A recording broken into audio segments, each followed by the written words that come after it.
How's it going, Wolfpack? We are back. We're back. We're Planescape Torment. Do you remember what we were doing? I don't. We did a few things. We bought a load of shit from her. We were going to run around and see if anyone else wanted to do some stuff, didn't we? Didn't we?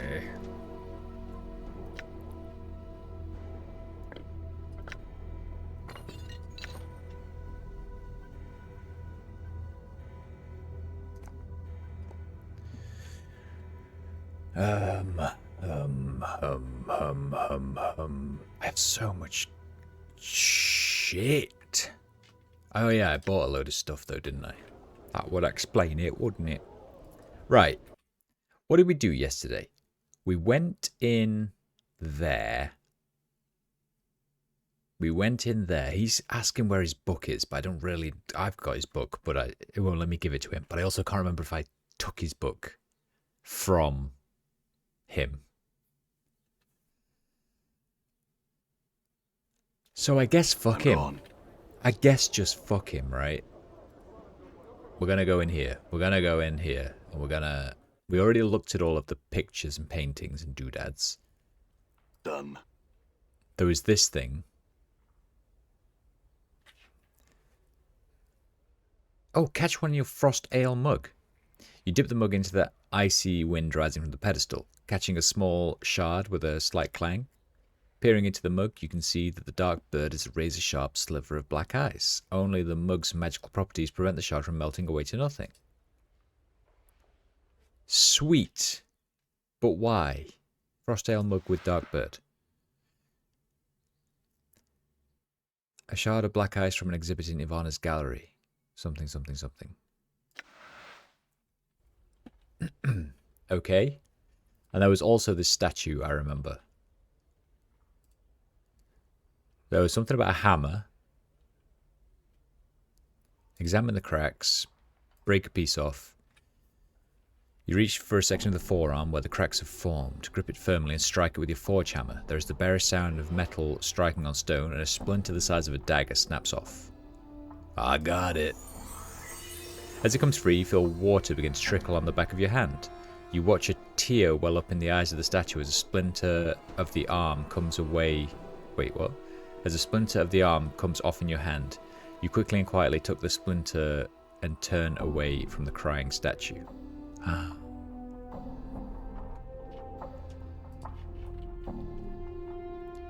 Okay, what was it? Did I drop it on the floor? Of course I did. Of course I did. Why wouldn't I drop it on the floor?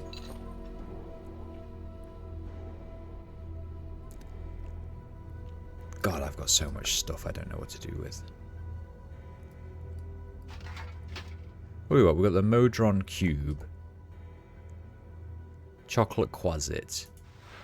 That is for lawful good characters only. She's probably lawful good, isn't she?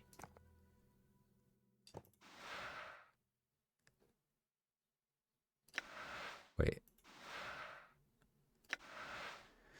She's not lawful. Who's lawful good? We don't have lawful good characters in this game. No one's lawful good. What is she? Lawful neutral. Chaotic neutral. Chaotic good. He's the same as me. That's why we get on so well. Lawful neutral. Chaotic good. Who's a lawful good character, huh? Okay, let's put the salve on this guy. I know that he murders me, but maybe he does something different now that I've ripped a piece of his arm off.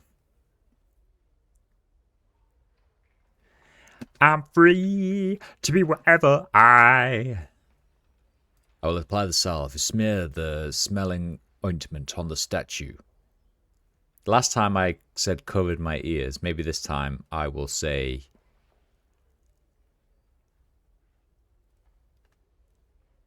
Greetings. Before you can do a thing, blah, blah, blah. Watch for the horror to end, blah, blah, blah. The last thing you hear is more shouting. All right. Oh, he learns new taunts. Nice. Die horribly. Talk about beating a dead horse. I died. Horribly, horribly. I'm gone. Am I alright? No. No, I'm not alright. I got murdered to death. So I think I've done everything in the Great... No. No. I needed a green... Do we think she sells salves?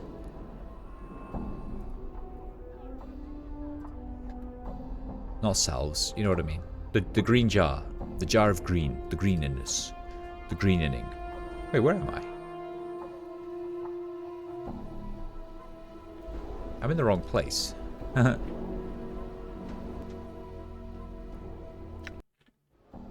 Done. Yeah, her. I want to see if she sells a green jar of greeniness. The greeniest of jars. But I must put my blood and my flesh into your jar, please.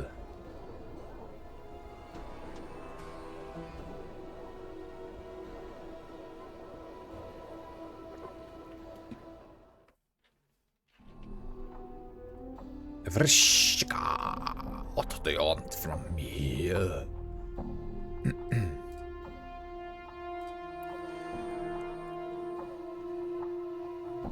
Please sell me a green jar. A green jar of greediness, please. Cloud kill. I'll buy that.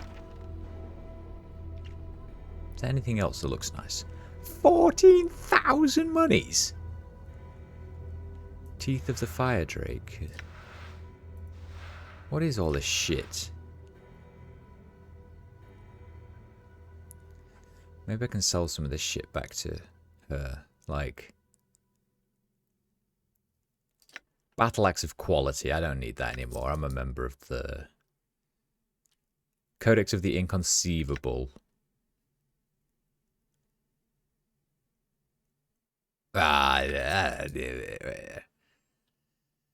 Finau's Book, Dance Ring, Frostdale, Cloudkill, Modron Cube, Stone Splinter. What have you got? Brimstone Hammer. No one's going to use that. Come on. Come on, man. You can have that. You can have that. Diva's Tears, some tongues, a monster jug. I can't remember what the monster jug did. I think it just like, I like to look at it and it's got a monster in it. He's got some cheese. Beer goggles, no. Clipped copper piece. I should use that. Gold earring, silver bracelet, gold earring, copper earring, gold ring. Sell all that shit. Silver earring.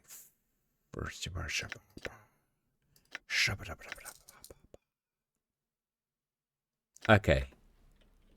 I'm rich again. I'm rich. I should look at what this is. Stone Splinter, 2 to 5, enchanted +1. Specials, poisons target, fragile, breakable. Breakable?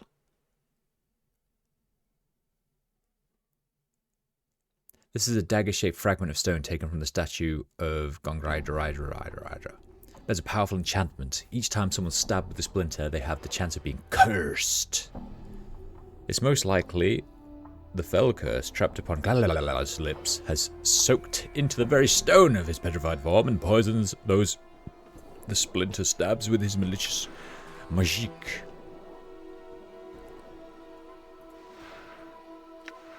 Alright, let's put that there and that there. And then equip that. Right, where do we get a green jar from? Alright. Oh, probably in the dead people, right?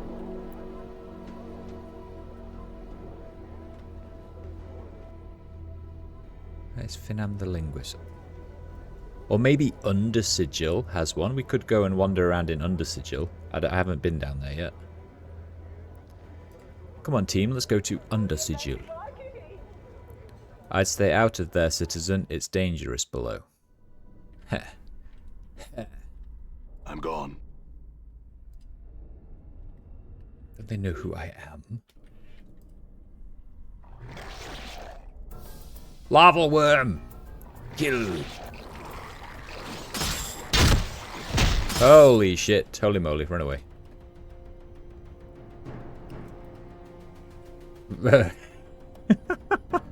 See that? Oh, okay. Done.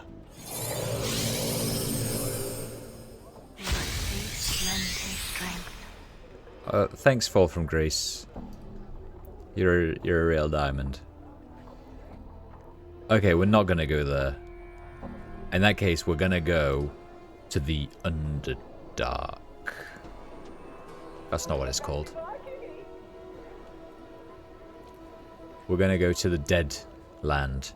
Because I'm assuming if once I get a green jar, a jar of greeniness,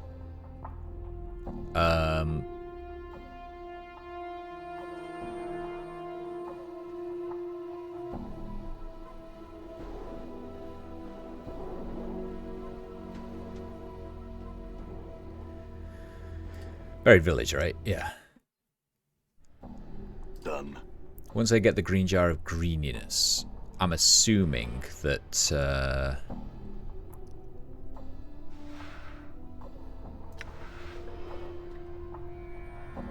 that's okay. And my guy will just be like, here, look, here's my flesh and my blood.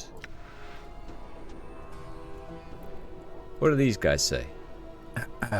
The man looks up as you approach, blah, blah, blah. Never have I seen anything so ugly.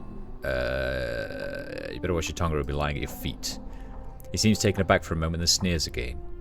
You look due for a bleeding, Governor. Draw that blade and the only man you'll be killing is yourself. He reaches for his weapon. We'll see, Governor, we'll see. I warned you. Hiya! Oh, look, you died. Oh, look, you died. Oh, look, you died.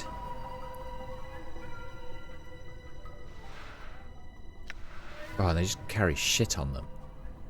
Just shit, shit, and more shit. Where's that seller dude? Quint! Here he is.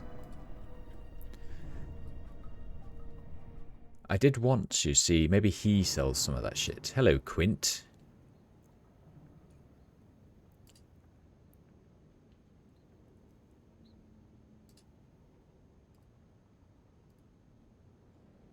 Let's talk trades, Quint. You got any green, you know, green stuff? Yes! Yes! Yes!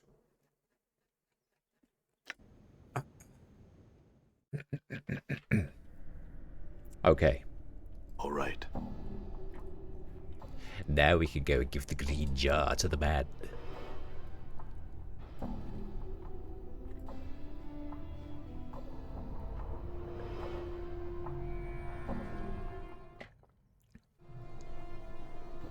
Hey, how do I fast travel? This is unfair. All right. Oh, fuck it. Maybe this will let me fast travel.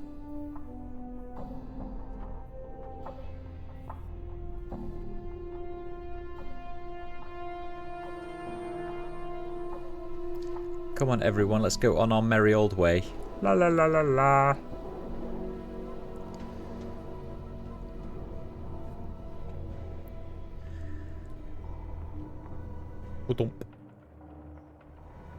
Oh. Done.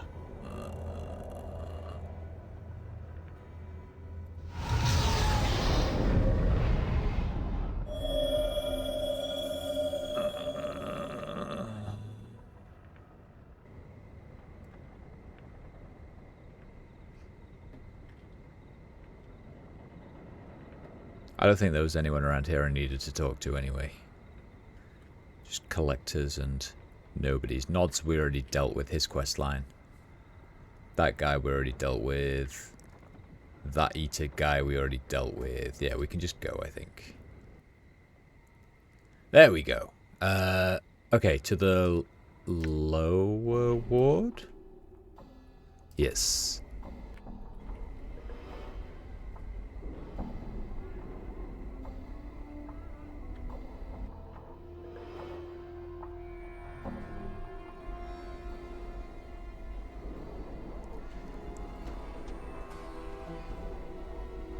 Everybody pile in!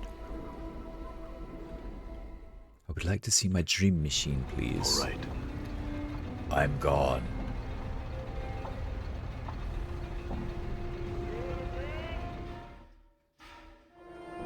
I'm gone.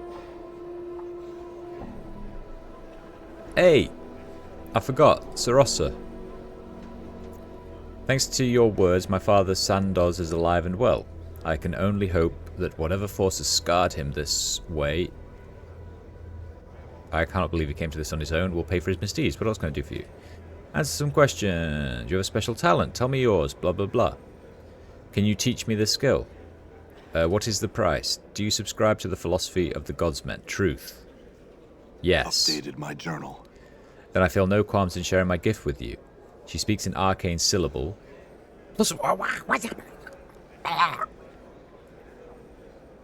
One that shakes to your very foundation, and somehow your flesh feels stronger. How did you do that? I know not how I came by it. It seems something that has always been a part of me. I can only surmise that my past lives and my beliefs with this has given me the special in blah blah blah blah blah blah. By reading the true name, blah blah blah blah blah. You already told me that. The cosmos works in strange way. Wait, can you change me?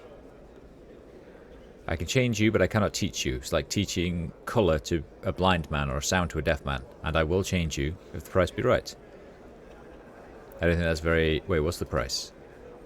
I've already spoken the words that will change your heart. The rest you must... Okay. So am I...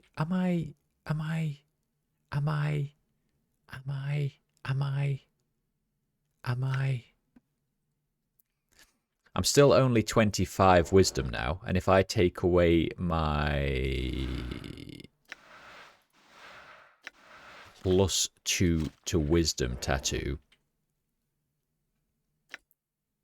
then I'm 24 wisdom. Okay.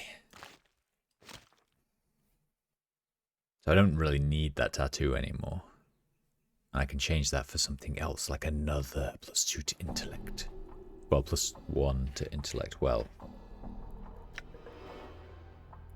if you get one more intellect, then that's 25. That's 25. And if I put one more wisdom, then blah, blah, blah. And then charisma's got blah, blah, blah, blah. You know. You know how it is.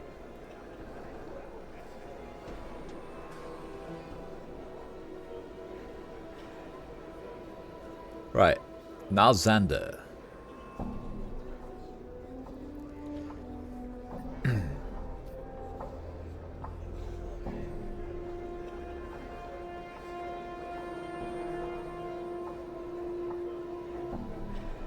What I need to begin the final stages of the Dream Builder is a piece of your skin immersed in your blood so the machine can familiarize itself with your essence. It must be in a blue-green bottle to symbolize the dream sea on which you float. I don't have a blue-green bottle though. I thought it would be some of this, but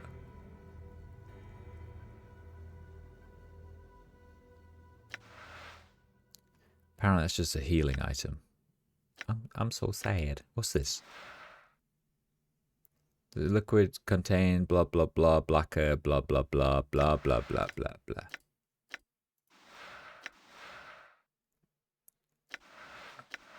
Just give it to him, he can do it.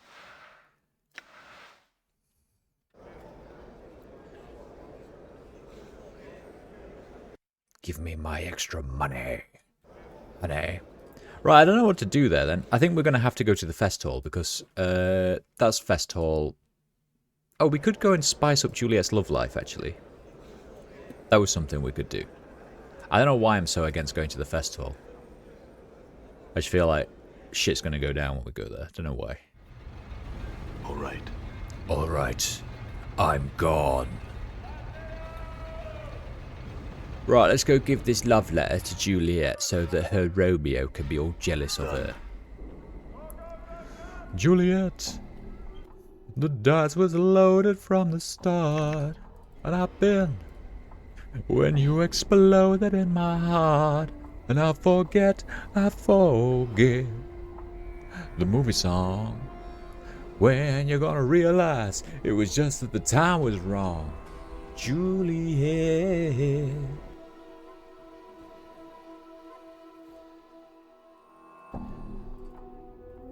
Okay, back to the brothel. I would like to go to your brothel, please.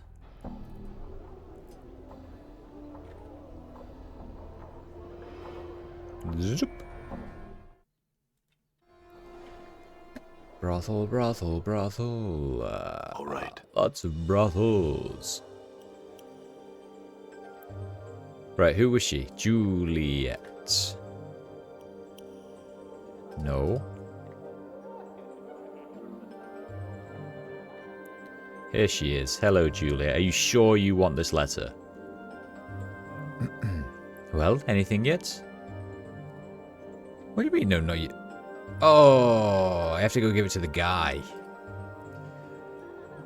Okay, I guess we are going to the festival then. Fuck me, right?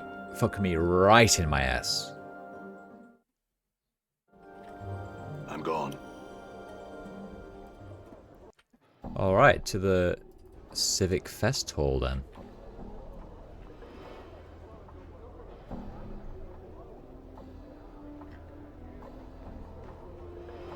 What do we think she does? Because, like, all she did was, like, be mardy at me. She refused to say another word to me. Oh well. Okay, here we go. Fest Hall. There is nothing hidden behind the bars which adorn the face of this pillar. Okay. All right. Splinter? Do you train turtles? This towering man's golden skin sparkles slightly, almost as if it were metallic. Whether his actual flesh or merely painted on, you can't tell.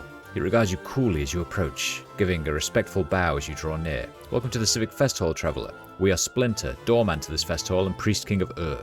How may we help you? Despite his humble offer of aid, his voice is powerful and commanding, a deep and rumbling sound that resonates throughout the chamber. How can you help me? We do many things in this fine hall, traveller. We answer questions guests might have regarding its inhabitants. We direct both visitors and members of the Society of Sensation alike to the sensoriums or lecture halls. We also accept new members into the Society. Lastly, it is through us that purchases from the Society's vaults are made. How could I buy something? You must be a member of the Society. Oh, but I am. A true priest king of Ur can see the lies dripping from one's tongue. It's unwise to lie to us, traveller.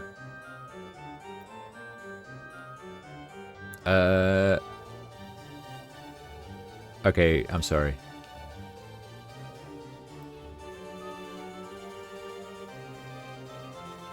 I wanted to ask about you.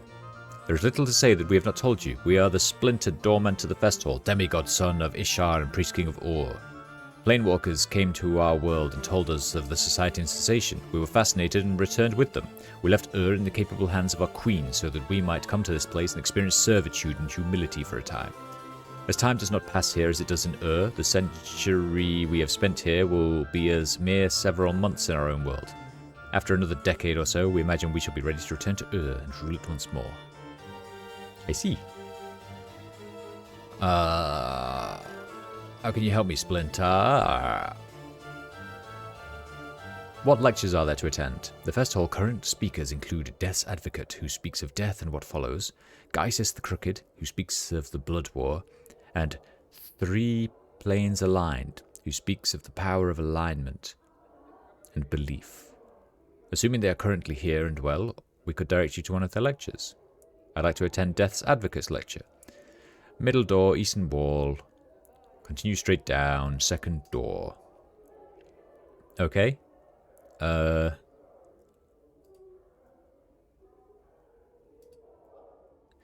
Gaius the Crooked. Southernmost door on the eastern wall. Okay.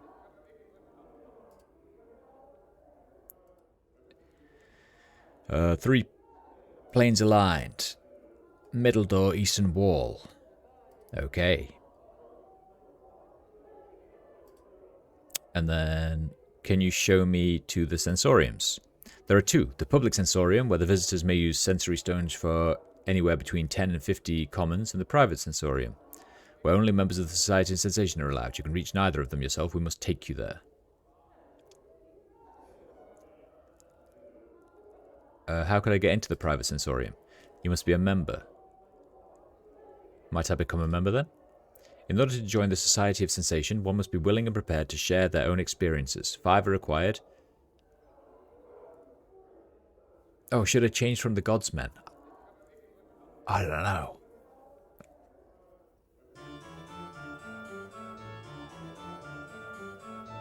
One for each of the senses. Alternatively, one may contribute a single experience that has strong elements of all 5.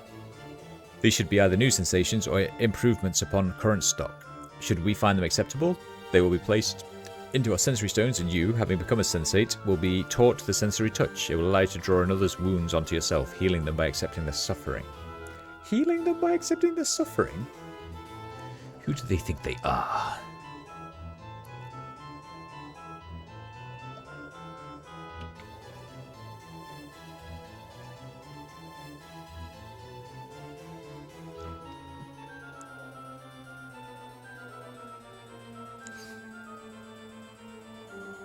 Alright, I'll think about these guys. I don't know if I want to be a Godsman or if I want to be the Sensates. Because they seem fairly... I don't know, they don't seem too opposed from each other, actually. Is there somewhere I could rest here? There are lodgings within the fest hall, but only members of the society are permitted to use them. Should you wish to visit them, walk eastwards. So there are no other ways to get a room here. You must be a member. Okay. Tell me about the Fest Hall. The Civic Fest Hall is one of the largest buildings in the Sigil, fitting as it is home to the Society of Sensations, the city's largest faction. It holds the sensoriums, lecture halls, training chambers, and such for visitors and members of the society alike. Tell me about the society. The core of a sensate's belief is that the multiverse can only be truly known through the senses. If one cannot sense it, then the thing isn't. Only through experience, through experiencing all of the sensations to be had, can the full truth of the multiverse be revealed. The Society of Sensation, then, is where experiences gather and are shared with others, usually via sensoriums. In order to join, blah blah blah, blah blah blah blah blah blah blah. There was someone I was looking for here. Who was it you were seeking? Mistress Jolmy of House Surma. Jolmy is taken to waiting about in this very chamber. We think she's looking or waiting for someone. In any case, she should be nearby. Okay. I'm looking for Merriman. He's usually pacing back and forth around the lecture halls. Travel through the middle door on the eastern wall. It will likely be wandering there. Very well. What about Montague? A factotum here. Montague is a busy young man. He can usually be found moving between this chamber and 3 that lie along its eastern wall. Okay. Is there anyone who might know about Ravel Puzzlewell? He closes his eyes and thinks. We would recommend that you speak to a wizard by the name of Quell about Ravel. Quell is always somewhere in the fest hall, most often in the private sensorium. How can I get in there? You must be a member. Splinter. Here's Jolmy. Hello, Jolmy. The stern-looking older woman seems to be looking for someone. Her eyes fixed upon your face as you approach. You're there, might I have a bit of tea? Yes, you're Jolmy, correct? I spoke to your messenger. Updated my journal. I'm pleased to meet you then. I would make a somewhat unusual proposal, though you must admit you are an unusual man. I will give you 1,000 copper commons for permission to kill you. Are you open to discussion on the matter? Why? But why not? I thought it might be an interesting experience, paying someone for the privilege of murdering them. When I first heard the rumours of your existence, how could I resist? So what's your answer? Shall we discuss the matter in greater detail? Where did you hear these rumours? One hears all sorts of things in the fest hall. How could one not eventually hear of a man like you? Alright, let's work out the details. After a short discussion, it comes down to the following terms. Jolmy will pay you 1,500 copper commons. In return, you will allow her to drive a dagger into your heart. She will wait for you to awaken, at which point she will give you the coin. Do you agree? Yeah, I have all my bros here. They'll be okay, right? The affair's over in moments. She's already cleaned her blade and put it away by the time you've recovered. After picking yourself up off the fest hall floor, she hands you several rolls of copper coins while you rub your aching chest. Somewhat disappointing, I must admit. Oh well, coin well spent. Bye. Updated my journal. Wait, seriously?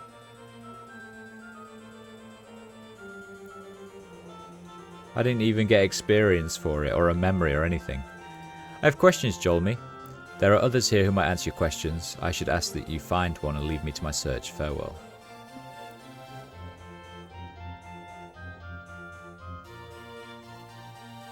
Okay. You there? Do you have anything to say to me? This person turns as you interrupt them. Apologies, sir. I was in the middle of something. Apologies, sir. Apologies, sir. How dare you, all of you?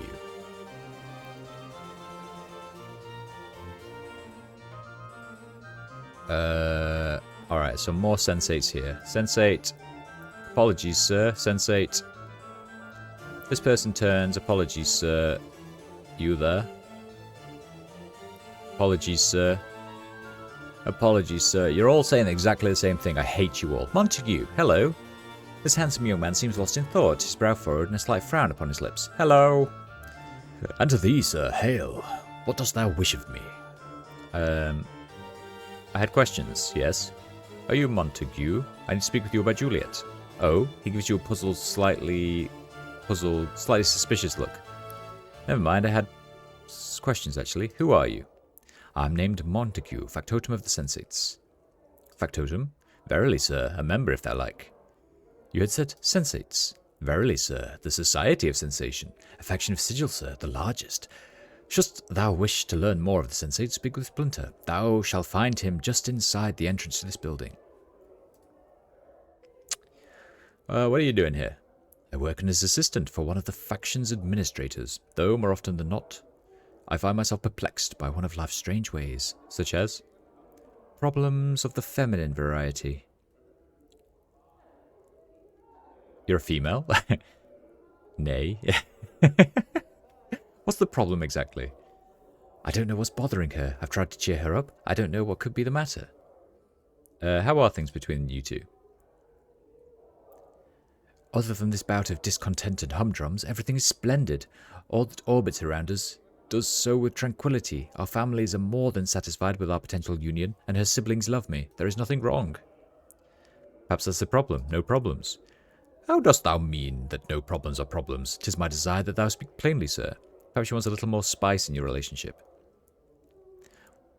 How wouldst thou know what she wishes? We love, and we love unconditionally, with none of the sordid or poisonous wrappings that seem to unfold in all young love. I call thee out, sir, and I call thee a recreant knave and a fool.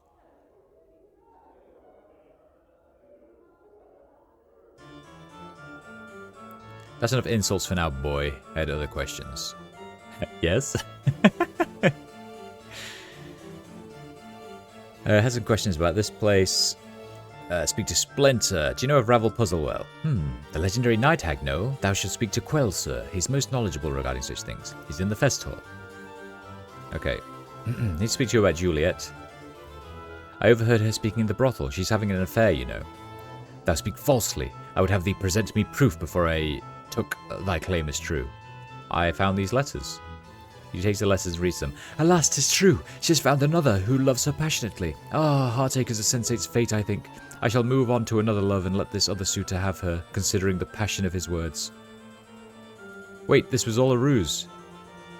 What is it thou speak of? Yeah, I don't want to break them up, fuck. She's trying to trick you into being more passionate. And why did she simply not say? I don't think it really occurred to her. Apparently not, so what should be done? Turnabout is fair play. I say ignore the chit, act distant and unconcerned. That'll spice things up considerably. Truly? Trust me, kid. Start ignoring her, create some friction, leave them wondering, and they'll be clawing all over to discover what the matter is, right, Chief? Yes, she'll think something's wrong, and for once he'll be playing the game rather than being the target. Aye, I like the sound of that very much. Good luck. And a farewell to thee as well, sir. Now I have some things to attend to. Should we meet again, we might speak more of the matter.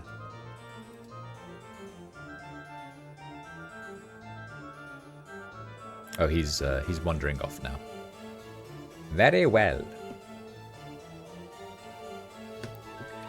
Very well. Alright, Sensei, she says no. Sensei, he says no. Where's that headless guy gone? Why are you wandering around over here? It's clear there's something very wrong with this man, the way he lurches about bumping into things, staring off blankly into space. As you approach him, you realise his plight. He's headless. The thing on his shoulders is merely a skillfully carved wooden prosthesis, a false head.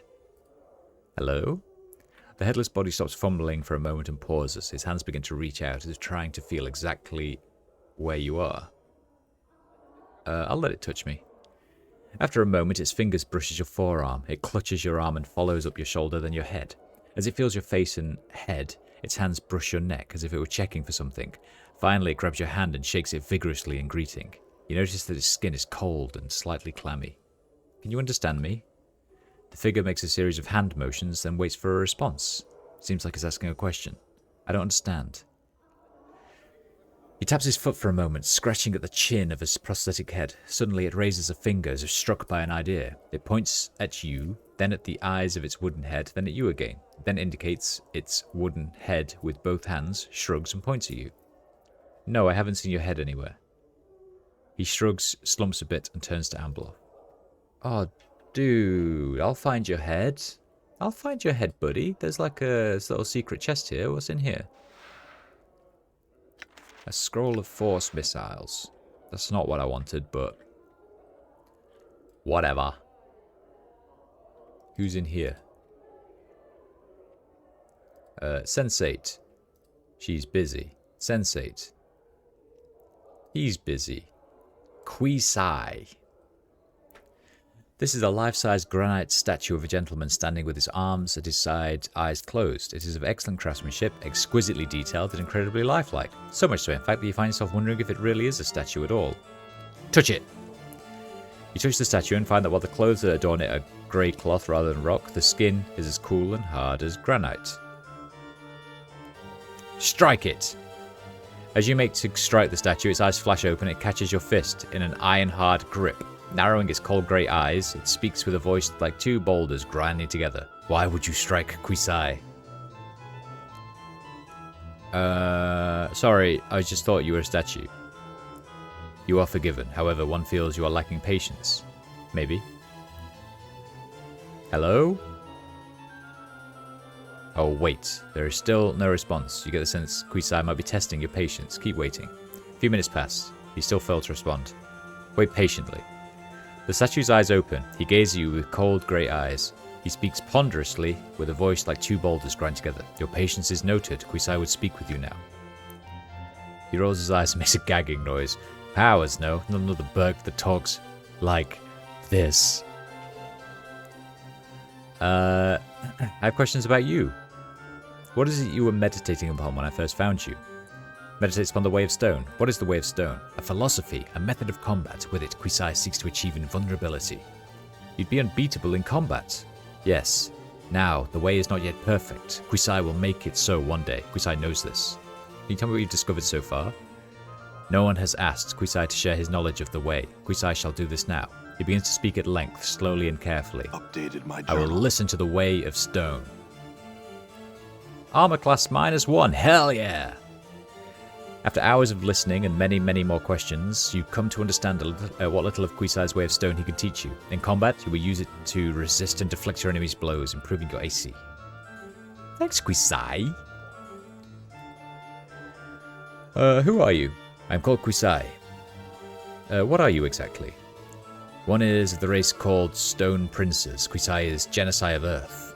Genocide? Updated my journal. Quisai's father, an elemental creature of Earth, a Dao. Quisai's mother, a human woman of noble heritage. Such is what it is to be Genocide of Earth. What do you do here? Quisai meditates. Quisai also trains others in the arts of combat.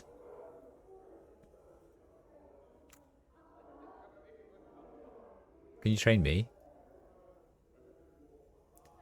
He looks you up and down, makes deep rumbling noise. Slowly he holds up his hands and breaks off one of his fingernails with a sharp crack. Would see you break this stone. He hands you the shard of living rock.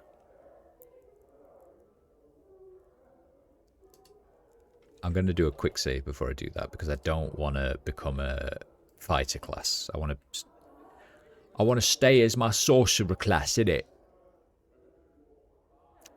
What do you do here? Can you train me? Break the stone.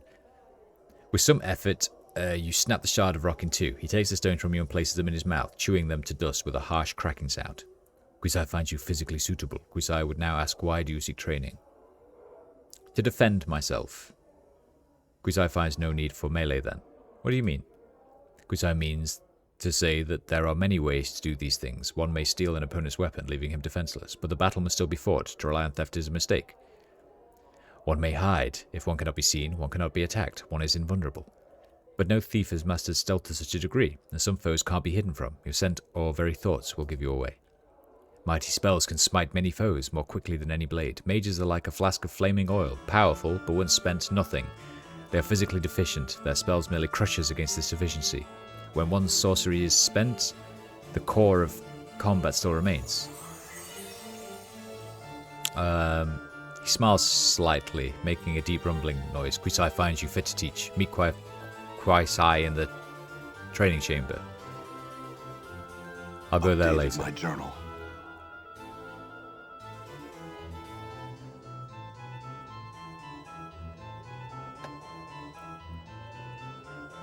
Quisai, where did you go? No!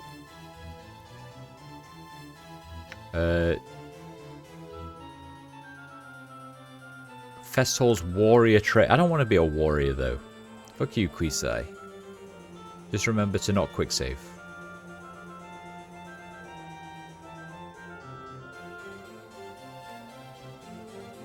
What do we got? We got some sensates. He says sorry. She says sorry. She says sorry. He says sorry.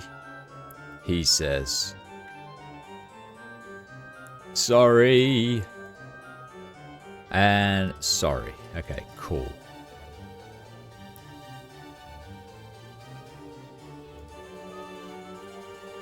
And then just a bunch more sensates in here too. Person turns to you with a slightly annoyed, I was listening to the lecture, sir. I trust you be so kind as to leave me in peace. Okay, all these guys are just listening to the lecture. Oi! This squat, hunched old man still has the broad shoulders and scarred, calloused hands of a worker or warrior. An aura of weary despair seems to hang about him. He seems to be giving a lecture at the moment. Stay for the lecture. Right, now listen up. This is the seminar on the war. If you're ready to listen about the blood war, take root. If you're not, you're in the wrong all, and you best your soft, comfort-loving Sicilian limbistics out of here. The blood war? More boring than listening to a governor recite laws. Let's find some young sensates who need to be indoctrinated in the ways of passion. He waggles eyebrows in anticipation. I want to hear this. The man suddenly throws a dark eye over the audience, as if looking for something. And further, if you're Tanari or Batezu, ump your scaly eyes out the door. I'm not letting your ornery bastards bend an ear to this and then listen to your balmy arguments. Oh, I will keep listening. Because this is no discussion on who's right. Behind you, you hear the sound of something large leaving the lecture hall. It just tells the blood war from the human point of view. I'm not promoting one side or the other, because they both stink in different ways. The speaker becomes somber. So, what's left of you wanting to listen to the blood war stories tells about the war.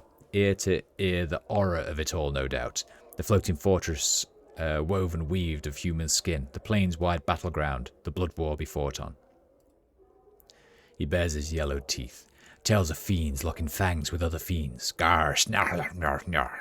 His snarl fades, and he looks suddenly bored. Well, let me peel back your lids and crack your bone boxes. 'Tis all a steaming heap of balmy nonsense to be dwelling on that forged dung. He spits in derision. I'll tell you this, though. You can't imagine the scale the blood war is fought on. Nothing you've seen, heard, or participated in. Nothing compares. Time, numbers of legions, sheer bloodshed. Nothing compares, Berks. To try and imagine it, forget it. My advice? Simple. Stay away from the big bloody mess of it all altogether. The only thing you need to know is this. Fiends are killing fiends. Batezu are slaughtering Tanari. Tanari are butchering Batezu. Right now. He spits again. Neither's winning. Don't think neither can win. Biggest stalemate this side of eternity, think the powers. That's it. That's it. I'll be answering any questions you got for me now. What's your question, Cutter? Can't you give me a little more on the blood war itself? If I were to boil it down, it'd be this. The Blood War's been going on damn near forever, and will keep on going until damn near forever itself gets penned in the Dead Book. The Tenari, the champions of chaos and evil, are trying to stomp the green-coloured dung out of the Batezu, the champions of law and evil. They butcher each other over how each of them thinks evil should be, if you can believe that. What do you think would happen if someone stopped the Blood War? You can't make any piking difference in the war. It's too sodding big. You're a stone, a pebble in an ocean that's a pebble in another ocean, which is a pebble in an ocean, another ocean, and so on and so forth till the stink chows come home. As a pebble, your goal is to not be noticed and sink to the bottom with the rest of the dregs. Go on. If you can make a difference, which you can't, you shouldn't try, because then the planes would tumble on down. Planes would tumble down? Why? The Blood War's like a big bloody support beam propping up the planes. Kick it down, and the lot of the planes are coming down with it. A lot of the baggage rests on the back of that war. He suddenly brayed like a donkey, laughing bitterly. The biggest, nastiest pack animal on the plains. Besides, as some say, war's great for business. He laughs hollowly, then looks like he could cry. Never you mind that. Another question? Are you alright? He smiles sadly. Aye, listen, Cutter, I'm no priest, nor would I want to be one. But I hear this. Keep evil out of your heart. When you die with evil in your heart, your spirit falls into the lower planes, where you become a petitioner. Any guesses as to what happens then? Petitioners in the Abyss and Bartor get twisted into foot soldiers, and get to fight in the Blood War for all eternity. So that's the dark as to why the Batezu and Tenari try and corrupt all they touch. They need more troops. Eat this. Keep evil from your heart, Burke. Okay. What started it? You got a right to be curious what started the big old sodding soupy mess in the first place. What set the fiends to locking horns in the first place, biting and clawing each other, until that was the only reason they were alive. Simple, they met. Tenari and Batezu crossed each other one day like two drunken bigots. They set to fighting. That's simple. Well... No, I'll pike that. Imagine two drunken priests who believe each knows the only way to live. Now make those priests rip with scales and fangs and horns and a cruel streak 7 leagues wide and put them in an itty-bitty sodding cell. And you have a good idea of the love that can spring forth. And there you have it, the origin of the Blood War. Why are two evil races fighting? One believes evil should be nice and orderly, one believes evil should be chaos, running rampant across the plains. Both evil, but doesn't mean they both agree on anything. Bad blood, bad blood. Each wants to exterminate the other so that only their brand of evil remains. They hate each other, like... You see, they don't hate like we hate. We don't even know what hate is. We have one word for hate. They have thousands upon thousands, their meanings twisted and piled like bodies. That's why they fight. How does one get hired into the Blood War? You know, every once in a while some leather-headed Burke comes around asking about a job in the Blood War. They want some jink, they want a quick stint and then to get along with their lives. Mayhap I was one of these leatherheads. Mayhap I was a sellsword, and I heard there was a little jink to be made in the war. Got me interested. Taught me a lesson, it did. We're like ants running around the heels of dancing sod-pike gods. I saw big men who claimed to be big soldiers. Paper soldiers. War's a furnace for them. Makes them wake up or burn. How did you survive? Well, that's the one thing I won't speak of, Cutter. Suffice to say, a man does what he has to escape the war. But a woman named Vrashika told me you had to murder your own men to escape the war. He becomes red with anger. Watch your mouth, Cutter. That's a lie. Foul, foul lie. Are you barmy, joying with a fiend over the war and believing every word of it? What happened then? I'll tell you what happened, Burke. I was part of the company of the Blazing Effigy. A part of its original number was 53 mortal mercenaries, though only 9 of us remained. Camped somewhere in Avernus we were, awaiting reinforcements for the next battle. Well, my tour was nearly done then. In fact, I was to leave after that battle. The trouble was, had I died there, I would have been theirs forever. Too much blackness, too much evil in my heart. I would have ended up a petitioner of Bartor, an eternal soldier in the war. And what happened? Me and 2 other lads fled like dogs, that's what happened. We scurried across the plain for a handful of days before we came to this great pillar of living heads. An awful sight it was. They jabbered and hissed at us, calling for us to come closer. That night I stole away from the others and I went to talk to the pillar. And? Guys, this shuts his eyes and rubs at his temple. I asked this pillar how I might be freed, how I might escape Bartor, and it told me in exchange for the 2 of my brothers. He's quiet for a moment, biting on his knuckles and fighting back tears. To me, at the time, it was just math. That's a terrible choice to be forced to make. Not sure if I'll forgive myself. Now I'm just a soldier who's looking for a place to die, trying to erase the stain of evil, cleanse my inner Geisis before I die and return to the Blood War. I lecture here to keep people away from it all, to prevent them from ever having to make a choice like that. I see, but it still sounds like you... No, I understand. Right. This is the last bit then. Some of ye are sensates, so as I got one thing to say to you. Don't sign up to see what the Piking Blood War's about. Don't be a balmy idiot. Use the sensory stone if you've gots to know, but stay the elves away from anything to do with the Blood War for real. It's just not worth it. He looks... a great pain crosses the man's face. It looks as if he's going to weep. Not worth it at all. That's the end of this session, so farewell.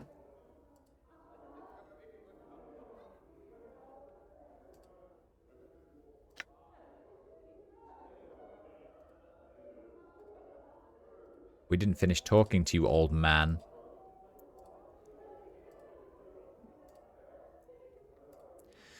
Ask a question.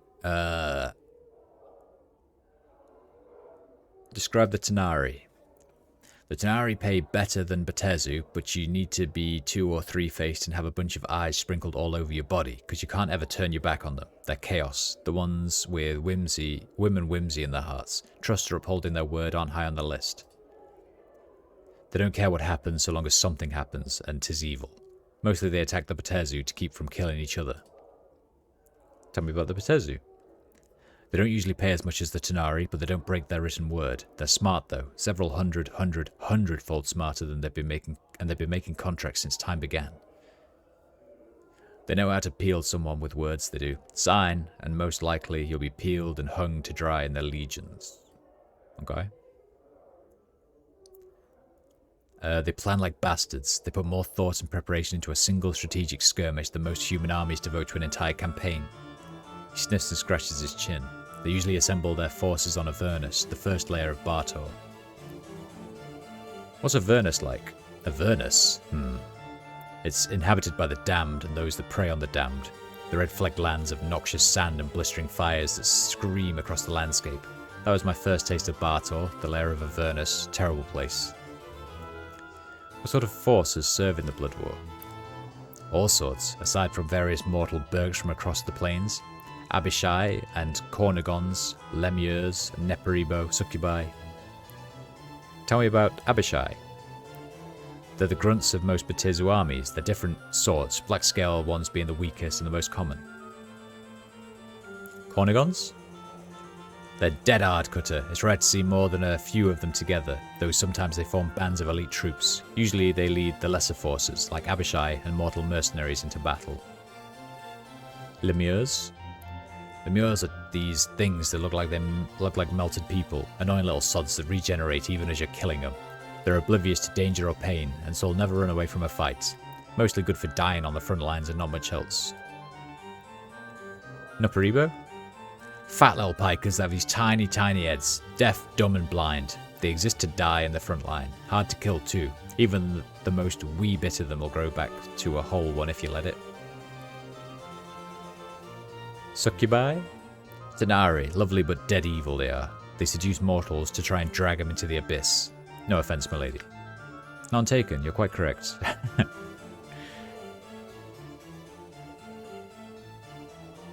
I said, let me ask you about something else. Oh, fuck it. I just can't be bothered talking to him again.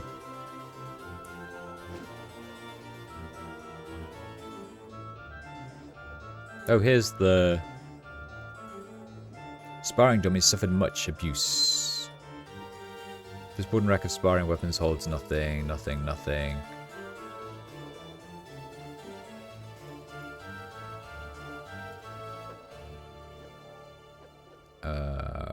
Alright, let's start talking to people. This person's breathing heavily and covered in fine sheen of sweat. Yes? What is this place? Then towards the train dummies, the warrior's training chamber. Okay.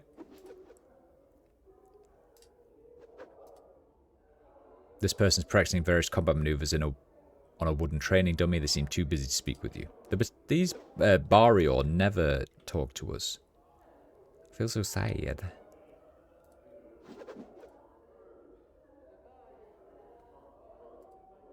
Endure. In enduring, grow strong. In enduring, grow strong.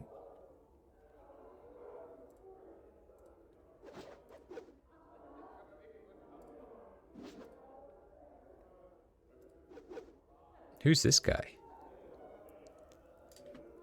Never even seen one of those. Alright, dude. Your path is mine.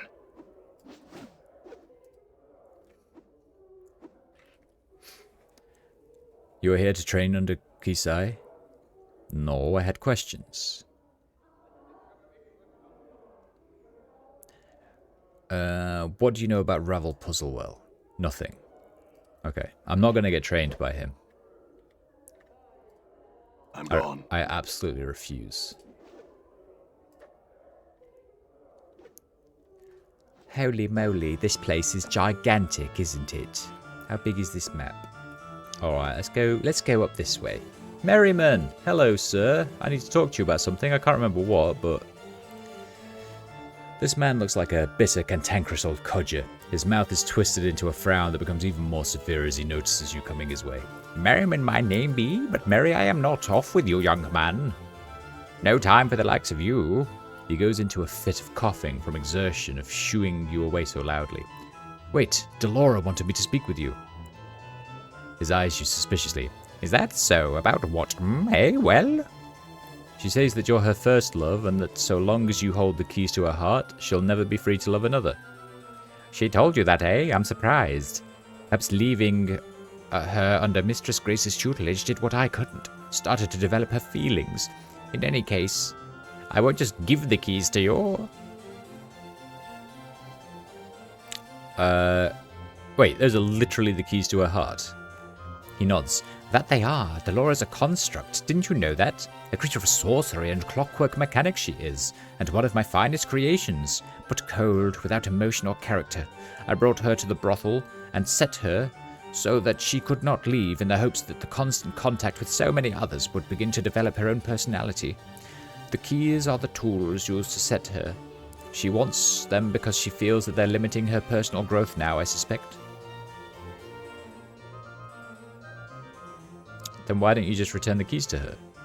Because I've become a cruel and bitter old man who sees he can get something out of you. Go on then, what do you want?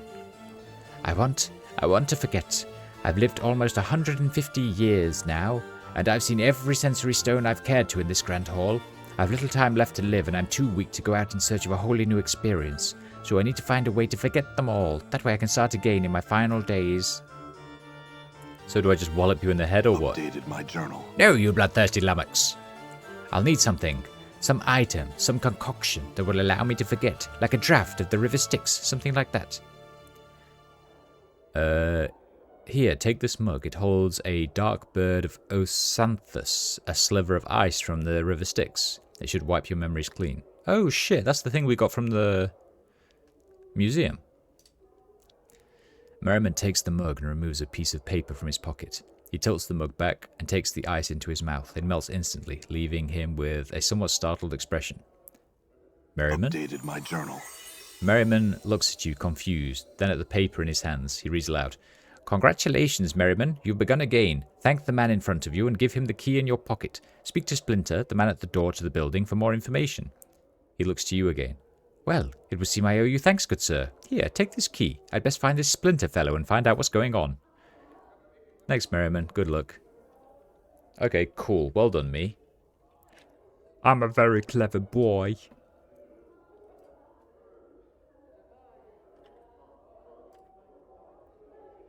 Where does this go? The dormitories.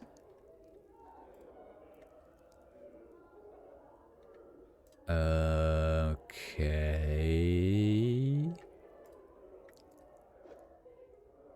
Wait, who's Jumble Murder Sense? He looks suspicious. Right. We need to set up Kip now. She's fatigued. I didn't know fatigue was a thing in this game. Oh no. This short, balding man's orange tunic and rather sizable gut give him the look of a walking pumpkin. He is absent-mindedly patting his large paunch with a slow rhythm, as if it were a drum. The man's odd, crooked smile and strange gleam in his eyes makes him look a bit mad. Hello. He gives an exaggerated, flourishing bow and presents a small card which reads only, Jumble Murder Sense, Zausatec Sorcerer Extraordinaire. He then snatches the card from your grasp and proceeds to eat it, grinning wildly all the while. Somewhere an asylum is one barmy short. I had some questions, Jumble. Jumble yawns and looks away, drumming his belly with the palm of his hands. Jumble? He rolls his eyes, turns to you, smirks, and bites his thumb.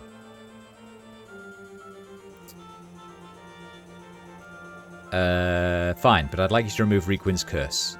He pretends not to hear you, instead belching loudly and resuming his belly drumming, his eyes wandering around the fest hall. Is there anything I could do so that you remove the curse? He won't look at you, but he shakes his head. Remove Requin's curse, Jumble, before I'm forced to hurt you. Jumble raises one eyebrow and takes a step back. He opens his mouth abruptly, and through his lips or throat, though his lips or throat don't move to shape any words or sound, a torrent of incomprehensible babbling begins to pour forth. My journal. What the? Jumbo shuts his mouth and the babbling ceases. He peers at you through narrowed eyes, a self-satisfied smile on his pudgy face. Suddenly you hiccup, and hiccup, and hiccup, and hiccup. He merely turns his head and waves you away.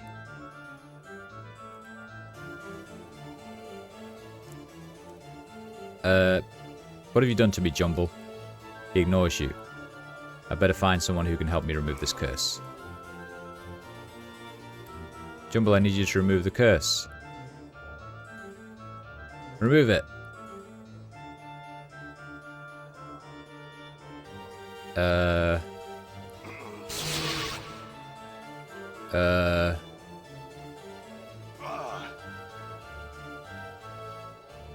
Who do we think can remove a curse?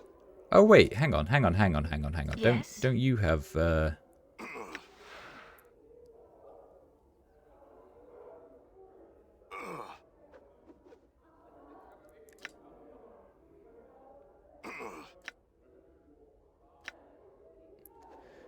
Yeah, can't I just like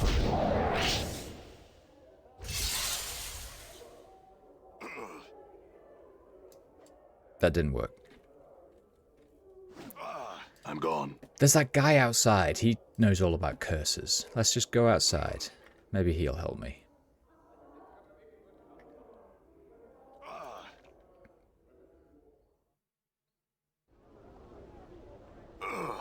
Hello, Onyx Man.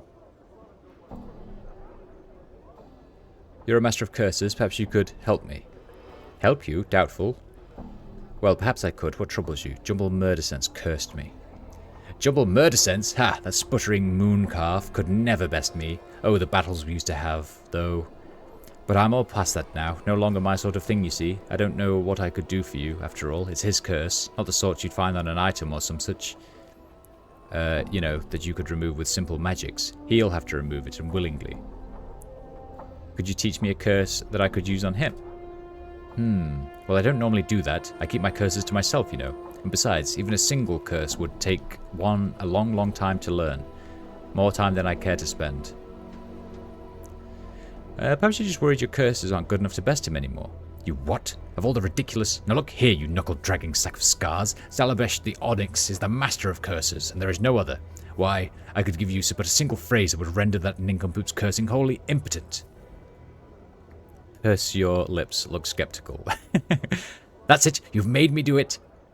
Salabesh utters a short string of impossible syllables, words of power, which you note mentally for later use against Jumble. There, see what that does to him, and tell me Salabesh the Onyx isn't the true master of curses. Updated my journal. Righto, thanks bro. Done.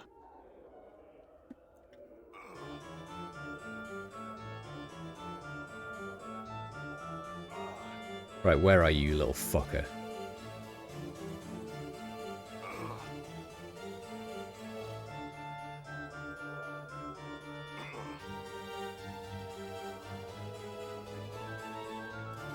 Where is he?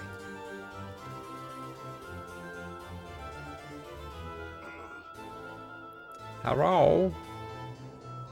Jumble?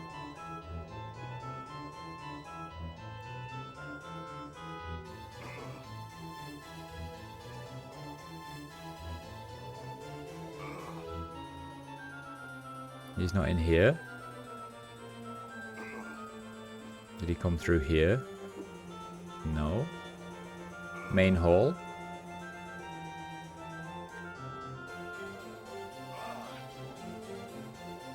No. No. I've lost him.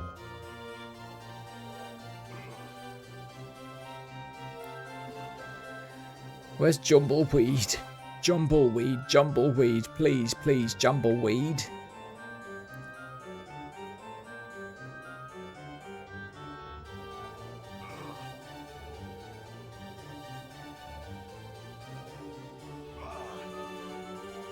Alright, let's talk to these guys. This person staring intently at a metal panel mounted on the chamber's wall. After a moment of fierce concentration, they wave their hands about and utter a string of impressive-sounding arcane syllables, all to no effect. Nonetheless, they continue to practice diligently, far too involved with their work to speak to you. This person's carrying a sheaf of papers and unwound scrolls. They occasionally pause to look through them and read portions of what's written aloud, practicing elaborate hand motions as they do. They look up as you come to stand before them. Greetings. What is this place? This is where aspiring mages can train and study. Many wizards took their first steps in the art as fledgling sorcerers here. Where's the trainer? Updated my journal. I do not know where Lady Thorncombe has gone. I would suggest you try the Sensoriums. She spends much of her time there. Perhaps too much. The Sensoriums? Ask Splinter just inside the fest hall entrance of them. You cannot reach them yourself, but he will take you there. I see. I see.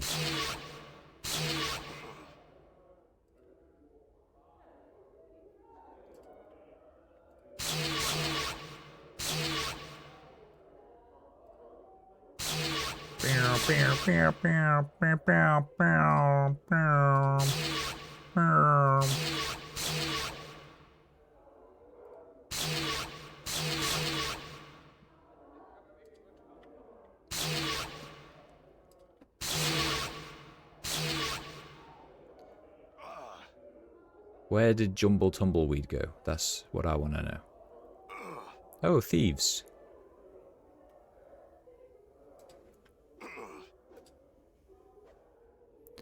This person is trying to remove items from the pockets of a stuffed mannequin, which is suspended from a frame and hung with various bells and chimes. Each time the person touches the mannequin too forcefully, it jingles loudly. This person is casually examining a bell-laden practice dummy strewn about the chamber. They look as you draw near. What is this place? It's the thieves' training chamber. The dummies over there are for practicing purse-cutting and pickpocketing. Where's the trainer? He's probably wondering the ward right now. Someone upset him and he stormed out of the fest hall swearing like nobody's business. His name's Havelock, Eli Havelock. He's thin, of medium height, with dark hair, swarthy skin, and sharp features. Okay. They're all going to say the same shit, aren't they?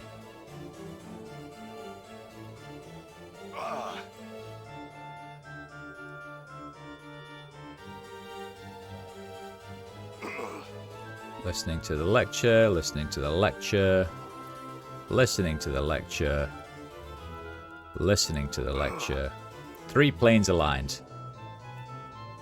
Thin and sharp-featured, his yellow skin covered with tattoos, this man looks over the room and its inhabitants with cold black eyes. He appears to be giving a lecture. I am known as the 3 planes aligned, a Githzerai scholar. If you're here for my lecture, it begins in a few moments. Come on, Chief, are we really going to stay for this? Yes. He speaks in a very low, somber tone. Today I shall speak of the power of alignment and belief and how they shape the planes. First, I will explain the concept of alignment. Alignment is a descriptor of one's beliefs and how one acts upon those beliefs. At their core, all creatures predominantly behave in one of 3 ways, with good in their heart, with evil in their heart, or indifference, or neutrality in their heart. They predominantly express each of these core behaviors in one of 3 different ways, in an orderly manner, in a chaotic manner, or in an indifferent, neutral manner. Thus, there are 9 core alignments that one is capable of. The 9 alignments then are lawful good, neutral good, and chaotic good. lawful neutral, true neutral, chaotic neutral, and lawful evil, neutral evil, and chaotic evil. Now I shall speak of the power of alignment and the beliefs it engenders, of how, from them, the very deities gain strength, and how belief can physically affect one's environments. A deity must have worship, for it is the faith of such subjects which gives them power. As converts are made and more come to believe in a god, more power that god receives. Conversely, when no one believes in a deity, it withers and dies, joining the corpses of other gods that float on the astral plane. It is thus possible to slay a deity simply by forgetting about them. A much more striking example of the power of alignments and belief, however, can be seen within the sliding of gate towns. First, though, I would define gate towns. Gate towns are towns on the outlands, the largely neutral area which Sigil spins over the centre of. They are called gate towns because they are built around a permanent gate or portal to one of the outer planes. Each of these outer planes has its own alignment. The Abyss is chaotic and evil, Bartor is lawful and evil, Mechanus is lawful neutral, Mount Celestia is lawful and good. The Outlands, again, are true neutral, leaning to neither law or chaos. Sliding occurs when there is a high concentration or belief in an area of differing belief. When this occurs, the area itself will move or slide into a plane that matches the new belief. Now, the gate towns usually have a strong belief that matches the outer plane beyond the portal, but the belief is not yet strong enough for the town to slide from the Outlands and into the outer plane. For example, the town of Ribcage borders the portal to the lawful evil plane of Bartor.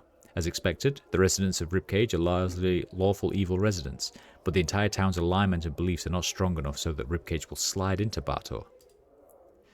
For example, Ribcage might one day see the sudden rise of a lawful evil order of clerics promoting their dark belief and converting many citizens to the worship of their lawful evil god. Were this to occur, there would be a good chance that the town would slide off the neutral Outlands, becoming part of the lawful evil plane of Bartor. Whole layers of planes may move this way. Thus, many wars are wars of belief and faith by necessity. They are the tools by which territory is obtained and held. This, then, is the power of alignment and belief to shape the planes. This session has ended. May belief guide your actions and shape the planes to your will. Farewell, all of you. Alright.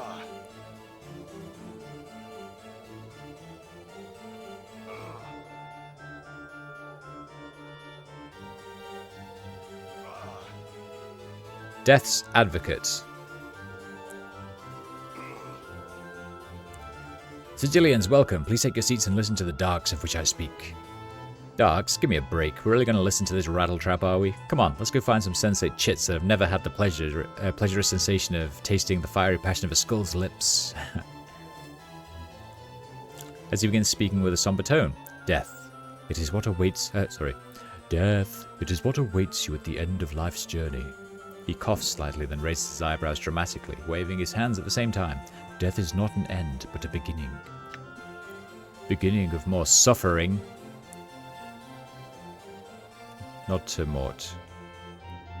For when you die, you shall not cease to exist. No, far from it. The outer planes shall welcome you to their breasts. There is new life, one such as you have never known awaits you there. That's for sure. You will cast away the tattered cloak of this life and become one of the faithful, a petitioner. As a petitioner on the outer plane, your life's journey shall truly begin. If you have been a goodly sort of gentleman, steadfast in charity and goodwill towards your fellow bloods, perhaps the light-blanketed slopes of Mount Celestia shall house you when you die. Your spirit shall pass on to this place, dwelling as a petitioner in the bounty of golden mornings, soft sunlight that caresses, and eternal boredom. Perhaps you lived your life to betray others or get ahead, giving lies instead of truths, backstabbing others, all to accomplish your own goals. Cold, blood-red carcerai, the plane where all turncoats fall when they pass on, shall be the cage that imprisons you.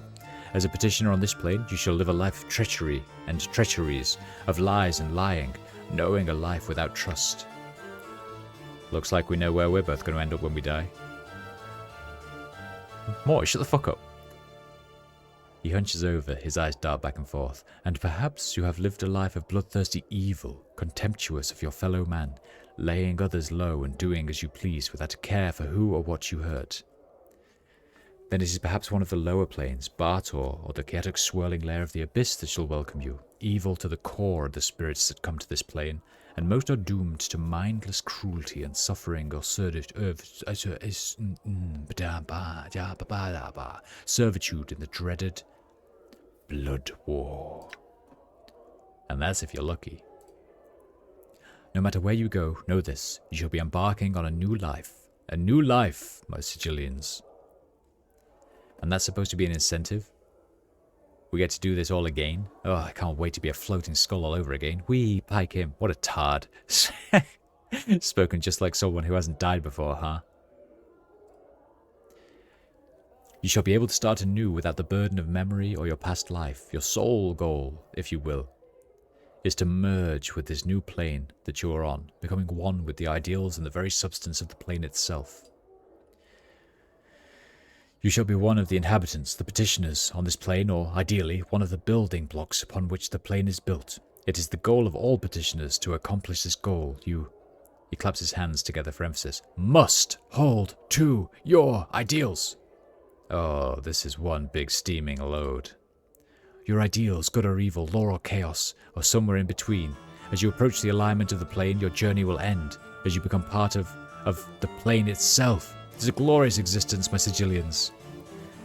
And what it is that awaits you after death, my audience. Have a care as to how you live your life, but know that it is not oblivion that waits you after this life. What wash? The speaker's head turns to face Mort, frowning. A question? A question from one of the living, perhaps? Mort ducks below the lecturer's field of view, then turns to you and whispers, Go ahead, Chief. Tell him the dark of it. I have a question. Fuck. Here we go. What's a petitioner?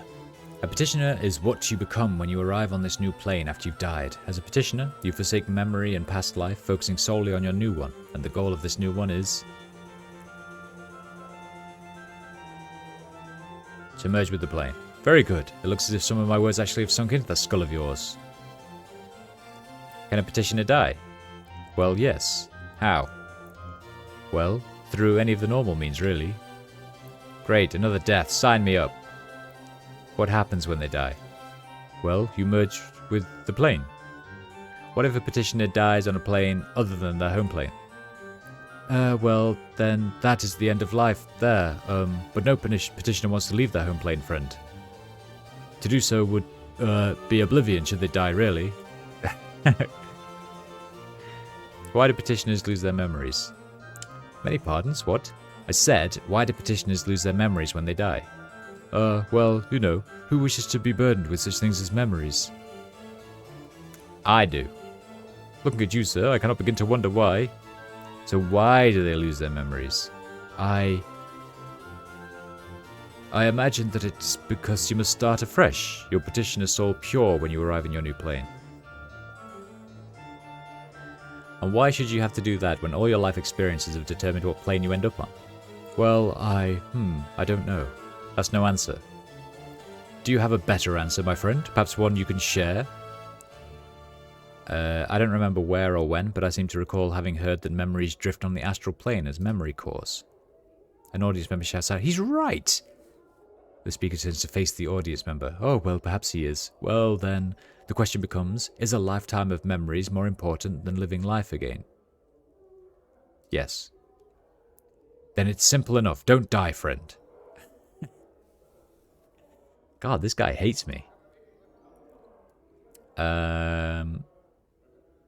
What determines which plane you go to when you die? Your alignment, of course. Good people are destined for the upper planes, and bad people cast into the lower planes. May the powers have mercy on their souls. Where do neutral people go? An excellent question. Excellent. The answer is this. A spirit that has lived a life of complete neutrality, with no leanings towards good or evil, become a petitioner in the Outlands, the lands that encircle Sigil. They are destined for no plane except the land that lies right outside our sky, and of which the spire is a part. What if someone can't die? Nonsense, everyone dies, friend, even gods die. But suppose someone can't die. Well then, based on what I've said, he would reach the outer planes and never become a petitioner. I can't die. Oh truly, look everyone, a rare treat. One of the great immortals has graced us with his presence. Greetings, O immortal. I can prove it. Oh do. What sport? Take heed, my audience. I think we shall have a rare display on lecture today. Come on up here, immortal, and let's see who's right and who is dead. Kill yourself, then get back up. Okay. The speaker turns white at this, taking a step back. By the powers!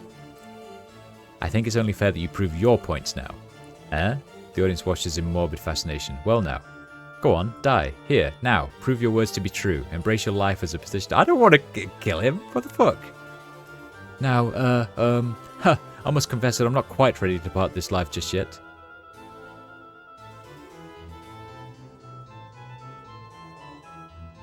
Oh, what shall I don't want to kill him, but... That's what I thought, you pompous, blustery charlatan. No, I don't want to be a dick. So this great new life on the outer planes may not be all it's supposed to be. Perhaps not. Well, certainly not now. As I thought. Explain alignment to me. Forgive me if I did not explain myself for all my listeners. Alignment is your spiritual leanings, good or evil, law or chaos. Alignment is the way you behave, and it is of consequence. The way you approach life decides your destination when you die. The Dustmen say that this life is where we end up when we die. Speaker chuckles. There are countless petitioners, my friend, Dustmen among them, who would disagree with Dustmen philosophy. Okay. Tell me about the Blood War. Have you not heard of this, O clueless one? The war between the Batezu and the Tanari? I do not have the centuries it would take to describe this conflict. Seek out another, for that is not what this lecture is about. I wanted to ask about one of the planes you mentioned. The Abyss. A plane of over 600 layers of festering chaos and evil, home to the fiendish Tanari. But you should seek out someone more knowledgeable on planes than I. Bartor. 9 regimented planes of lawful evil. Home to the fiendish Batezu. Sign a contract with them and you'll be wrapped in their chains of intrigue for life. But you should seek out someone more knowledgeable than I. Carcerai. The prison plane, cold, brutal and washed with red. Betrayers and liars make their home there. It is said that the Titans are imprisoned here when they were hurled from Olympus. But you should seek more information from someone more knowledgeable than I. Blah, blah, blah, blah, blah. Blah, blah, blah, blah, blah, blah, blah, blah, blah. Mount Celestia. Mount Celestia, a plane of eternal good and faith. Where divas fly in the sky, archons rule with honor and nobility. The very model of goodness. Alright, that's everything. Thanks, bro. He looks eager to wrap things up. Then I shall end this session. I shall continue the lecture here at the hall, so tell all your friends. Right. Seriously, where is this fucking jolly whoremonger or whatever he was called? Maybe I have to talk to Splinter. Splinter will know. Splinter knows everything. Here he is. Oi, dickwad. He frowns at your appearance, biting his thumb in your direction. Throw the curse Salabesh taught him. He stares at you with a somewhat skeptical expression as you speak the arcane syllables of Salabesh's curse. After a moment of awkward silence, the Zausatect mage notes that nothing seems to have happened, and an evil grin spreads across his face. He opens his mouth to retaliate with another curse of his own, only to realize he has no voice. Salabesh's curse has removed Jumble's ability to speak, thereby destroying the Zausatect's ability to curse others. He clutches his throat, panic welling in his eyes. Looks like the tables are turned, Jumble. What do you think will happen when anyone you've ever cursed finds out you can't speak or curse anymore? Jumble drops to his knees, a pleading expression in his eyes. He looks ready to burst into tears. Will you remove the curse you placed on me and swear never to curse another who didn't mean you harm? He places his hands over his heart and nods vigorously. I'll remove the curse. My journal. He sighs with the release as you remove Salabesh's curse from him. He in turn removes his own curse. And your hiccups finally stop. He then bows humbly and casts his eyes to the floor. I'd like you to take your curse off Requind as well. Updated my journal. He nods, pouting. With a wave of his hand, removes Requind's curse. Thanks, farewell. Right, let's go tell... I don't know if the dude outside wants to know about this, but we'll tell him.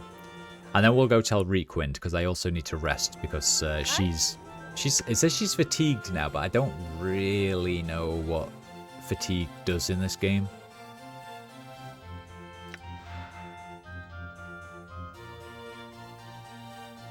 Oh, strongest creature killed. Starved dog veteran. Nice. Oh, that's cool. She hasn't killed anything yet. He's killed a ghoul.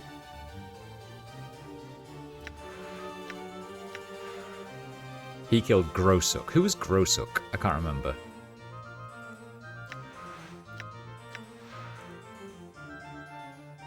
My favourite spell is... Why is my favourite spell Raise Dead? I haven't used it on anybody. And the strongest is a chokapataka. Alright. Mr. Onyx, bro.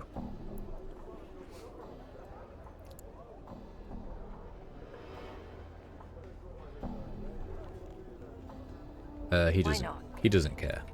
Alright. Alright, team. We are going to go... see if Reekwind wants to try and get his life back now that he doesn't fart and shit constantly. I think he was in this bit. All right. Here he is, look. Reekwind. Oh, Reekwind.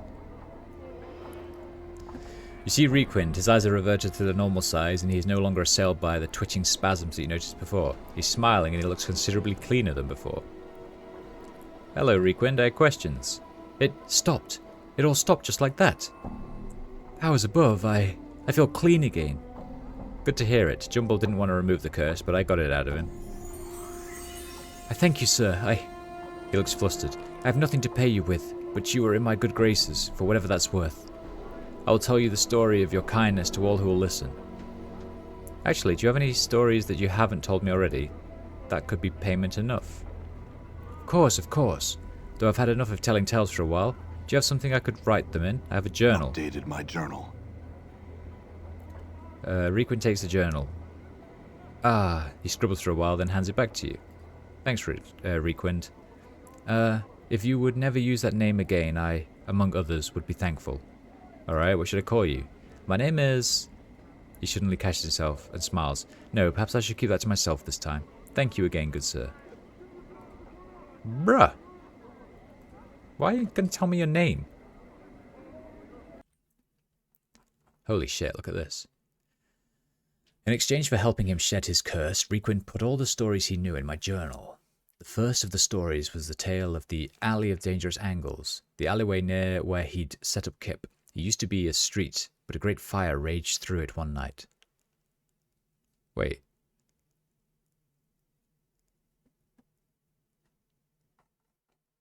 He already told me about those. I thought I said I wanted a story that you didn't already tell me, Reekwind.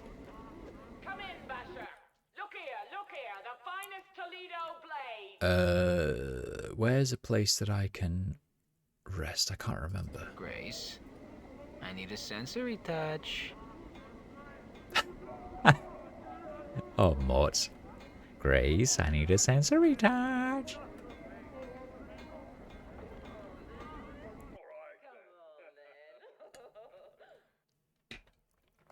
Oh, actually, we can rest here, can't we? And now it's daytime, fuck's sake. And now when we rest, it's going to be nighttime again. Blech.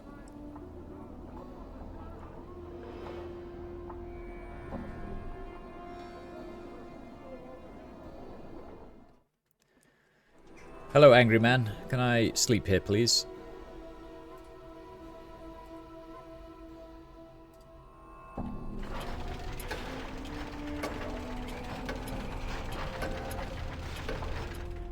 Oh.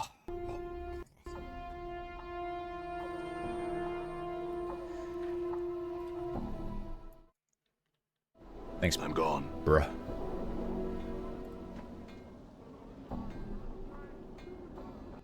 Alright, back to the festival. Oh, look, it's nighttime again. Of course it's nighttime again. Good job we're going inside, huh?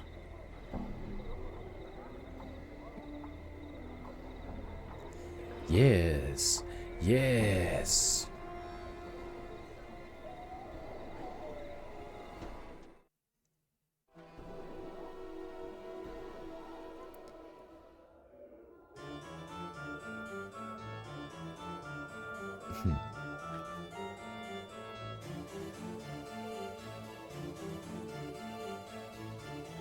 Sorry, I got messages.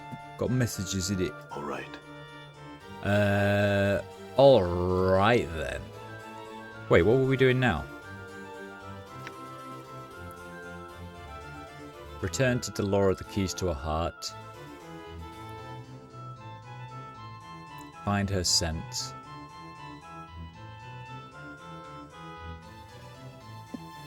The Dream Builder. A vial of my skin and blood. Like...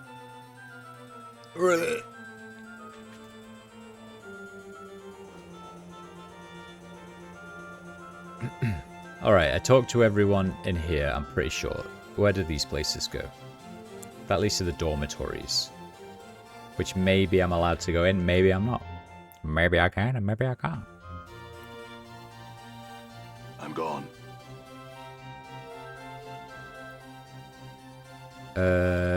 Apologies. Apologies. Apologies. Apologies. Apologies. Apologies. Why does no one talk to me? Fest Hall Room Clerk.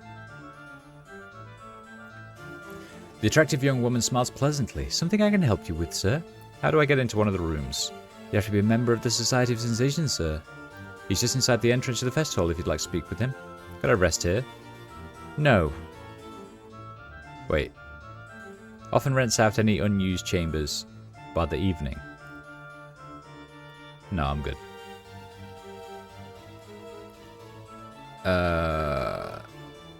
Alright. I'll go in here then. Hello? Unfulfilled desire. Subject of this portrait is only vaguely humanoid. An oil painting of a young woman.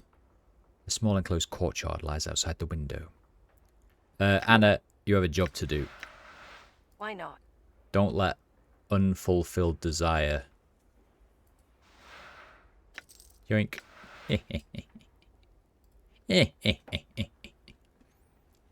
The woman before you is incredibly attractive. There's some intangible aura about her that makes you want to speak with her. As you step up to her, she glances at you coyly and gives you a knowing smile. Hello. You want something, yes? She hisses the yes, drawing it out slowly, sensually from between her teeth. I can help. Name your desire and I shall provide it.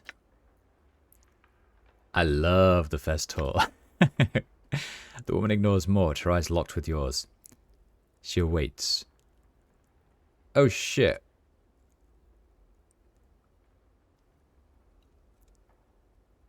I want my memories returned, all of them. Much may be forgotten in a lifetime, and much more in several lifetimes. I can help you. Explain to me the ways in which you want these memories. Speak to me your cravings, and I shall speak to you of the price.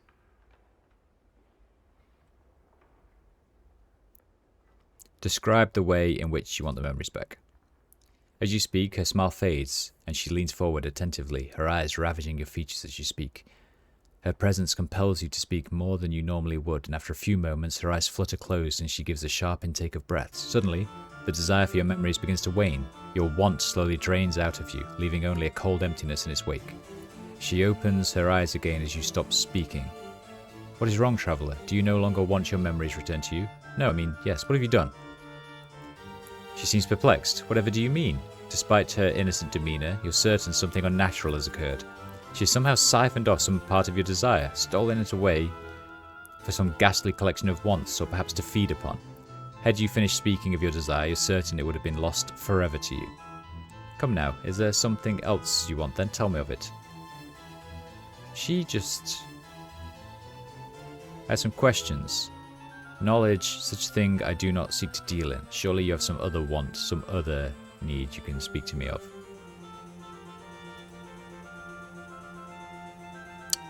Well, damn, woman. I'm gone. Is that because I stole your money?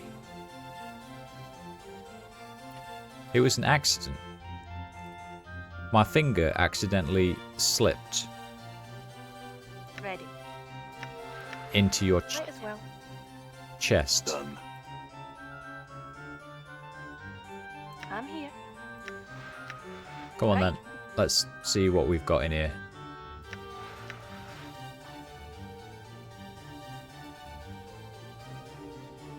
All right. Doop-a-doop-a-boo. Nothing. Doop-a-doop-a-boo. Money. Doop-a-doop-a-doop. Money. And jewellery.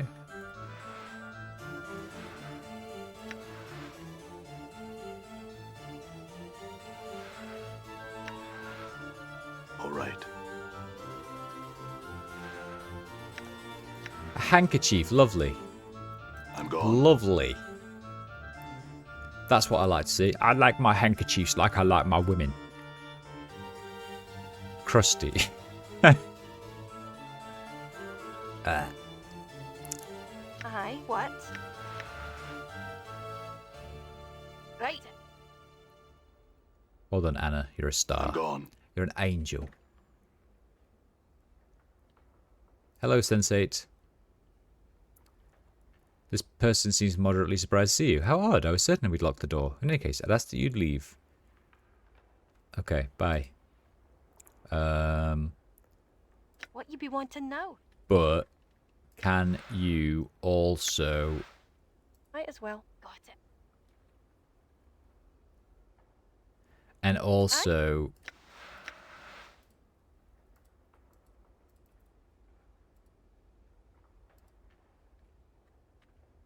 Oh, I'm gone. it's gone really quiet all of a sudden. Shh.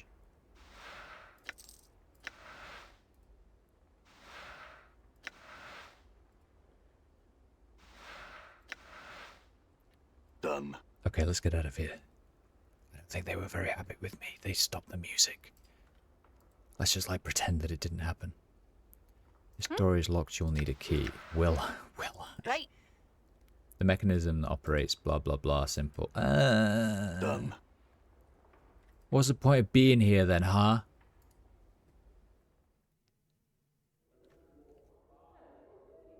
Wait.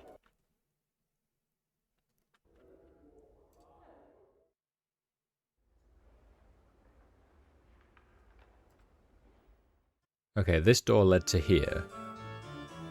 Wait, what is happening? There's two doors and they both... same place go? I'm gone. They both to the same place go.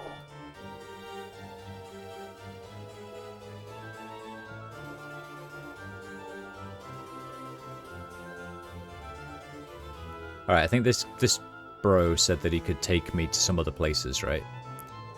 How can you help me? Can you show me to the sensoriums? How can I get into the private ones? You must be a member. Okay. Take me to the... Wait. Take me to the public one then, please. Thank you.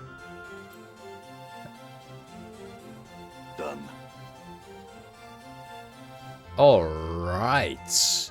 It's a whole new world.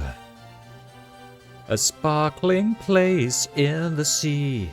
I don't know the lyrics to this song. This man's gentle voice compels his calm and refined demeanor. Greetings. Are you here to use one of the sensory stones? I have questions. This is the public sensorium, whose chambers hold the record or sensory stones. Each of the stones contain a particular sensation or a set of sensations which a user can experience for his or herself. A sensate is free to use them at their leisure. Well, visitors must pay more free. Does this answer your question? No. Then I cannot help you unless, of course, you have to pay. There are currently more than a dozen standard sensations available, as well as 6 more extravagant experiences. Choose a standard stone, 10 copper commons. A more involved one will cost 50. Would you care to hear of the standard or extravagant sensations?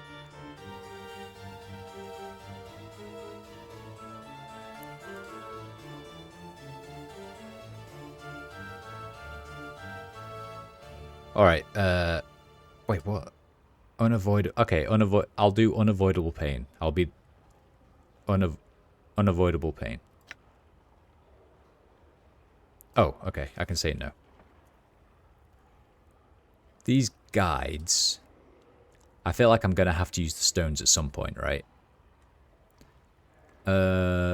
She doesn't want to talk to me. He doesn't want to talk to me. Here's a sensei just wandering around being little tyke that he is.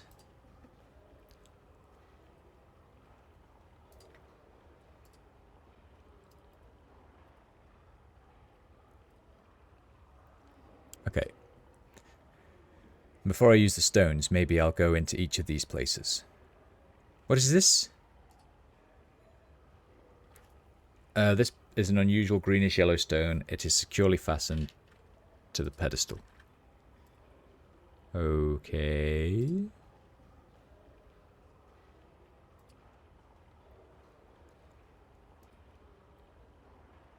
Should I click on all of them? Is that what I'm going to do? Damn my OCD. Damn it to hell.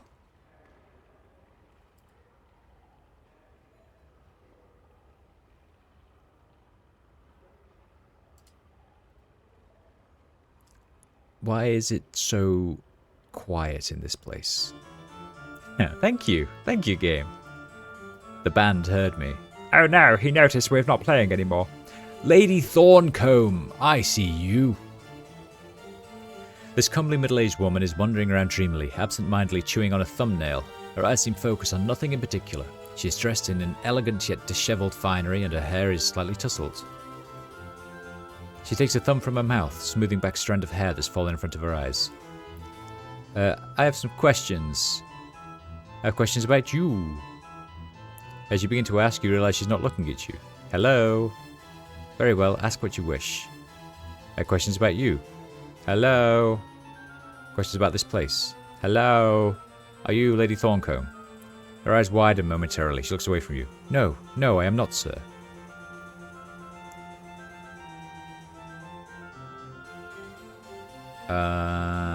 But I think you are, madam. I was told you are the mage's tutor at the Civic Festival. And if I was this woman, what of it? I hope to receive training in the magical arts. My journal. I shall dash your hopes to pieces then. I no longer wish to teach magic. Now go. But why? As if it were any concern of yours. But it is. I seek to learn, and you can teach. I would know what I would do to convince you to train me. She sighs loudly and resumes chewing on a thumbnail. I doubt there's much you can offer me which I cannot find on my own. The sensory stones provide me with all things that my considerable wealth cannot buy. The sensory stones? Yes. Each stone has recorded within it one experience or another. When I first came to these halls, I spent little time with them. Only now do I realize what I've been missing. Updated my What journal. have you been missing? Her eyes take on a glassy sheen, and she holds herself tightly. One could spend lifetimes here among the stones, experience after wondrous experience. Mere words cannot express their magnificence. I can only suggest that you see for yourself, sir. You sound addicted. Nonsense. Yes, I can stop any time I wished. I merely choose to bask in their wonder. Why waste time teaching dawdling, ungrateful magelings when I could remain here among the precious stones, living 100 new lives each day? I don't think the stones are there for that. Shouldn't you seek sensations of your own to share? What do you think? No, that's not what it says. That's not what it says at all. Goodbye. Okay.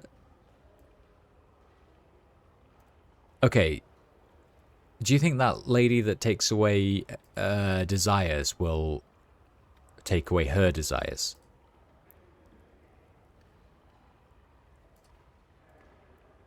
Maybe I can do that. What do I want Thornbridge for, anyway?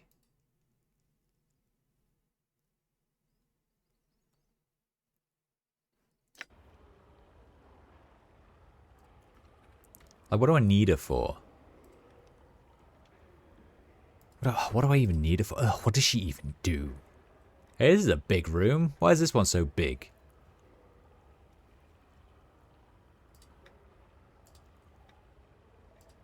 And where's that fellow's head?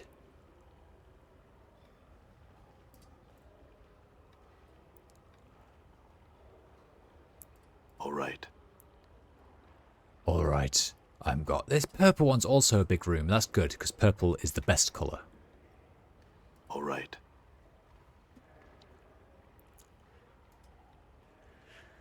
Okay. Okay, that was, I guess we'll do a save, and then we'll talk to the guide, and then... I don't know why I'm taking the long way around. I'm here to use the stones, please. The standard ones. I would like to do unavoidable pain.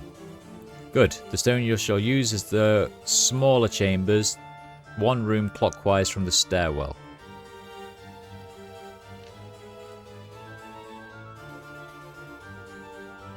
Unavoidable pain!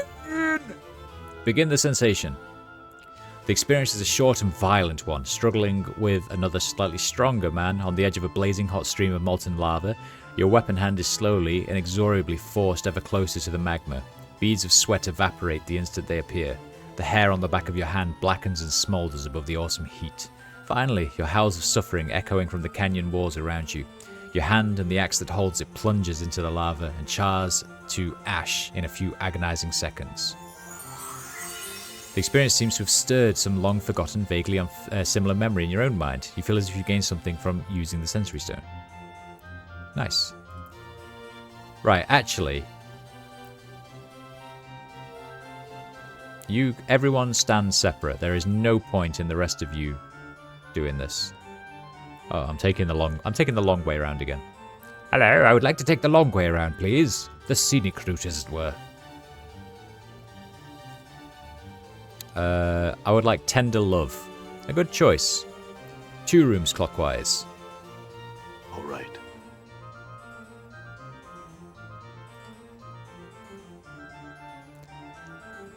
Tender love. Begin. Your eyes are closed. You can sense yourself standing on the tips of your toes, pressed against someone tightly. Soft, soft lips brush against yours, giving you the most gentle of kisses. Your heart seems to flutter into your chest, and you feel as if you could fall backwards and simply float off into space. Seems to have stirred some long-forgotten, vaguely similar memory in my own mind. Nice. Wouldn't it be funny if all of these stones were like just ones that I'd done in my past lives? Mind-numbing tedium will do. 3 chambers. I would like mind-numbing tedium, please. This violent stone is blah blah blah blah blah. The experience couldn't be more than a few minutes long, but hours seemed to pass. A long, boring lecture in the driest, dustiest hall in the University of Chalmers Sigil. You look about the vast hall, hoping to catch someone's eye to pull a face at, but the other students are either asleep or staring listlessly into space. You drop your quill pen, pick it up, and drop it again, just for something to do. You consider stabbing yourself in the eye with it, just to see if your senses haven't been wholly numbed by the incredible boredom.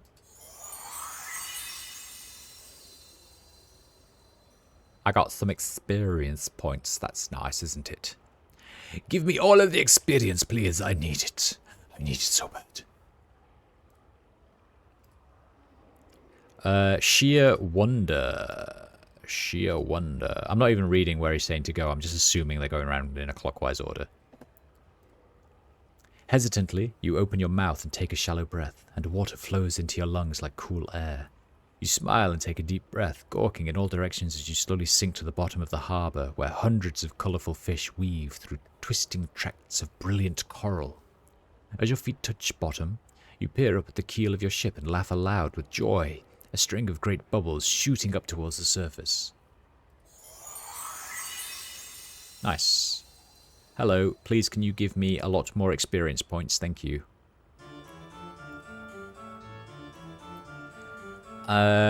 Consuming impatience.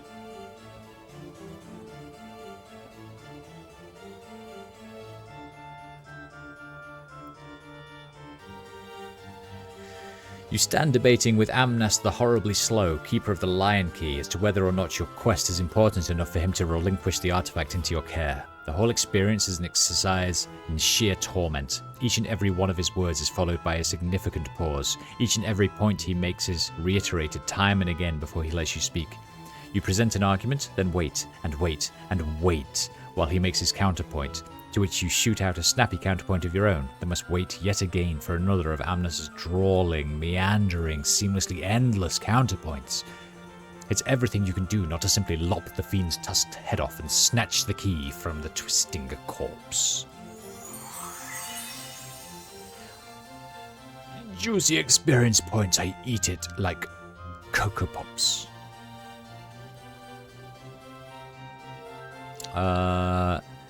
Tired surrender, please. 1, 2, 3, 4, 5, 6.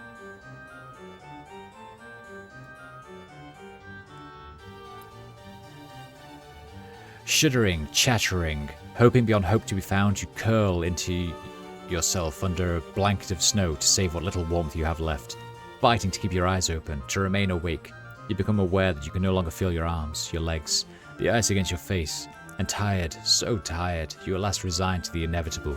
You close your eyes, bidding sleep a bitter welcome, as the sense of loss forces a single tear, doomed to crystallize before it even reaches your cheek, from your aching eyes. Nice. Next.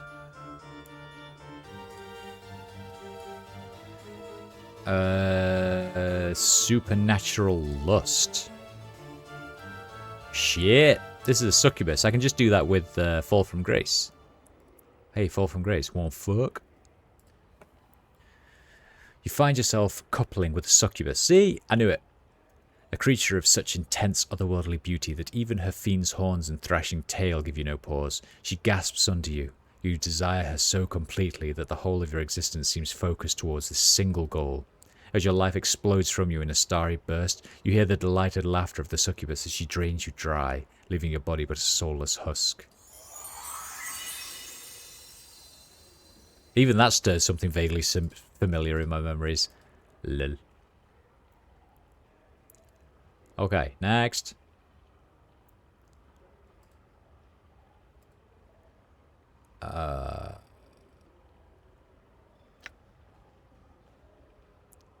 Tell me about some of the others. Psychosis. Ready. No, not you. You. I'm gone.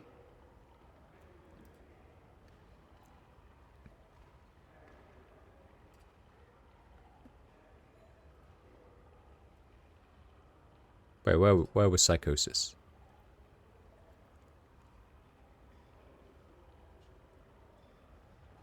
I didn't see it. Which one was Psychosis? Hello?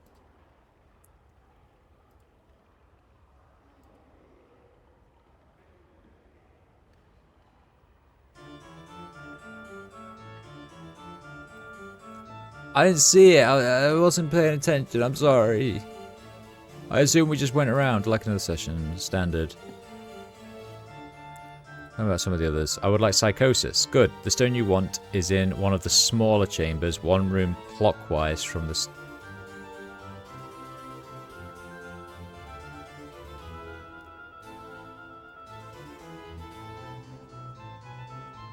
Wait, what? Right down here?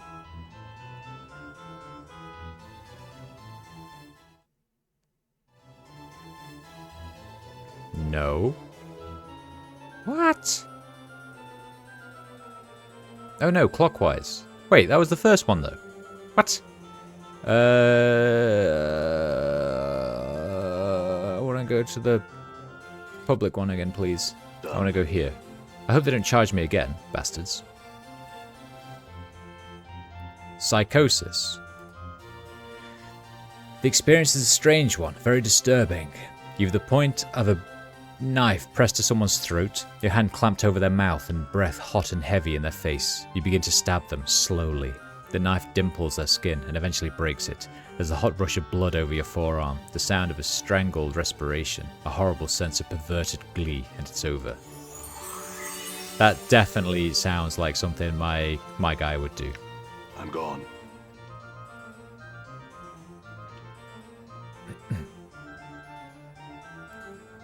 What up, bruh?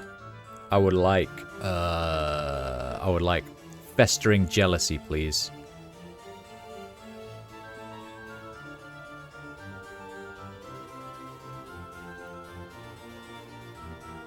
You feel your lip curl as the fair-haired young hero, armor gleaming like a polished silver mirror, once again enters your tavern.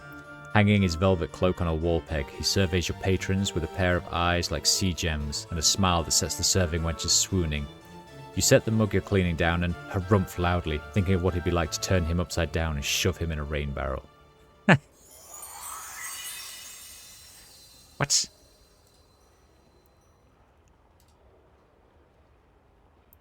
What? I want to shove that man in a rain barrel. My rain barrel. The nickname for my fanny.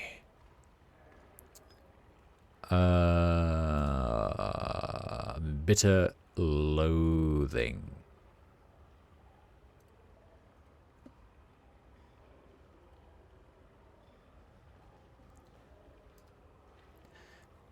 Venomous tears of pain brimming in your narrow yellow eyes. You gather the tattered remains of your small-scaled red wings off the floor. You humbly back out of Grober's study, gritting your needle-like teeth beneath sealed lips. Sure, you're only a spinner gun, least among devils, but that's no cause for a pit fiend to tear your wings off because he doesn't like the message you brought him. What would your Galugon master do now? He certainly can't say anything to Grober, and what use is a spinner gun without its wings? You'll probably get cast into the pit of flame for incompetence. Vengeance out of the question. There's little to do but shake your clawed fist and hate Grober with all your loathing. Your hard little black devil's heart can muster. Aw, poor little devil. He's a poor little devil, isn't he? Right, what else have we got? Pure glee.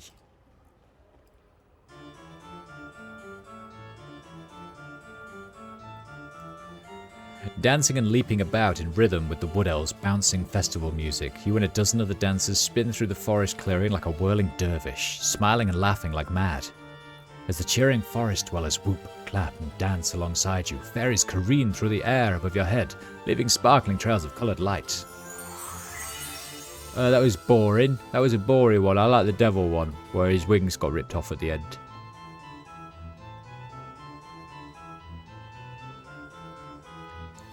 Frightened exhilaration.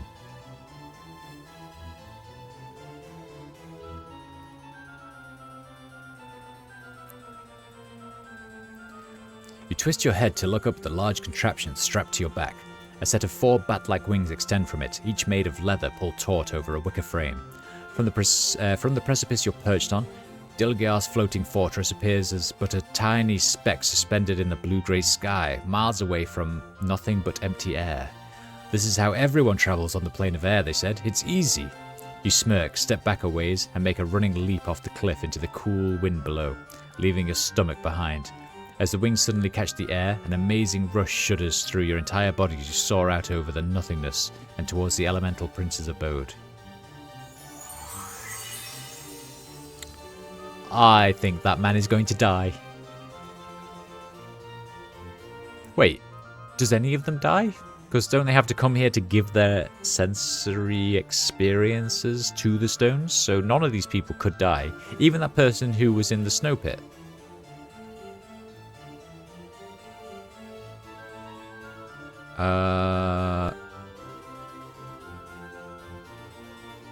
Grim determination.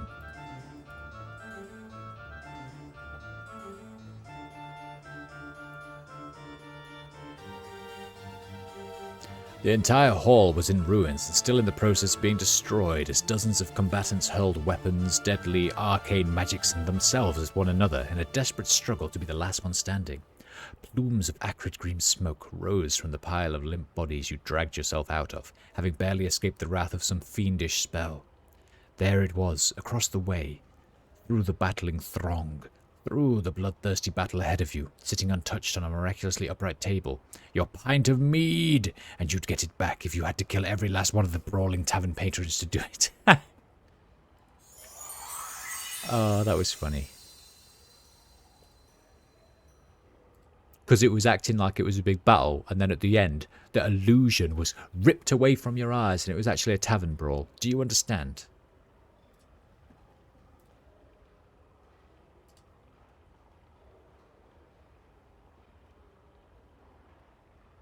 Alright, complete bafflement.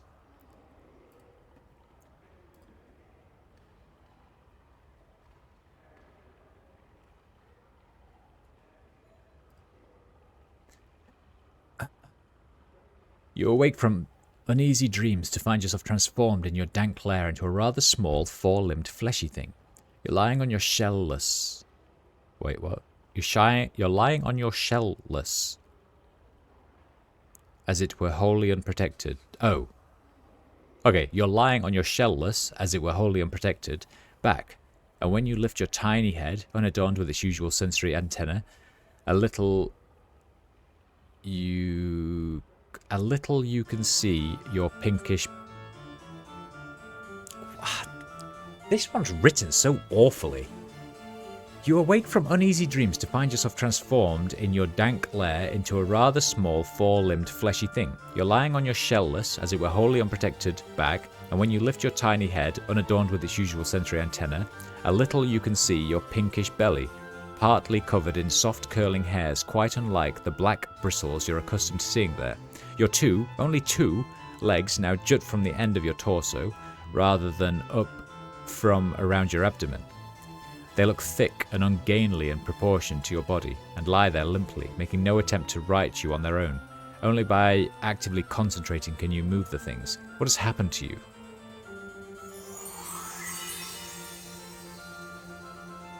Alright, and now I'd like the exotic ones, please. The extravagant, sorry. 1, 2, 3, 4, 5, 6. I'd like horrible regrets.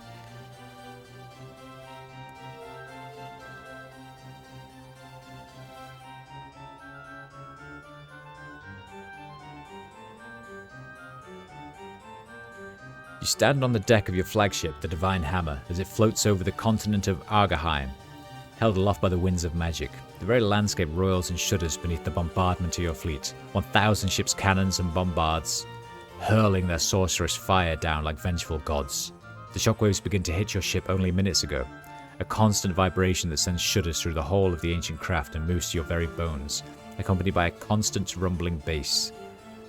As the land's mountains begin to sink and the seas that surround it begin to boil off into the atmosphere, your first officer comes to stand beside you. My Lord Admiral, permission to speak freely, sir. You nod your acquiescence, your stomach sinking as you guess his question. My lord, forgive me, but how? What gives us the right? 1 billion lives. You speak without turning to him, unable to take your eyes off Rumos, the nation's vast capital city, as it vaporizes into a cloud of superheated gases 12 miles across and growing ever wider.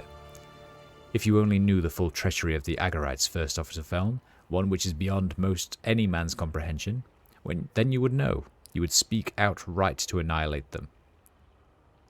We've no right to let them live. But sir, traitors, all of them, surely among the hundreds of thousands, how many innocents? Silence! Speak of it no more. Our king has spoken. His will be done. The task set to us is a horrible one, not fit for his contemplation or questioning. There is no room for pity, no room for remorse, only duty. The two of you stand silently for a time, watching the last minutes of Argaheim. At long last you sigh, a low, stuttering exhalation that sounds as if something is broken inside of you. Beneath the brazen plate that covers the ruined half of your face, your dead eye begins to weep. Falm, my friend, I would have you understand. I know now, as I look down at what I have wrought here, that were I to think upon what I have done, what I have truly done, I would be struck mad. A deed such as this, the anguish would overwhelm, destroy me.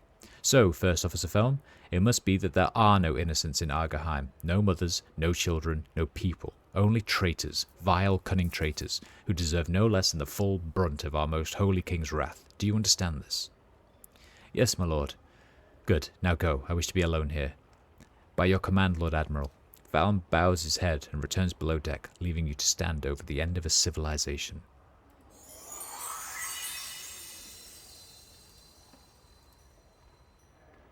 Very good. Alright, gentlemen. I'm going to go make myself a coffee. I will be back in 2 shakes of a gnat's penis. I said 2 shakes of a gnat's penis. Alright, my thingy's not working, but I'm just going to go.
If you need me, I'll be over here.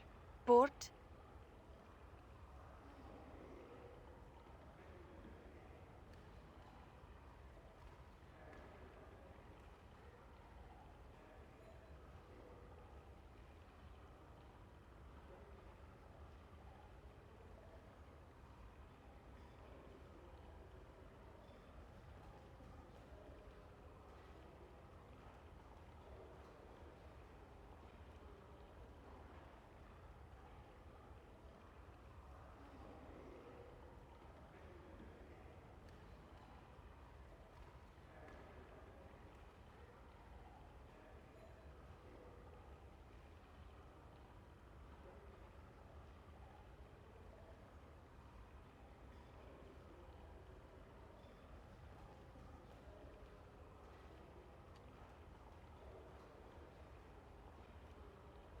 What's up?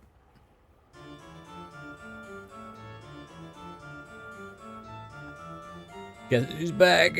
Back again. Wolf's back. Tell your friends. I'd like an extravagant session. I would like shock and arise to seething vengefulness.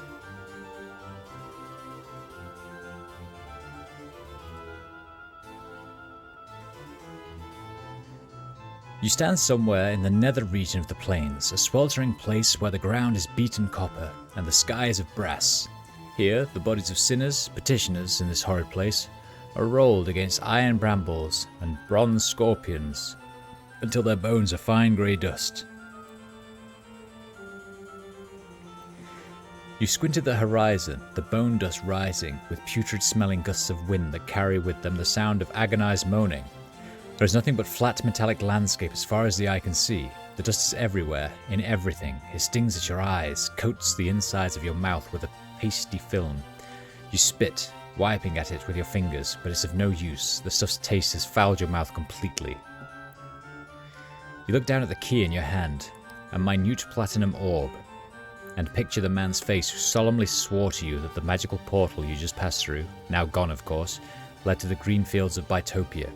Someone, by all the powers and their proxies, was going to pay for this one.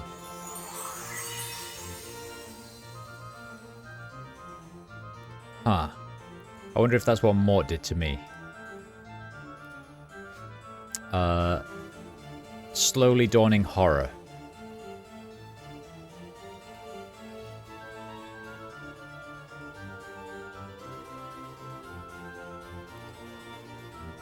How good could it be, you think, regarding the burgundy liquid carefully? Across the table from you, the twisted old man smiles slyly.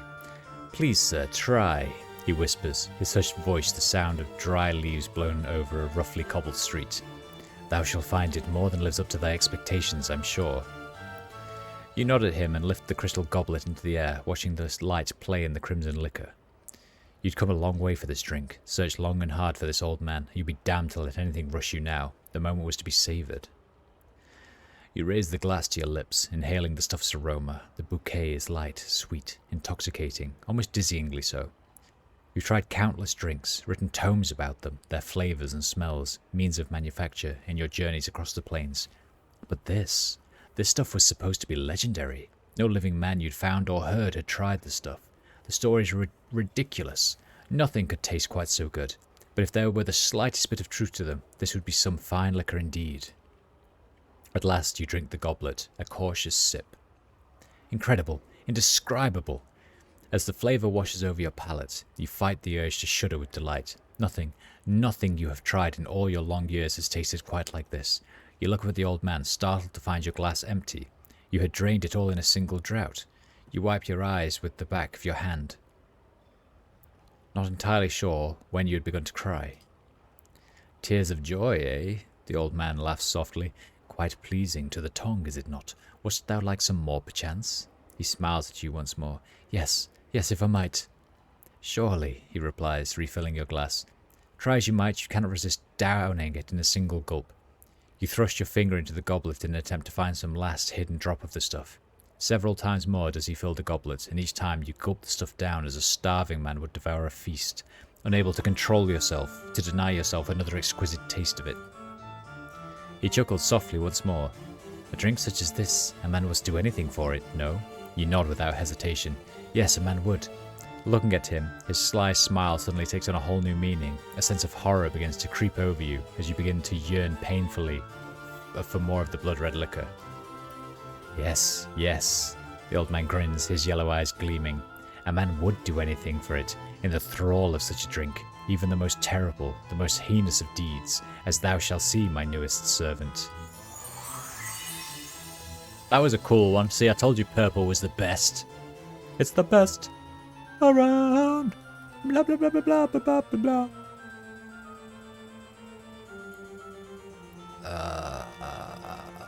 I would like another extravagant session, please. Indescribable frustration.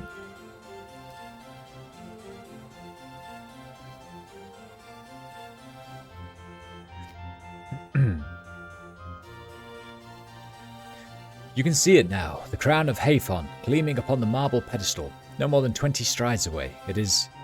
With it, you could wrest control of the armies of Aethanopolis away from your treacherous brother and restore your father's kingdom. A fool, your wretched brother was, you smiled grimly at the thought, to leave the king's only daughter alive, thinking she could do him no harm. A sound! The creak of leather sandals, the softest hiss, over there by that third pillar. She was close now, Palafi the Medusa, jealously guarding the crown her servants had stolen for her so long ago. Crouching behind the wide pillar, you wrap your hand tightly around your trusted thrice-blessed javelin.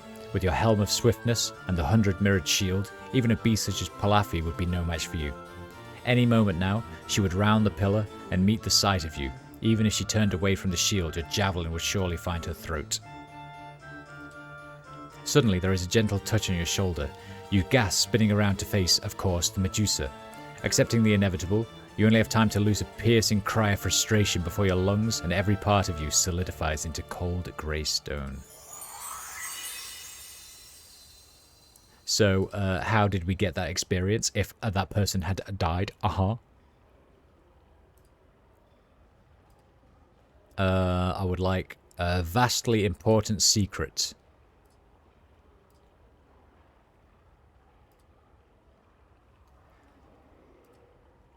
Six Imperial servants rush ahead of you.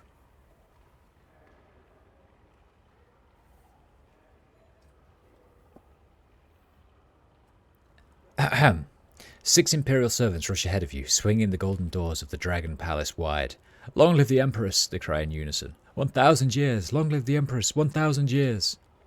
Beyond the threshold, dozens of loyal warlords, kings in their own right, drop to their knees, touching their heads to the floor in deference as you pass them en route to the Grand Imperial Throne. As you turn and face your minions, seating yourself upon the Imperial Throne, you allow a small, satisfied smile to creep across your carefully painted lips. There is but one thought in the forefront of your mind. That the body of the young Empress, Wu Sun Sha, lies broken at the bottom of the Well of Solitude, and that you, Bai Hua, a horse merchant's daughter, are at last poised to shake the empire and corrupt Wu dynasty to its very foundations. Say what? Say what? Say what? Blah, blah, blah, blah, blah, blah, blah, blah. Lycanthropy, please.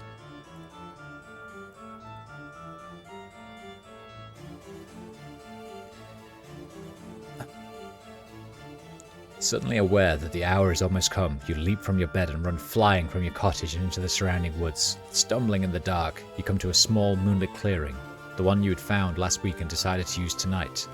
You hastily strip off your clothes, sit in the long grass and wait. You close your eyes, listening to the steady chirp of crickets, the throaty croaking of bullfrogs in the nearby creek, the rustle of the grass as the wind caresses it. What would someone think, seeing this through your eyes, experiencing this moment and what was to come next?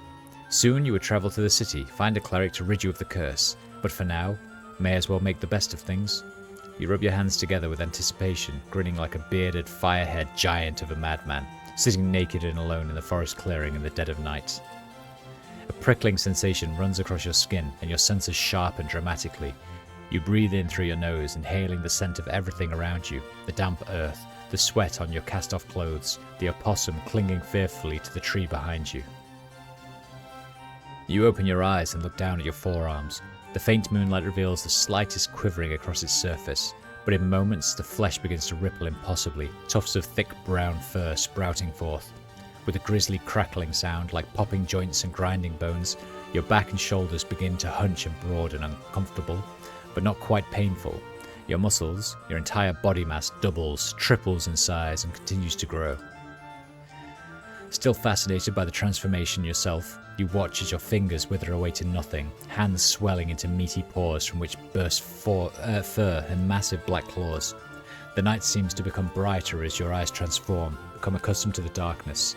A wide muzzle comes into view, and you touch your wet, snuffling nose delicately, chuckling to yourself. Next time, you think, you'll have to stare into a mirror or pond as the curse takes effect. Watch your face warp and change, losing its familiar shape to become a bear's. Soon, it becomes difficult to concentrate upon anything but your more basic urges. Food would be good right now. Yeah, food.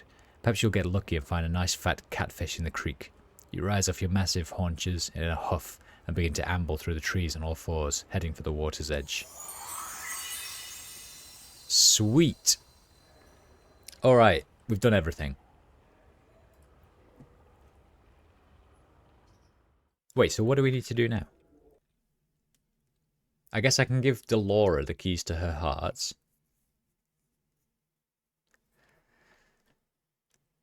I thought there was someone in here I was supposed to talk to. Maybe I need to become a sensate. Let's go. I guess we'll go to the brothel and give. Done.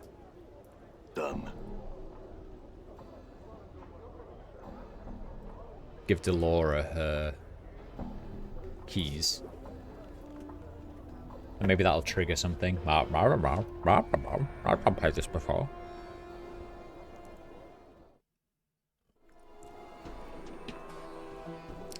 I'm gone. Oh, Delora. Oh, Delora, where are you? Where is Delora? I thought she was normally in here. That was Juliet. I wonder what Juliet has to say. Anna, were you raised in the hive? Huh?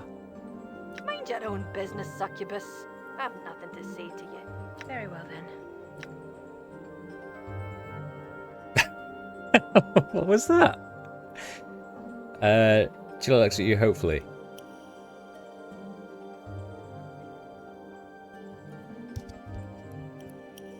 Montague seemed disinterested. I recall him saying he was bored with things in any case. My journal. She looked shocked. He said what? How could I have been so... Oh, it would appear as if my relationship has had troubles I so desired, and I merely missed them in all the melancholy. Perhaps.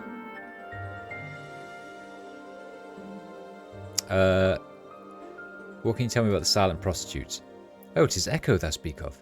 They say she's sworn never to speak again for one reason or another. I cannot imagine why anyone would do such a thing. I'm trying to find Vivian's scent. My journal. She shakes her head. Such a pity too, poor woman. I will admit I crept into her chambers at times to apply a drop or two of her perfumes, but for one to be so bold as to make off with Vivian's own personal scent, unbearably rude. In any case, ask her any of it. She's always flitting about watching everyone. I'm trying to find Marissa's Crimson Veil. My journal. Oh, who would ever wish to find the thing? I, for one, hope that unmannerly and utterly disagreeable woman is confined to her chambers until I am well and gone from this place. But to answer the question, no. I've not seen it, nor do I know where it might be. Nenny might, though. She's forever wandering about, watching everything. Do you know anything about Ravel Puzzlewell? Ravel Puzzle what? Who? Is that truly someone's name? If it is, Eve might know. She knows a myriad of tales and can likely tell thee of this Ravel. What can you tell me about this place? This brothel, 'tis a school for aspiring sensates. Mistress Grace is our teacher, and by the way, more qualified to answer such questions than myself. Mayhap thou would speak rather with her. You're aspiring to be a sensate? A member of the Society of Sensation, a faction devoted to the sensations and experiences. Mistress Grace would be better suited to answer thy questions regarding the sensates than I. What are you doing here? Okay. I feel stronger.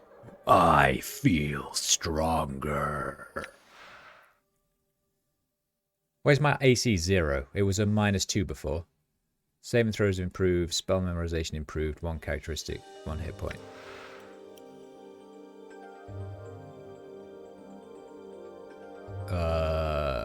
Stick 1 in intellect.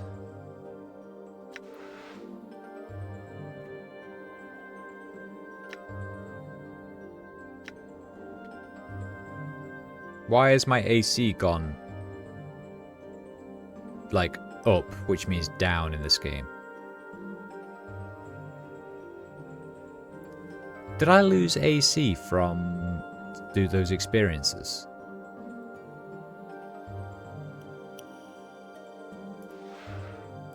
What happened? Wait, I'm not wearing a ring anymore. Where the fuck's my ring? Biting ring, plus 2 to armor class cursed. Oh!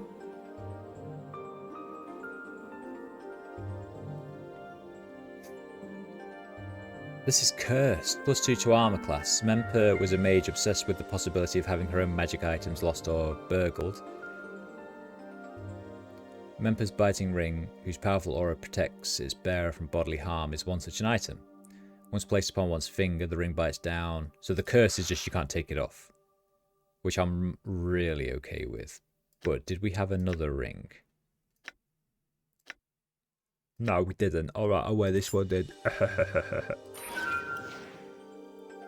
There we go. I'm back to -2. I feel more satisfied now. Give me back my biting ring. I feel the blood.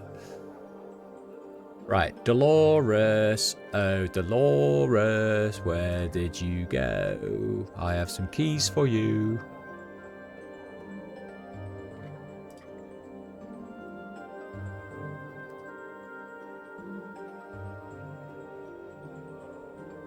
Here she is.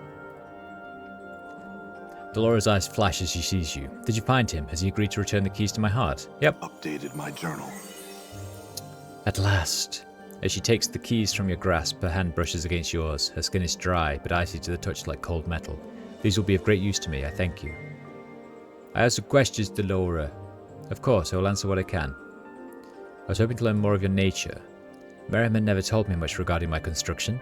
I know little of the inner workings of my body, much as you likely know little of yours. Outwardly, though, I am a human woman in all respects, save for the texture and temperament of my flesh. What about your mind, your emotions? Its functions are as much a mystery to me as any humans. When I first came to this place, I did not understand emotions, nor have any of my own. I have feelings now, though I am only beginning to understand them. What do keys do exactly? I can only assume that Merriman made the keys so that there would be no risk of me drawing away from him before he had tired of his experiment. Now that they are in my possession, I'm free to develop and possess my own emotions. How does your mind work? You do have emotions then? Its functions are as much a mystery when I first blah blah blah blah blah. What are you doing here?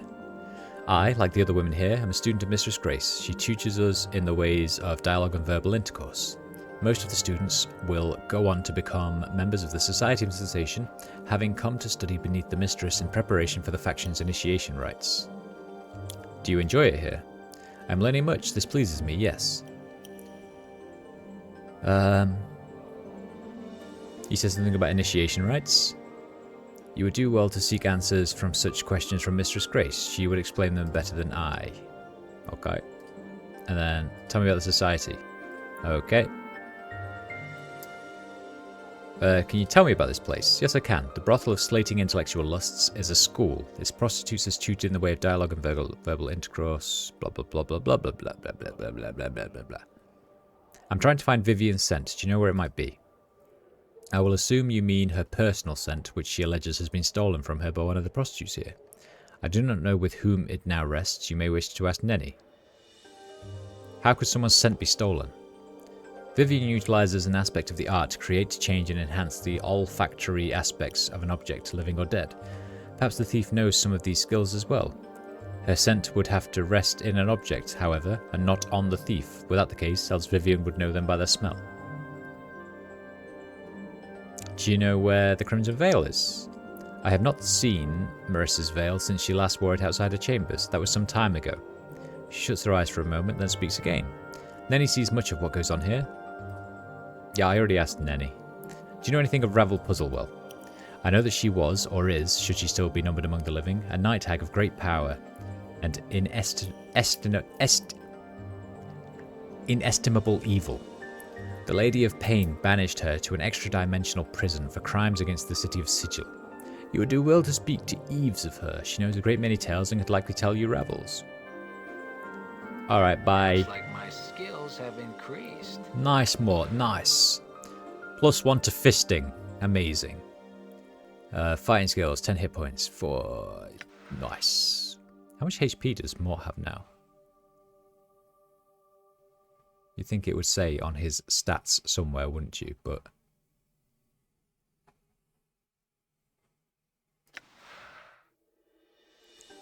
But it does not. Wait, reform party. Okay, I don't want to... I don't want to reform you. I do, however, want Mort to go there. And then you can stand in the middle, and then Anna the thief at the back. How about that? Blah, blah, blah, blah, blah, blah, blah. Right, shall we go talk to Nenny and just remind ourselves of what is being done here? Who is that? Echo.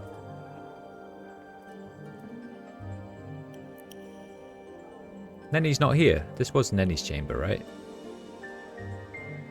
Weird. Hello, Echo. Have some questions.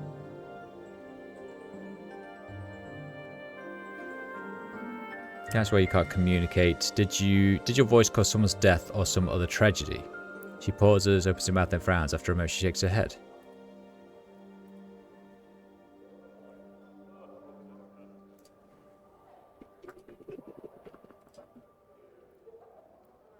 Right, where's maybe I should be... Wait, who's that? Nenny! Oi! I had some questions. Wait, and you are this... How are you... Oh, yeah. Kamaxi said someone's been taking things from her room too. Have you seen anything odd? Updated my journal. Then his eyes suddenly go wide. Oh, that's right, you know, once I saw a man sneaking out of Kamaxi's room while she was talking to a patron. I watched the front doors all that day, but he never ever left. Isn't that odd? I don't think he could have made it out of a window, and so I figured out where he went, and then I totally forgot about it. Weird, huh? Yeah, it is weird. So it's this guy then. This is Louis the talk. I had some questions, Louis. Yes.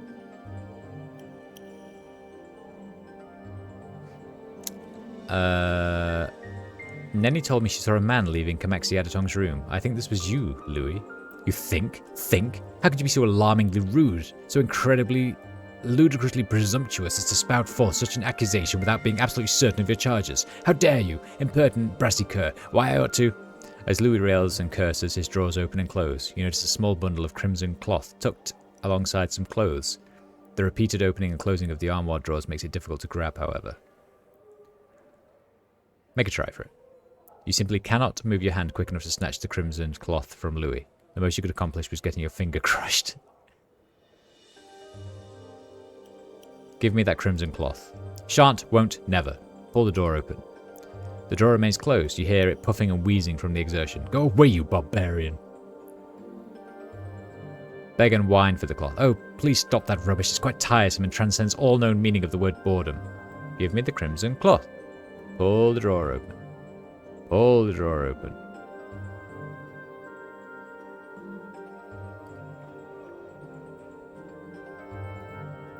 Stop! How tediously dull. You're making me quite drowsy. The armoire yawns, exposing the crimson cloth where it rests snugly beside some undergarments. You dart your hand in and seize it before the drawer can close itself. Tucking it away, you notice that it is perfumed with a light, exotic, most pleasant fragrance. Damn it, you rogue, blackguard, scoundrel! You give that back this instant. That's not yours. That is an exceedingly personal garment that belongs to a lady of this establishment, and they would not appreciate you fondling their private things. Oh, but it's all right for you, you wooden pervert. I'm not doing anything so criminal and malicious that you are. I'm merely soaking in sensations necessary to my growth as an individual. Sure, bro.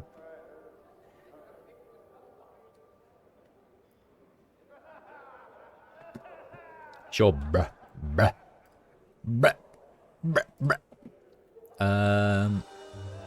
Oh, so...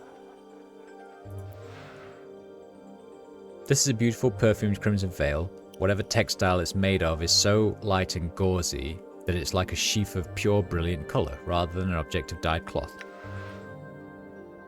Alright, so... Wait, who were the... So Vivian was the one with the scent, and she was over here, right? Or was she at the front desk? I thought they all just move around. God, why do they have such personalities? There she is. Have you had any luck finding the scent perchance? Yes, I found this red veil. Her eyes light up. Oh, how simply wonderful. She takes the veil from your hands, mutters a few words over it, and returns it to you.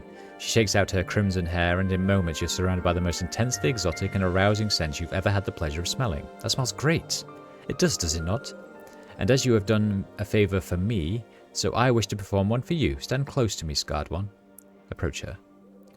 You step closer to Vivian. She takes your hand and, turning it over, takes a single cautious sniff of your wrist. Ugh! She wrinkles her nose. Vinegar or embalming fluid? Here, I will remove this smell from you. She mutters a few strange syllables, and a light tingling sensation spreads over your skin. In moments, your chemical reek lessens substantially. There, how's that? People should be less eager to avoid conversation with you now. Thank you, Vivian. Farewell. Charisma +1! I'm so charismatic! Oh, and now will you talk to me about shit?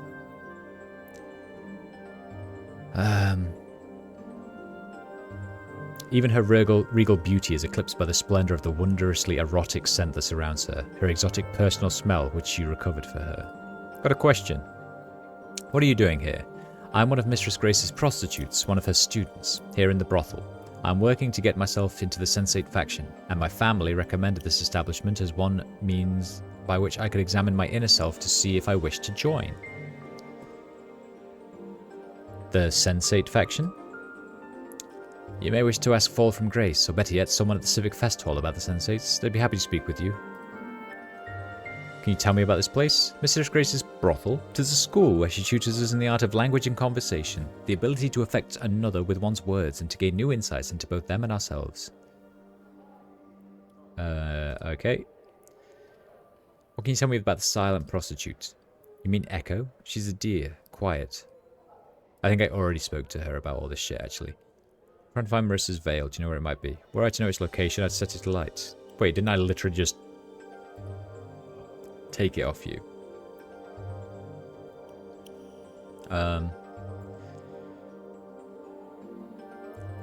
Ravel puzzle, well... Okay, right. We can go give... I think she's in here.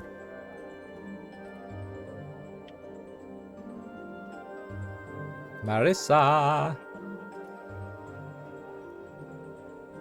It returns. You have a reason for coming this time, I trust, or just more of your pointless questions. Actually, I brought you a crimson veil. And would you please hand it over? Here you go. Updated my journal. You hold the crimson veil before you, and feel her take it from your hands. Ah, yes, much better. 2 shining points of red light appear before you as she opens her eyes. So that's what you look like. Perhaps I would have been better off with my eyes shut. What's that forked tongue, Marissa? Don't even get me started. Why do you remain behind the screen? At first it was because I had lost my crimson veil, but now I do not know. Perhaps I've grown accustomed to dealing with my patrons in this manner, and I've grown more to enjoy it. In time I imagine I will tire of it and venture into sigil once more, but for now I'm comfortable here. Why is it so dark in here? Okay. What are you doing here? Sitting here with my thoughts, listening to you voice yours. The silent blah blah blah. Curious to hear your thoughts. Can you tell me about this place? I'm not sure I'm in the mood.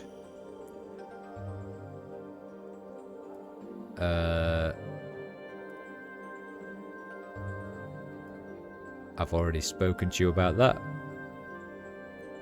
Could you turn, say, a limb into a statue? I could. Why? Do you happen to be carrying a limb? Yes, I am. Hand it here, then. Marissa takes the happy little creature from your hands. It chirps happily, Pio Pio, unaware of its impending fate. Wait, what? What have I done? No! With an eerie flash of sickly red light, the gleeful Limlim's chirping comes to an abrupt and disquieting stop. Marissa places the Limlim, now a thing of cold and heavy stone, into your hands. Why did I do such a thing? I'm so sad. My little Limlim pet. That must have made me more evil. Come on, man.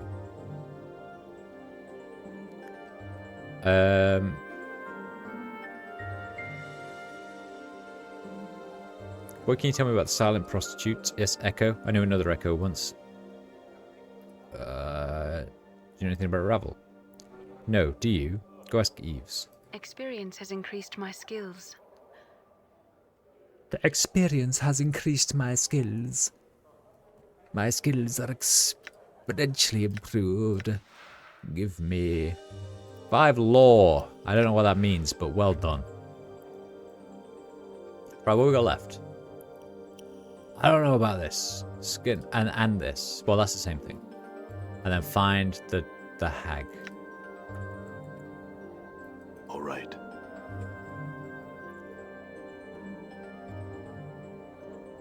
Do I have anything I can, like, use, maybe?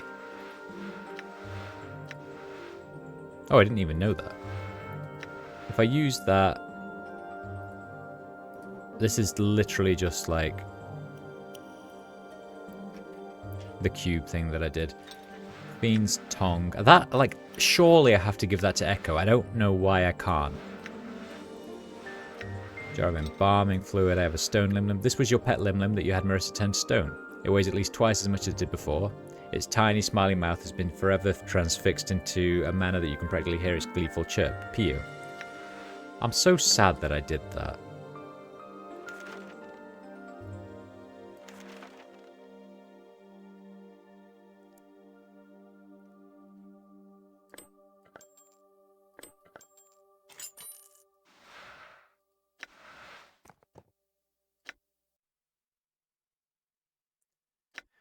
And I literally have nothing else, right?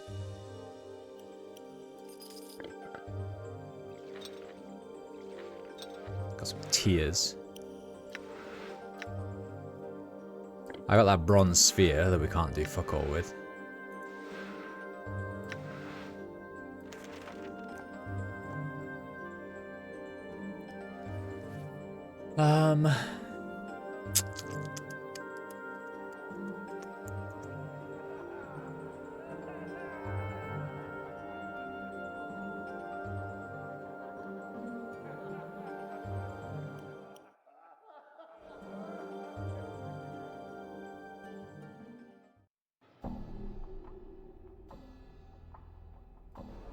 Done. Who's around here? Drunken Mage. Hello. Something wrong. Why don't you stop drinking then? Oh, there's someone... Oh, there's someone you should speak to. Unfulfilled Desire. You can find her in the Civic Festival. Talk to her of your love for drink. You'll soon find you won't want it any longer. Updated my journal. His eyes brighten. Truly? I shall go. Speak to her now, then. Thank you, sir. Here, I would have you take this. I need it no longer. Thanks. Bye, Drunken Mage. What does he give me? Frost Ale. Hey, that's the thing that I bought. I don't know if I need another one.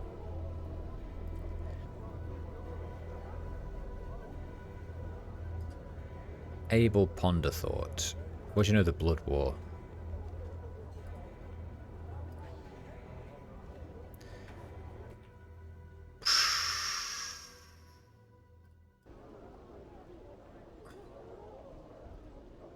I can go try talk to this fellow, but I don't think... I think I have to become a sensei. That's the only way I'm going to get into the...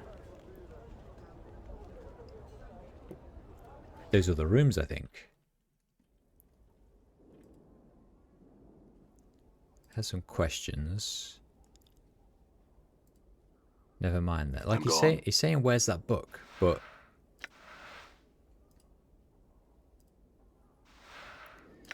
wait, maybe if I quick save, what if I... like, put his book in there?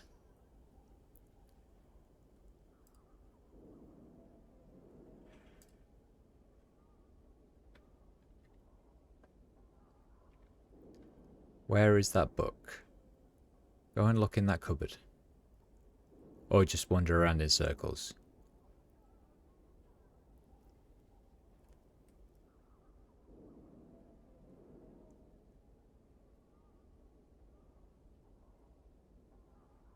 Okay, maybe he will actually. He seemed to go over to there, didn't he?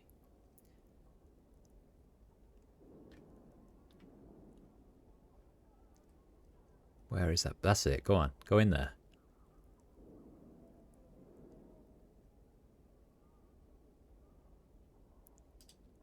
What do you mean it's not there? It is there. Look, it's here.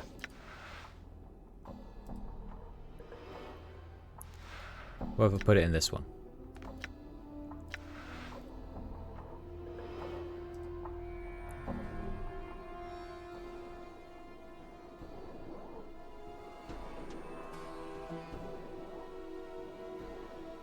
It is not here. Where is that book? It is there, you idiot. I think it might be glitched. Because I thought that was pretty smart of me to do that, you know?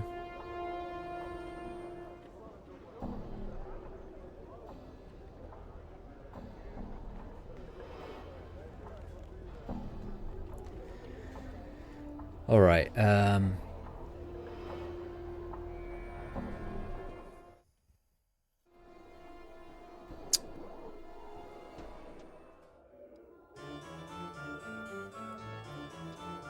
I think what I might do is a proper save game. New save called Joining Sensates. And then if it causes any issues with this quest, because I really want to know what this dream builder was. I don't know where the fuck I'm supposed to get a blah blah blah, you know. Can you help me? Blah blah blah. No, that was... Fuck's sake. Hello. I had some questions. Society. Might I become one? I'd like to join. They will not forgive you. There shall be no going back. I'm ready to join.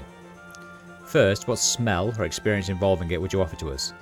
Actually, I'd like to contribute one experience that involves all 5 senses. I woke up not knowing where I was on a cold, blood-slicked iron slab in the bowels of the mortuary, a place where only the dustmen or the corpses in their care have seen. Go on. My entire body reeked of embalming fluid, but even the smell of that was not enough to match the coppery scent of gore around me. Dozens of bodies lie on countless bloody slabs like the one I rose from, all in the process of being gutted, flayed and the like by nightmarish clockwork devices for reasons unknown.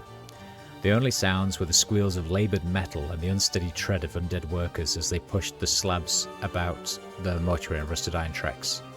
A disturbing experience. And I even left out the part about the chattering skull that flew up to me as soon as I was upright. Will it suffice, Splinter? Yes, we shall go to an empty stone now to record your experience. You will then be granted access to those privilege allowed only to members of the Society of Sensation, as well as taught the sensory touch. You return to the Civic Fest Hall's foyer with Splinter. We welcome you into the Society of Sensation, Traveller. May further journeys and experiences pave your road to the great truths of the multiverse. Thanks. Thanks, bruh. Bruh. How can you help me? Yeah, what you got? What have you got? Whatever you got. I want to see what you got. Power word blind. The spell blinds up to 100 hit points of creatures within 15 feet. The blindness spreads outward from the center, affecting the creatures with the lowest HP first. Wowzers, trousers. I want it. I want it so bad.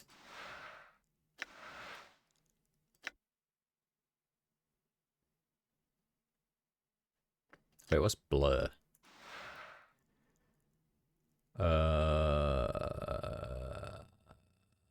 -3 penalty and grants +1 on saving throws. Okay, yeah, maybe I'll buy those two.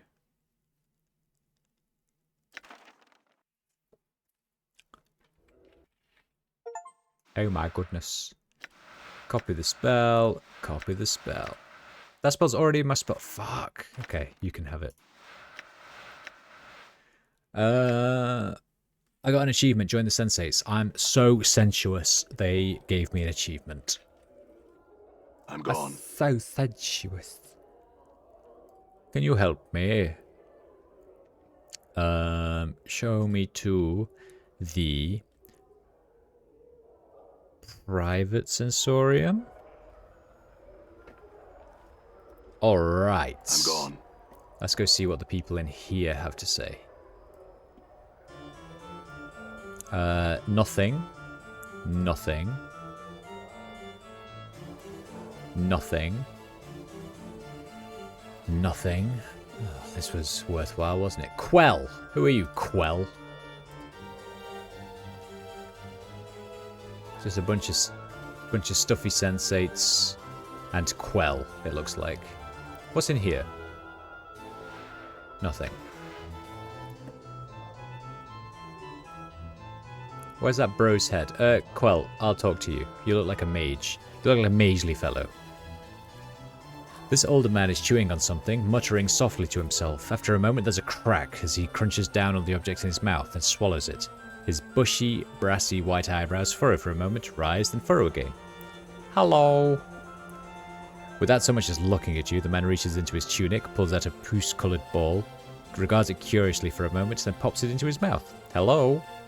He frowns and waves you away, then nods to himself thoughtfully as he savours the flavour of whatever he's put into his mouth. I've got some questions. The man smirks, bites his thumb at you, then abruptly pauses. His cheeks swell and, with a violent gag, he spits up a large black fly, which begins to buzz around the chamber. Minosaurian candies be damned, he cries, shaking his fist at the insect.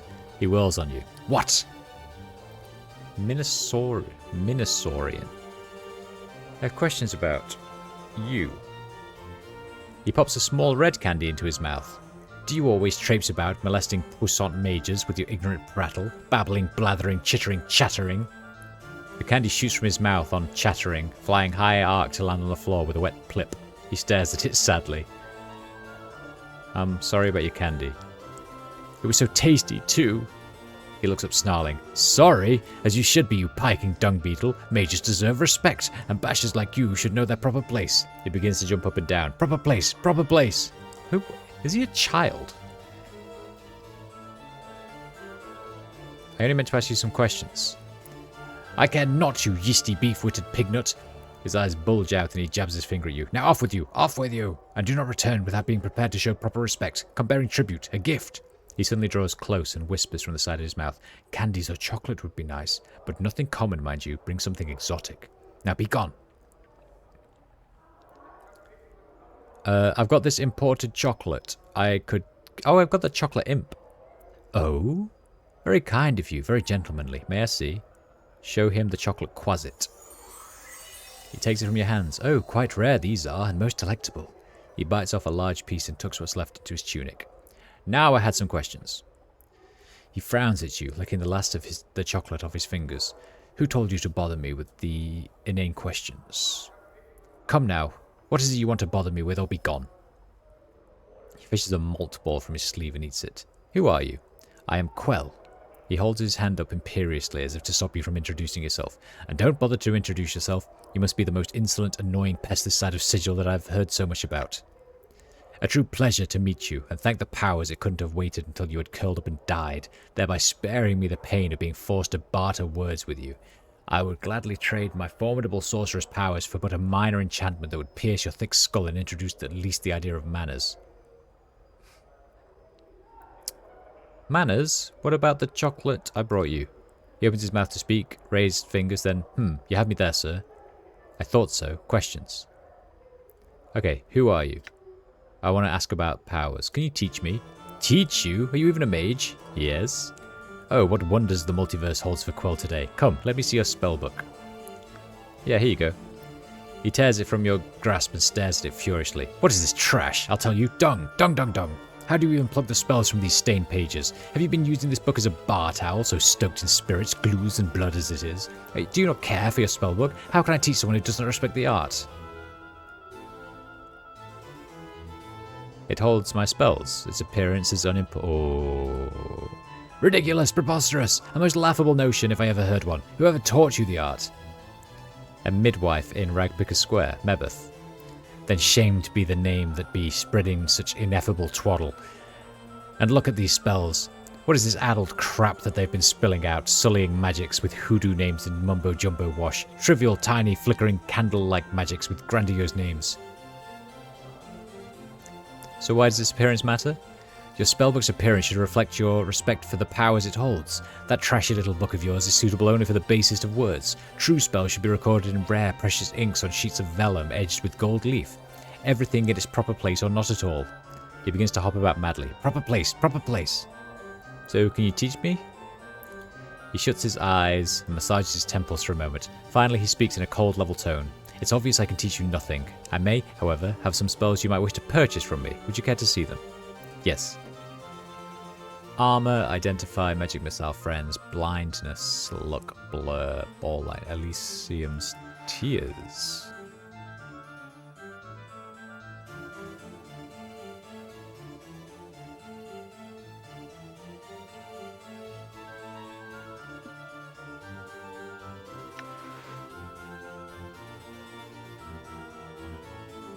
Power word blind, I've already learned that, and that's for way less than that other lady. From the other lady, sorry. I need to talk to you about some more. Can I have some candy? A candy? And once more, for good measure, a candy? What, pray tell, makes you think I'd give candy to a shirtless, impertinent pumpion such as yourself, huh? Would you sell me some? Now that I might, but I warn you, I sell no ordinary candies, but chocolates of power. He draws the last word out, rubbing his hands together greedily. Chocolates of power? Indeed. They are not cheap, mind you, so should you find yourself short of jink, I suggest you drop the subject immediately. Would you like to see what I have to offer, hmm? Yes. Updated my journal. What the shit is this? Invokes bless. Invokes protection from evil. Call lightning. Armor. Friends. Strength. Swarm curse. Luck. And a cloud kill. Interesting. I had some questions. What can you tell me about this place? You stand within the Civic Fest Hall, in the exclusive, so very exclusive until you shambled in, private sensorium. Speak to the man in the Fest Hall's foyer, Splinter, should you have anything more fatuous to ask. Can you tell me of Ravel Puzzlewell? At the mention of a name, he swallows the candy he's sucking on with a loud gulp and wincing in pain. What to tell? Why tell at all? Such things, such tales are best left in dusty books in the attics of old men's minds. Evil, evil, such a name, and such dark tales swarm about it like flies on a corpse. Just the same, I need you to tell me. He rolls his eyes, plopping another candy into his mouth. She's a night hag, my boy, who came to Sigil, all evil and cackles she was, alive with her shadow magic, ready to butt heads with the Lady of Pain. Balmy, balmy, balmy old hag, only succeeding in getting herself mazed. She's likely dead by now.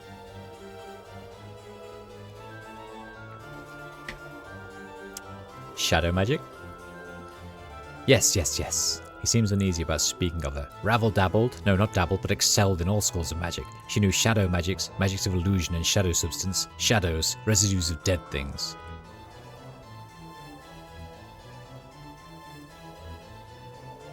Mazed?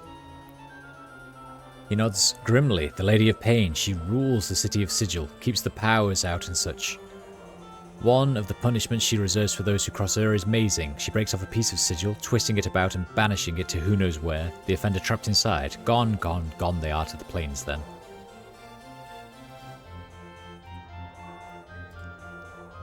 The Lady of Pain? He nods grimly. The Lady of Pain, she rules the city of Sigil, keeps the powers out and such. One of the punishments she reserves for those who cross her is mazing. She breaks off a piece of sigil, twisting it about and banishing it to who knows where, blah blah blah blah blah. How might I find her?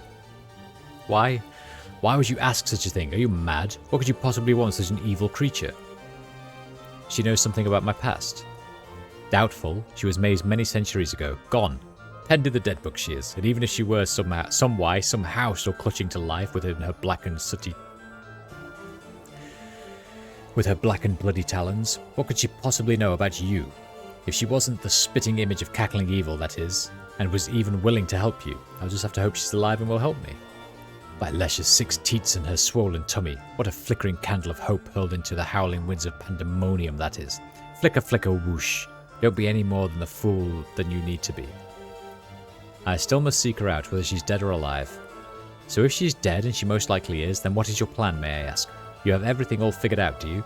Quell is just blowing words out of his pits. Nonsense, nothing. What do you plan to do if she's in the dead book? What do you think I should do? The first brilliant question you've asked. Me? I think you should give up this clueless idea of entering mazes and chatting with night hags and lope back to whatever crypt you crawled out of. Makes far more sense than fishing for the lady's anger, doesn't it? Can you tell me how to get to her maze? Lunatic, madman, addlecove. Have you not listened to a word I've said? She's imprisoned in an interdimensional maze for trying to best the Lady of Pain. That means she's at least 10 times as balmy as you, and at least 100 times more powerful. She's also most likely dead, thrice dead, and if by happenstance she isn't, she'll make you dead. Yeah, but I really need to get to her. Quell goes quiet, chewing on his lip. After a moment, he fishes around in his tunic for a mint, then plops it into his mouth. You're serious? Serious now? Why so serious? So Bartor bent? So mule stubborn? Well, born clueless, die clueless. Yes? Updated my journal. All mazes have portals, this much I know to be true. A way in, a way out. This is how the lady fashions them. I do not know the portal, its location, or even its form, but I am told its key is a piece of ravel. A piece of ravel? But if ravel's maze, then how am I supposed to... Then you'll have to make do. Find something that has ravel's taint in it. Mayhap. That's all I know. All. Bother me no more about it. If you want to go pestering someone about something like that, go to the brothel of slating intellectual lusts. One of the ladies there is bound to have met someone that knows something that'll help. Updated my journal. Thanks, bruh.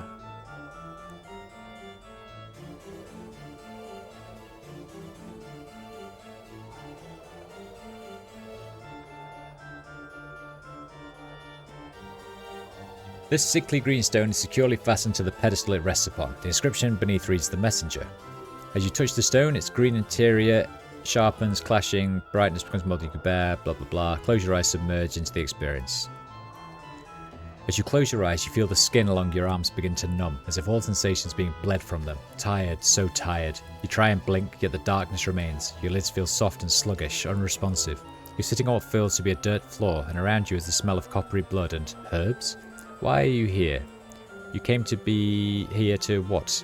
Your memory fails you, but you feel a growing panic beginning to well up within you.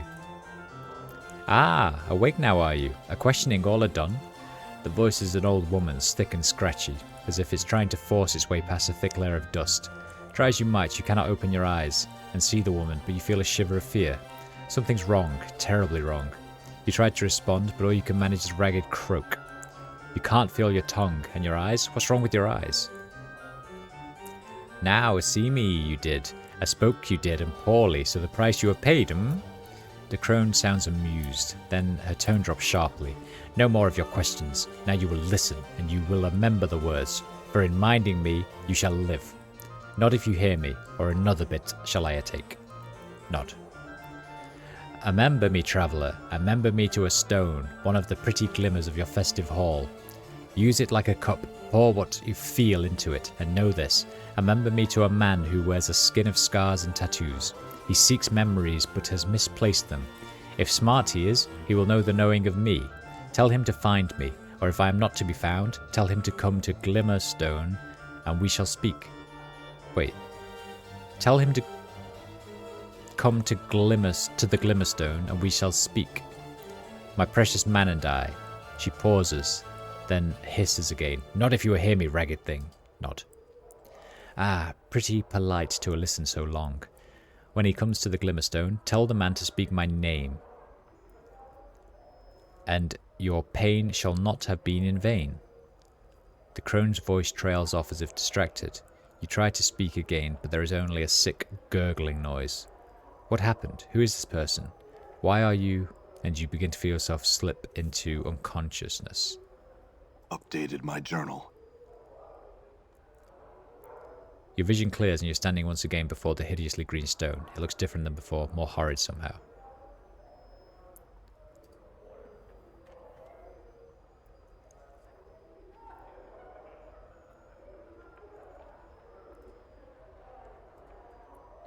I'm just curious. Like, I'm really hoping I've not fucked this up and I can do this again if I want to.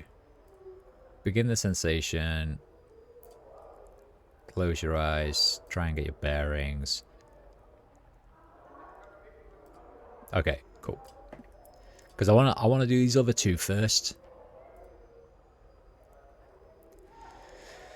This one is week-long hunting trek across the forests of Borea. You're standing in a circle of white tents deep in the woods somewhere.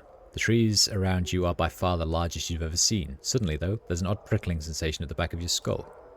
Your surroundings melt into a colourless smear, then slowly revolve into what looks like the interior of a large grey sphere. Across from you stands a figure almost identical to yourself. His eyes flash in half darkness. A mad smile splits his features. I knew you would come. Hello. Oh, greetings, greetings, so good to see you. I bid your murderous tongue be silent. That's right, murderous. You pretend innocence is laughable. Who are you? Oh, don't you know? Didn't all those filthy, lying, thrice-be-damned journals tell you who I am? Those journals that were so conveniently left for me when I awoke? Those journals that found me an incarnation? Ha! Burn them all I did. All that I found. What did they say? They spoke lies, lies, lies, and nothing more.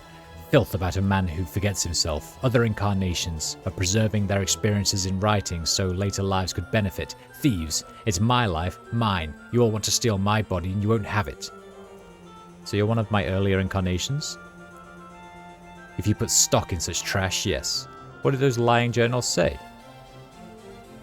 Where am I? Oh, this? He gestures around him, snickering.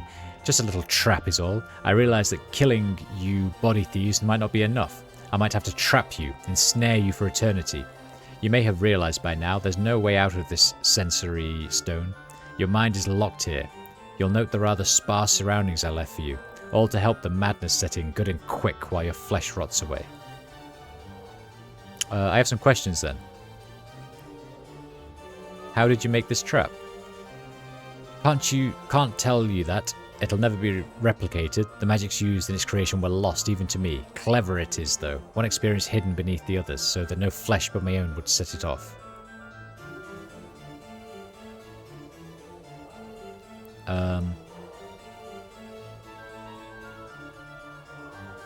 Did you put those tattoos on?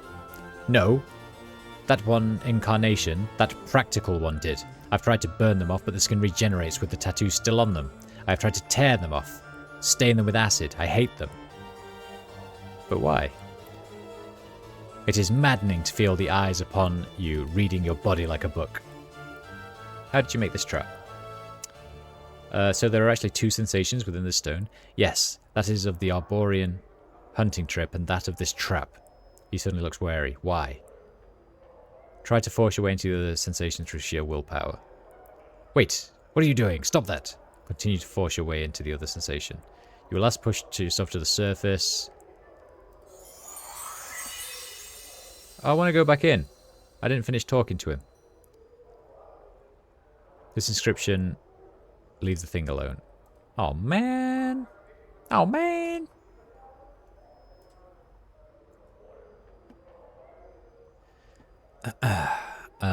This just says longing. Begin the sensation. As you place your hands upon the stone, its surface ripples beneath your touch. A chill washes over your arms like plunging your hands into a mountain stream. As you close your eyes, you blink and reopen them. Your eyes are brimming with tears and you're overcome with a terrible sensation of drowning. As the sensation rolls through you, there is a stirring in your breast, a hunger, poisonous like a serpent, biting into your heart until you feel as if your breast will explode. You want desperately to steady yourself, focus, but all that comes to your eye is tears. You raise your hand to wipe away your tears. Your hands are soft, delicate, a delicate woman's hands. They brush the stray tears from your cheek, and you cup them in your hands, each of the tears like jewels shimmering in the light. The lights are cast by candle globes that drift through your sanctuary. You have come to this place to gather your thoughts, to reflect on the past with an eye towards the future, to cleanse the mind before the journey. Yet, you cannot concentrate. Your thoughts remain in the present, trapped there by the terrible feeling that rides in your breast. What did he mean? Close your eyes, sigh. You close your eyes, but his words echo in your mind 100,000 times. Will he ever return? At the sound is a whisper, an echo. Only you, only you. Yet you hesitated. at the brink of time's door, and he must have thought you afraid to go, but you were not. You were afraid to stay, and the fear, the serpent rises in your breast again, its fangs biting into your heart, filling it to bursting with its poison. The tears come again, running down your cheek in streams, his words echoing. Echo, only you, only you. Your eyes snap open. It is his voice. You whirl and you gasp. He stands powerful in the shadows, and he strides into the light of the drifting candle globes, and you feel the serpent writhing and dying. He returned, his face stern, but somewhere after those features you can almost see his pleasure at seeing you. After all, he returned for you. Only you can help me, Dayanara, but it was wrong for me to ask for your help. You speak, Dayanara, yet you, it is you, grey-skinned like a statue striding from the light. Are you that scarred? Your body looks like it has been bathed in knife blades, the wounds, the tattoos, horrible. Yet, you see through Dayanara's eyes, and she sees. How can she see you in such a way? She puts a cloak over your features. She sees you in such light, such terrible longing. Light, for she. How? How can she feel such? Try to refocus, brace yourself, hold on to the experience. You feel your vision tearing, doubling until you're that man striding from the light. It is you, but not you. You feel yourself being torn. It's Dayanara's experience, but at the same time, it's also yours. And you... what? I ask too much of you to accompany me, Dayanara. I have no right to place you in such danger for my sake. It is your words, but they are a surgeon's words, chosen with cold skill, without a trace of emotion. With every word, you feel yourself sneering inside, knowing what the stricken girl will see next through her longing-stained eyes, and who are you, that person, that man twisting her words with your words, not knowing how powerless they are to her, like bolts from a ballista piercing her breast, yet she sees only relief at your return. How can she feel and not know you mean to? I've come to ask your forgiveness, Dayanara. I shall return to you as soon as I'm able. Your vision tears again. Tears. Tears or tears. One of those two. It does one of those things. Doubling and bleeding until you're facing yourself again, trying desperately to speak, to warn Dayanara that this is not a man, but a creature that kills for his own needs. He doesn't care about you, Dayanara. You're a tool to him. A tool he needs to. But Dayanara speaks and you can't stop her. I would place myself in 1,000 dangers, embrace eternity for you, my love. I'm not afraid. Listen to me. I will accompany you. Though the plains themselves should bar the way, you feel yourself shattering, relief and satisfaction, his satisfaction at her words, knowing she would say them, always knowing. And her admission of love is like a slamming of a portcullis across your heart. Trapped. She's yours, but you must be certain, so you'll drive the nail home. The way is dangerous. You'll have to be strong, far stronger than you are now. Swimming through her mind, relief, the wave of relief. The end of longing, yet longing for him more at his words, not noticing his manipulations. All you need to be is strong, and his path shall be as one with yours. Your thoughts are like fires, but you can be strong, stronger than he knows. You know no fear, you would die for him. I can be strong, my love, I will. Her words slide off him like water. The serpent in her breast, the one piercing her heart with its poison, has been replaced by this serpent in the flesh. She sees nothing of this, and his next words are planned, carefully, so carefully.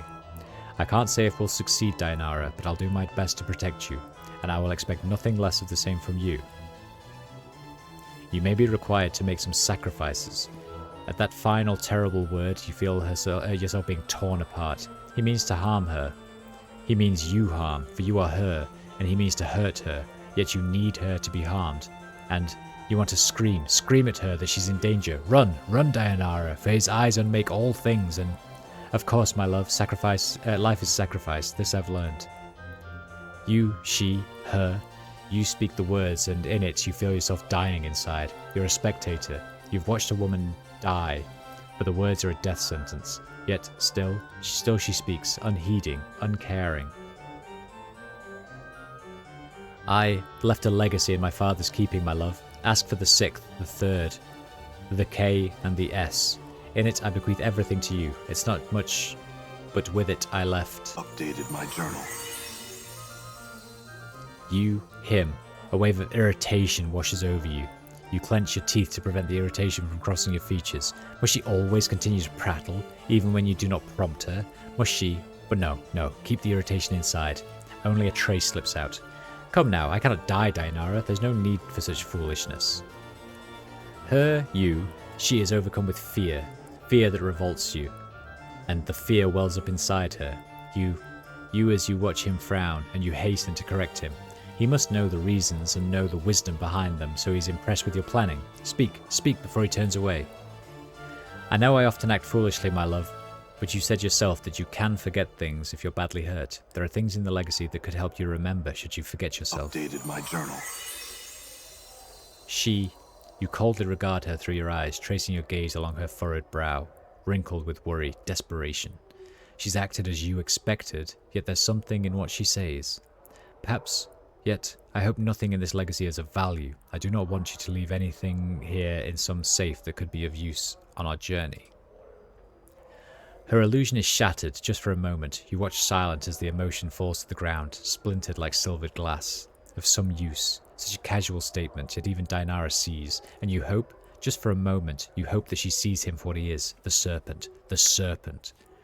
And your hope dies, as in Dainara's eyes the emotion is rebuilt, the slivers being drawn from the ground, the illusion rebuilt.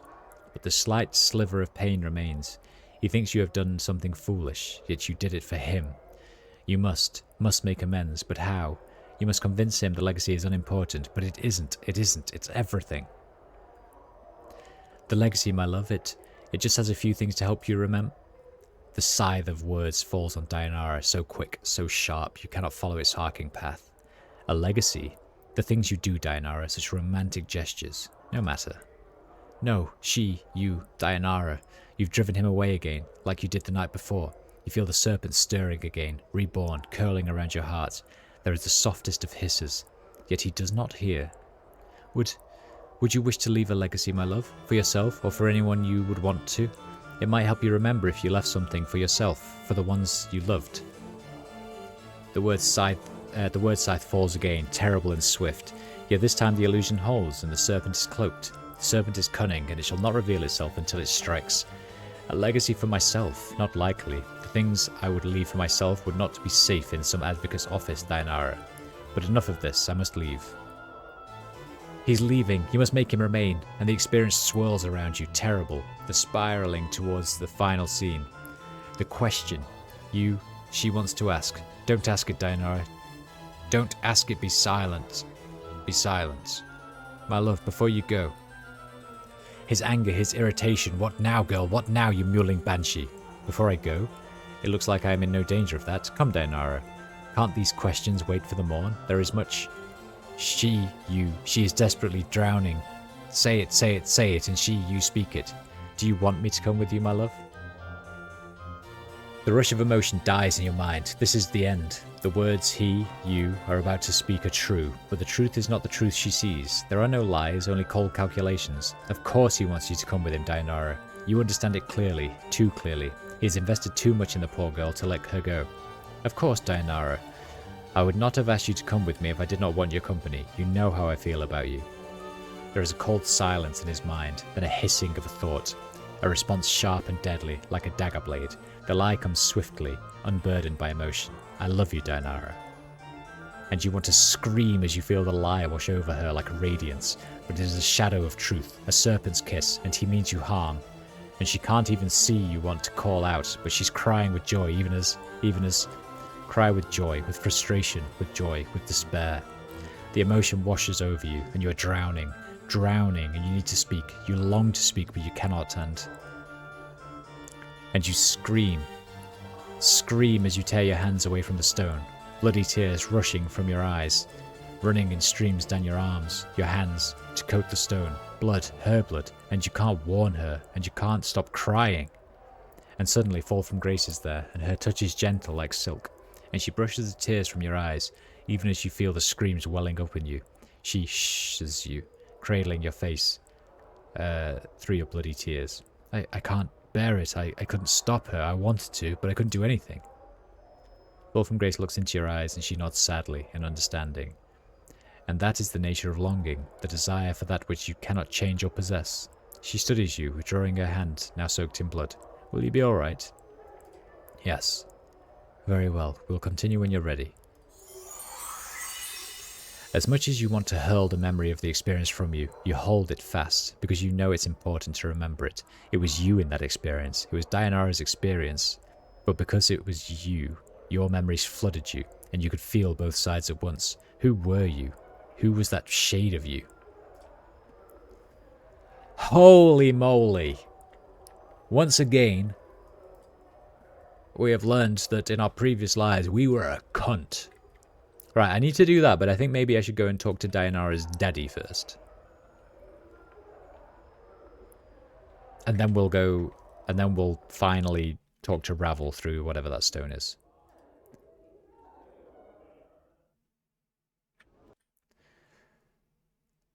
Gee whizzer. Our guy is such an asshole. Not this time.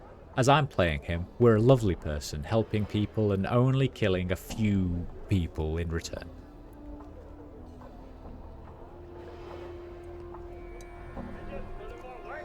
But my goodness, were we a dick in our previous lives. Oh my days. Hello, sir. Greetings, Giannis. No, wait, what?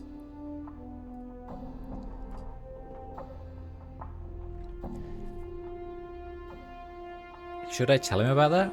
Maybe. Giannis, there is a sensory stone in the sensorium that contains a fragment of your daughter's experiences. There is? But in which one? You must tell me. It is in one of the sensate sensory stones. If you're not a sensate, you could not gain access. I must find a way. Perhaps they would make an exception for her father.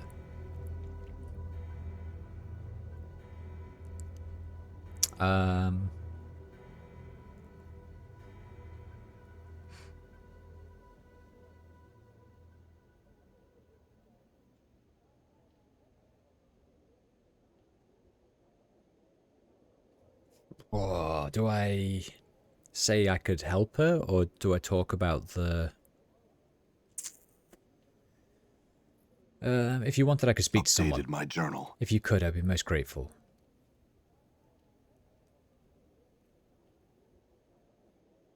I'll see what can be done. I would like to know more about Dayanara, though. What was she like? Dayanara, she was young. She'd recently joined the Society of Sensation, the Sensates. Not an unpleasant faction, but she'd also met someone there. She followed him on a journey there and died. I was not even able to recover her body.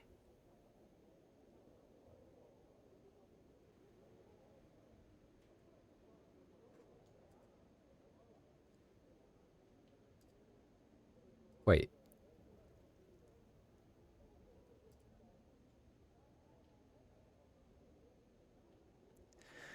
Okay, I mean, I will help him, but I want that, I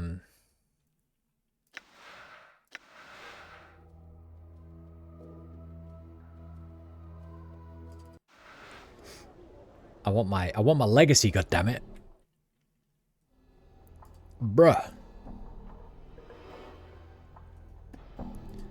Hello, got some questions. There's a sensory stone. It's one of the sensory stones. I will say I could speak to someone. I will go settle the matter shortly. Now, in the sensory stone, she left a legacy number for me. Ah, it seems you spoke true. My daughter was known to you then. Hold a moment and I'll see what was left for you. I'll wait. My journal. All the articles are accounted for. He's holding 3 scrolls in his hand. I had no idea she had established a legacy here. He's staring at the items almost hypnotized. Here you are. If I may I read them, sir?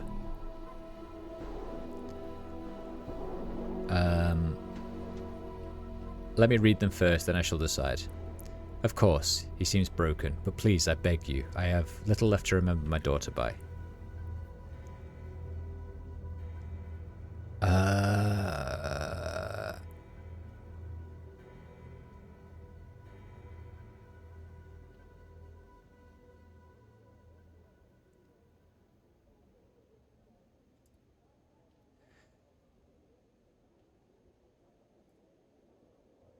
Right, did I threw everything on the floor again, because of course I did. Let's give her the 2.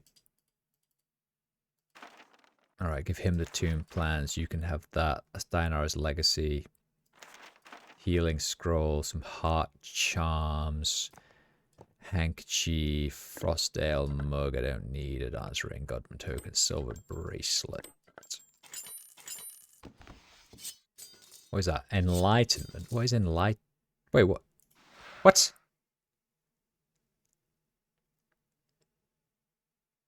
Usable only by God's men. No!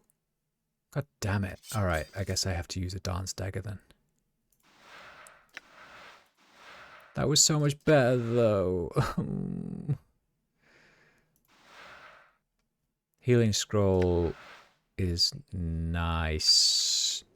What did we drop on the floor? A bone dagger. There's so many fucking bone daggers.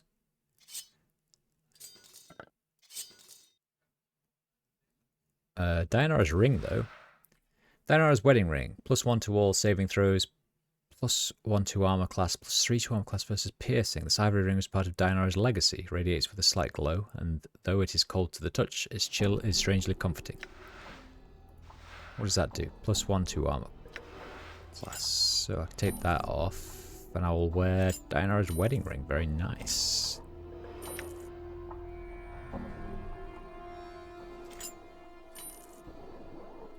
There you go. What else do we get? Dianara's legacy.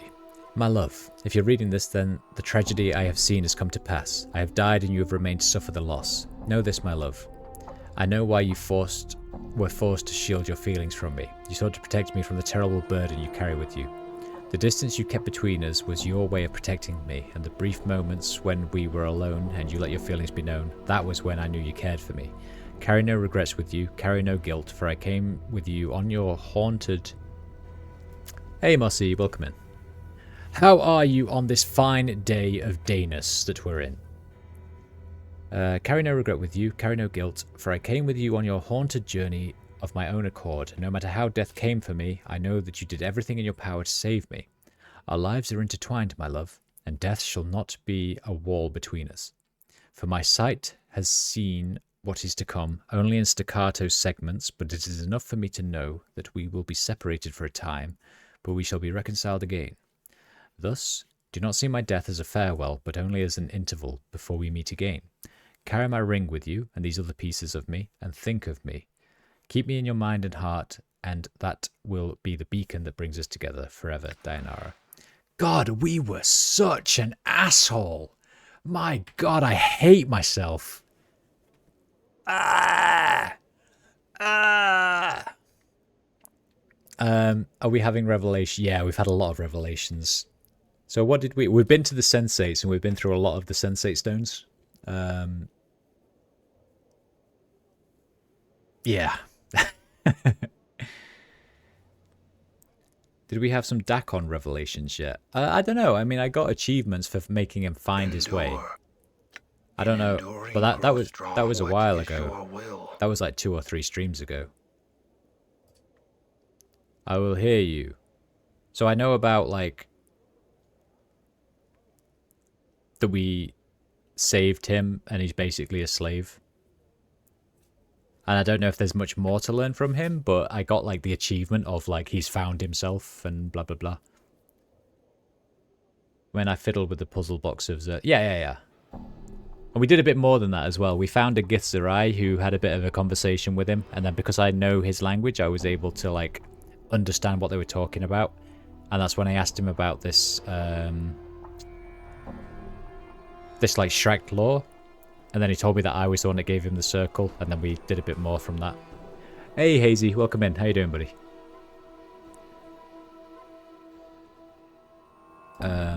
There probably is more conversations to be had with people, but for now, I think I'll let him have the letter. Were you able to convince him to grant me access? Not yet. Here's Dianara's legacy as promised. He takes the scroll and studies it. There's a long silence, then he slowly looks up at you. You meant very much to my daughter. She was willing to give up her life for you. I believe that's the case. My journal. He hands the scroll back. Thank you, sir. I appreciate your kindness. I mourn the loss of your daughter. I hope her words gave you some comfort. Farewell. I am doing everything in my power to, like, try and mitigate some of the absolute assholery of my previous lives. Jesus Christ. I like playing a chaotic character, but this guy is not chaotic. He's just fucking evil.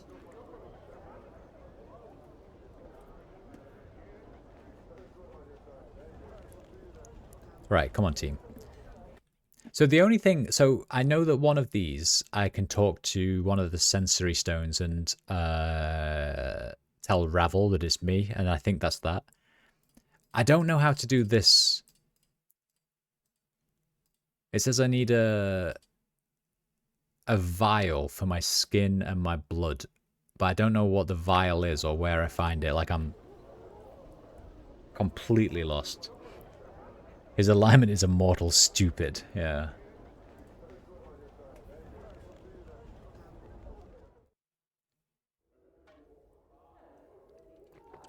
There's also this poor guy without a head here, and I feel bad, but I don't know where his head is.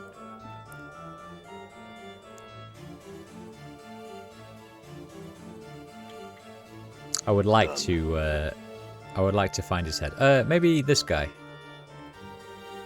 Can you help me? I had another question. There is a man, Ianis, whom I was hoping you would grant temporary access to the private sensorium. And for what reason will we allow such a thing? Because one of the stones there contains a fragment of his daughter's experiences. She died far from home, not having seen him in a long while, and he mourns her loss deeply. My journal. He nods for a moment, then nods again. Yes, we shall allow this Ianis to enter the private sensorium. Well escorted, of course. You may tell him he has permission. Cheers, bruh. Well, thank you. That means a lot to me, and I'm sure it means a lot to him. I'll go tell him.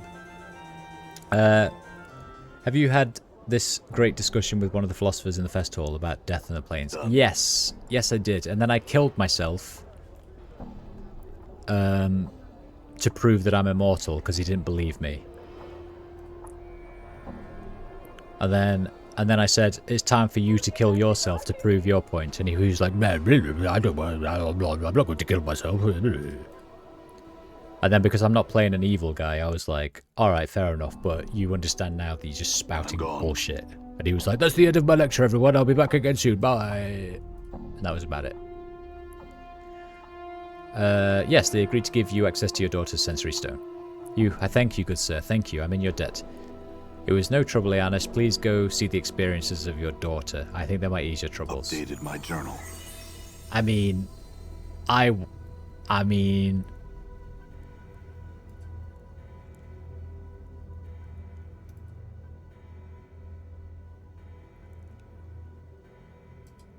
I watched that sensory stone. I don't think you're going to enjoy it very much. That's just my character being an absolute twat to your daughter for a bit. But, you know, enjoy, I guess. Can you imagine how weird that experience would be? Like, as her father, experiencing her experiences as her.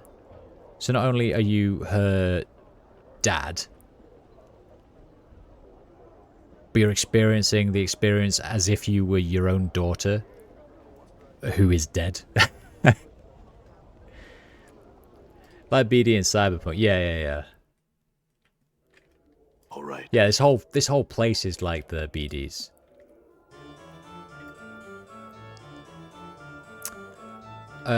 Whoa. Right, private sensorium. Let's go speak to Ravel. Ravel Splinter Cunt or whatever she's called. Can you help me? I would like to go to the private sensorium, please. And then we begin the sensation. Close my eyes, submerge. Get my bearings. Ravel! Ravel, it is I! There is silence. Ravel? Ah, my precious man. There is a slow shuffling of feet, and you feel a sharp pinprick in your left eye. You gasp, and suddenly, barely, you can see, with your one and only eye. Wait, my character does only have one eye.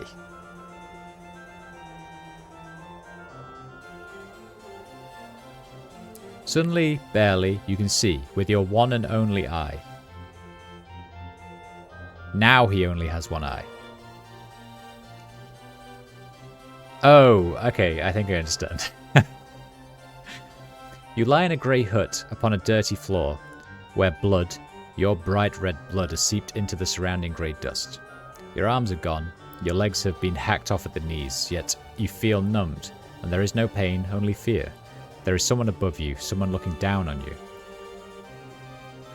As you look up through your bloody, blurred vision, you see a horrid bluish-grey face grinning with yellow tusks. Ravel is pleased, wondering if I was this messenger would make it, for weak he was when his bits were placed upon my plate. She holds up a talon in front of you, and impaled on the tip of it is an eyeball, the right one. Yet to the festive hall he returned it, it seems, and our time too together has he shared. And now you have come. Success.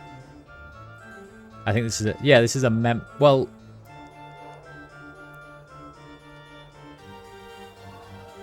I don't really understand what's happening, because these are memories, but this bit isn't a memory.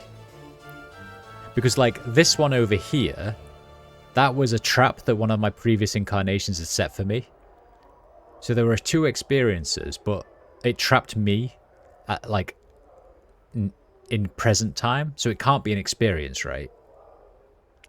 So you're not having the experience, because no one's had the experience to be... I don't know. You know what I mean? Ravel, I have many questions for you. The crone shakes her head, your blurred vision seeing 3 images at once. Her greyish hair is like brambles drifting down her shoulders. No, only time for answers does Ravel have, and she has no time to waste with your guess questions. Know this, and in the knowing grow strong. You must find me, my precious man. But how? Updated my journal. Jah, I am beyond knowing, in a lady's place. Now shh, and listen to Ravel, for there is much you must do. To find me are 3 things you must do. Find the door, know the key, then unlock the key. Door? The door is not a finished thing, at least when I last gazed upon it, but in the passing of time, perhaps now well wrought it is. Go to the place of forges and steel, perhaps there you will find the door that takes one to me. Oh, that might be the dream engine thing. Ravel, I know the key is a piece of you, but I don't know how to find it. The key is of me, is it not? Not? Eh? The crone hisses as if trying to gather her thoughts, and your vision blurs again. No picture is it, no tale, no stone, but the key is something of me, a labour of my own flesh and blood. Seek it, lives it does. When you say unlock the key, what do you mean? And knowing the key is not enough, so Ravel thinks. Knowing it and unlocking it, 2 tasks that must be joined. For at times, a thing knows not its nature, but you are no stranger to that. Ravel cackles, a long hideous cry that fills your ears with pain.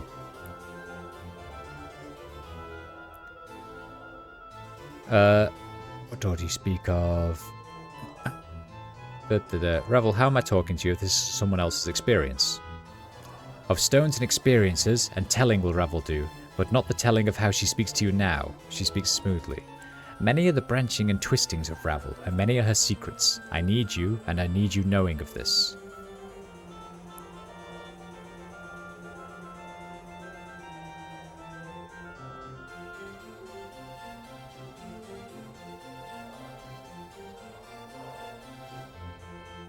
Farewell, Ravel. Return. I will give what help I can. She gives a final smile, a horrible yellow-fanged grin. A blackish tongue darts from her lips and lingers at the edges, teasing. But in the end, only the one question remains. What do you mean, Ravel? Only one question, this I ask. Ravel's eyes blaze like fires, the red light turning her face blood red. What can change the nature of a man? What can change the nature of a man? What can change the nature of a man? At the question, you feel a tremor pass through like thunder, and you feel yourself burn. Your vision clears until you are standing once again before the hideously green stone. It looks different than before, more horrid somehow. It is the question. What can change the nature of a man? Oh, death, reincarnation, being reborn. Death. Being reborn. Chocolate pudding. Is that everything in here? I've updated my journal.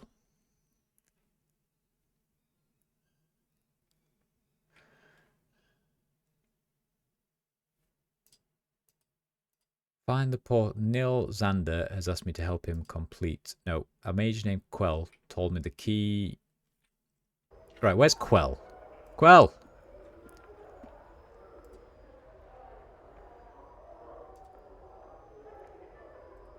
I need you to tell me, Mage, Lady Pain, blah blah blah. How might I find her? She knows something of my past. I don't know if he's got anything new to say. I don't know. I'll figure something out. My, that's the best plan I've ever heard. Pure blinding white genius of an idea. No idea how to get into a maze, no idea how to get out, no idea what to do if she's dead, certainly no idea what to do if she's alive. I might as well be talking to a lemur for all the balmy foolishness you're spouting out. Can you tell me?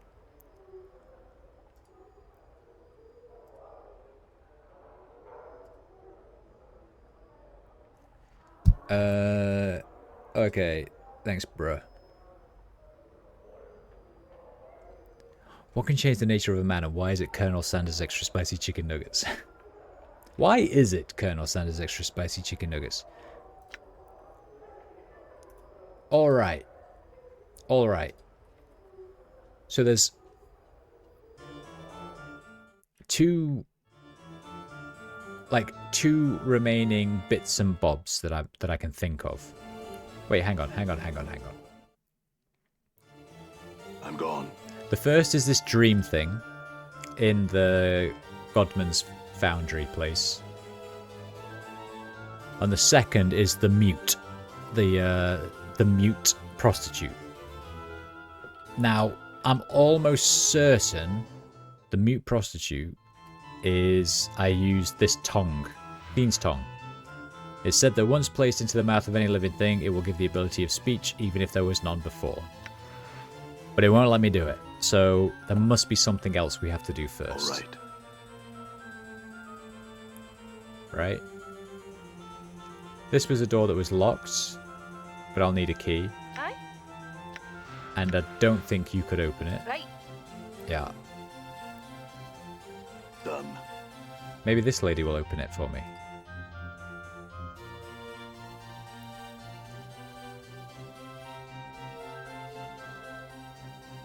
Ah, here's your room key. The easternmost chamber's been waiting some time for your return. What do you mean waiting for my return? She gives you a strange look. My ledger indicates that this is your key, sir, and it has been for a good long time. If that is not so, then perhaps I'm merely mistaken.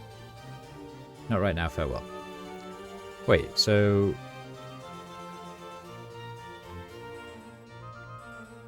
Oh. Oh. My room. My room! It's so awesome looking. You can see a small enclosed patio through these glass doors. My room's better than all the other rooms. 333. 333, look. Threes. My guy's obsessed in the number 3 as well, apparently. Alright, let's go see what books we've got. Holy moly. I think I had all of these. Pretty sure I have all of those. Shield, Friends, Pacify. We'll take them anyway. Fuck it.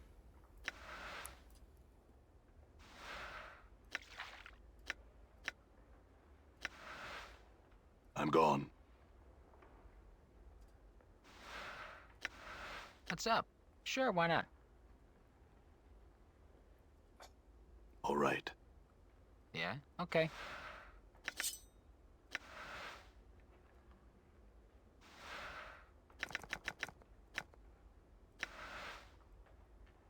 Nice. Well done, guys. Done. This door's locked, All right. but it's my fucking room. Why not? Done. Scroll of fire and ice and a dodecahedron. Huh? Ah! Sure, why not? I shall serve. What? Sure, why not? Have I just found Yes, like very a well. What's up? Good as done. D20? Ready. Might as well. I'm gone. Have I just What's the good as done? I found a little tasty D20. Right. I already have that. I already have that. I learned that one. I already have that. I already have that. I already have that. Maybe he can learn some of these.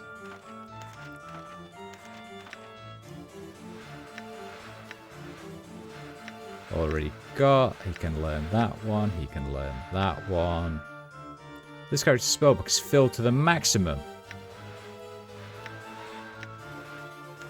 Oh, that's sad. That's so sad. That's so sad. Sag.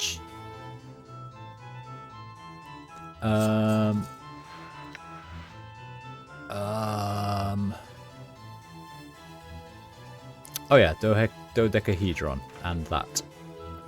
What is this? Fire and ice. A red sphere of fire and a blue sphere of ice shall streak forth to strike down the target of your choosing. This spell summons 2 crystal spheres, one red and one blue, that strike the target. Upon impact, the red sphere explodes into a fireball. The blue sphere explodes in the same range, causing 3 to 18 of cold damage. I'll take it. What is this?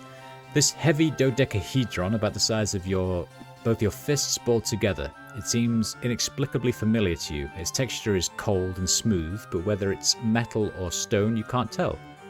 A certain almost intangible tension runs over the object as if it were ready to spring in the air at any moment. Use it. Examine it. Upon closer examination, you realize that each side of the dodecahedron is a plate that can be twisted clockwise or counterclockwise. It appears to be a puzzle box or combination lock. As each of the pentagonal plates has 5 possible positions, the dodecahedron has no less than 244,140,625 settings. It would take every second of the next 77 odd years to hit all the combinations, but then you might just get lucky and stumble onto the solution in minutes. Oh, yeah, I might, maybe. Fiddle with it for a bit. As you methodically twist the cold grey facets of the dodecahedron, a strange sensation forms at the base of your skull. Your hands seem to move of their own accord, turning the object and spinning its facets with a mechanical precision. You've done this before. You knew the combinations once, and you also become aware that there's a certain danger within the object. Whether it's from simple traps or something less mundane, though, you can't recall. Keep going. In moments, you have what might be the first 4 sides locked into their proper places. As you begin to twist the 5th side of the dodecahedron, you recall a cunning blade trap that would snap out to lash at a meddler's hands, slashing their wrists and severing fingers. You avoid the trap with the proper number of rotations, certain that you've made progress in unraveling of the object's secrets. Keep going. After avoiding the dodecahedron's springing blades, you slowly puzzle out the next few series of facet positions.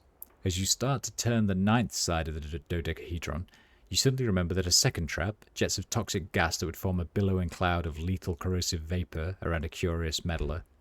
You circumvent the trap with the correct amount of twists, positive that you've nearly unlocked the dodecahedron. You circumvent the dodecahedron's poison gas trap and begin your work on the final facet positions. Just as you're locking the 12th pentagon into place, you recollect sorcerous runes hidden within the dodecahedron that would blast the unwitting holder with bolts of magical lightning. After disarming the trap with the correct number of facet rotations, the dodecahedron clicks and begins to open in your hands. The dodecahedron splits once, twice, and eventually unfolds itself impossibly into a perfectly rectangular tablet the size of a large book. Etched into its surface are a series of bizarre symbols. It looks to be a code or language that you feel should be familiar to you, but it's not. Further examination of the tablet reveals that by twisting the pentagonal facets that are now upon the underside of the tablet, different pages may be displayed across the tablet's face. You finally realize that the dodecahedron is a tome or journal of sorts. Until I learn to read this language, I might as well my journal. put it away. Wait, is this actually is this the journal that I was looking for, or what?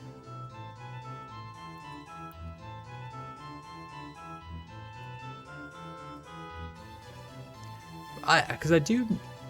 Wait a minute. Find my missing journal. I found one of my journals. Apparently there are several of them lying around. I'll have to make sure I keep an eye out for more of them. Where? Did I? I don't remember finding my journal. Or even reading it.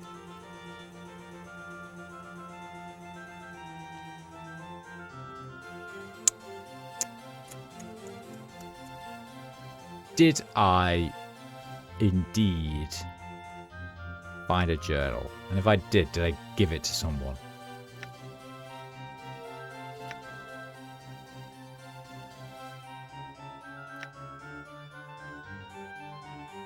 I don't know. Can you do anything with this now? Surprisingly light. Examine the sphere. No. Alright, cool. So, I found a puzzle box that is in a language I can't read. Amazing. Simply amazing.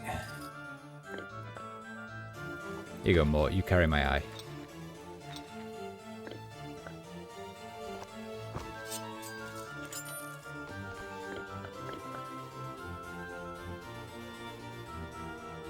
I'm gone. Done.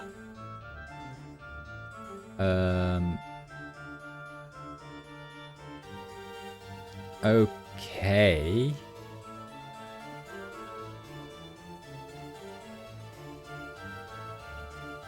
No.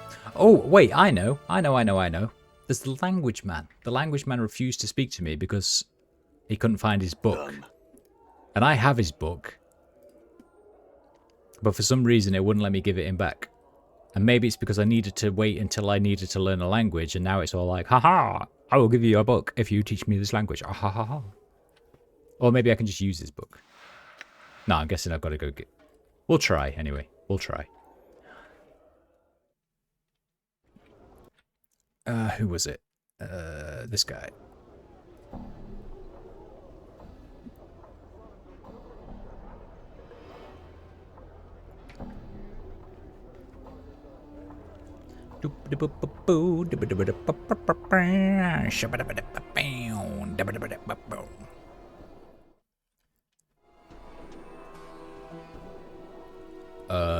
Hey, bruh. Have some questions. Unfold the dodecahedron to a page with writing on it and ask if you can translate it. He takes the unfolded dodecahedron in his hands and examines it closely. This language is a long dead one, known to virtually no one. I believe my father, a linguist like myself, knew this language, and may well have been the only man in Sigil at the time that could understand it. I recognize it from his notes, but I cannot translate it. Do you still have those notes?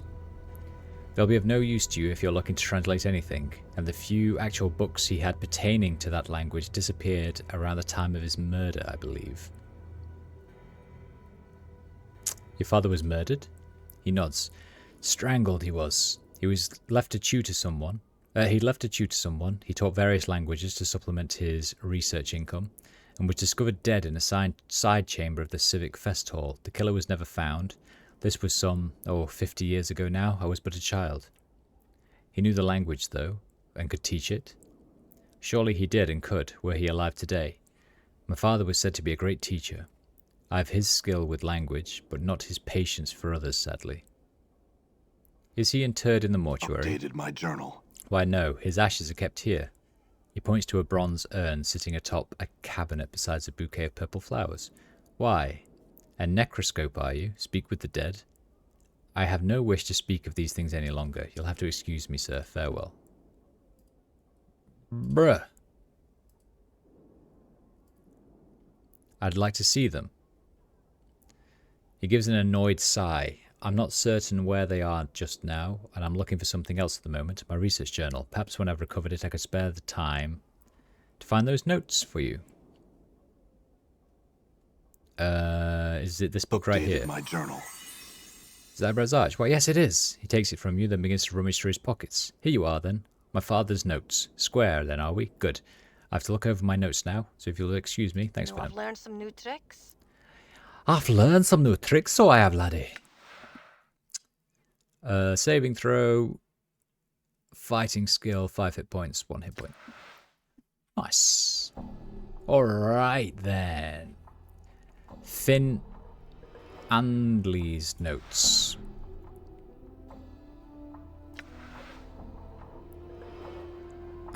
These are the notes of the deceased linguist Finn Andley. They're composed of his research into the language of the Uyo, which seems remarkably similar to the writings you found hidden in the dodecahedron puzzle box. Read them carefully. Updated my journal. As you read over Finn Andley's notes regarding the lost language of the Uyo, there is a throbbing sensation in your temples as a memory begins to surface. Memories of this language. You recall letters, words, phrases until, like a spire wind blowing away the blanket of poisonous smog over the great foundry, the language is once more revealed to you in its entirety. You should be able to read the writing in the dodecahedron now. Sweet. Updated my journal. The tablet turns out to be a journal of sorts, one kept by some prior incarnation of yourself, it would seem, and not an altogether sane one either. There are only a handful of completely coherent sections. What do you wish to read about? Holy moly, there's a lot to read. Holy moly!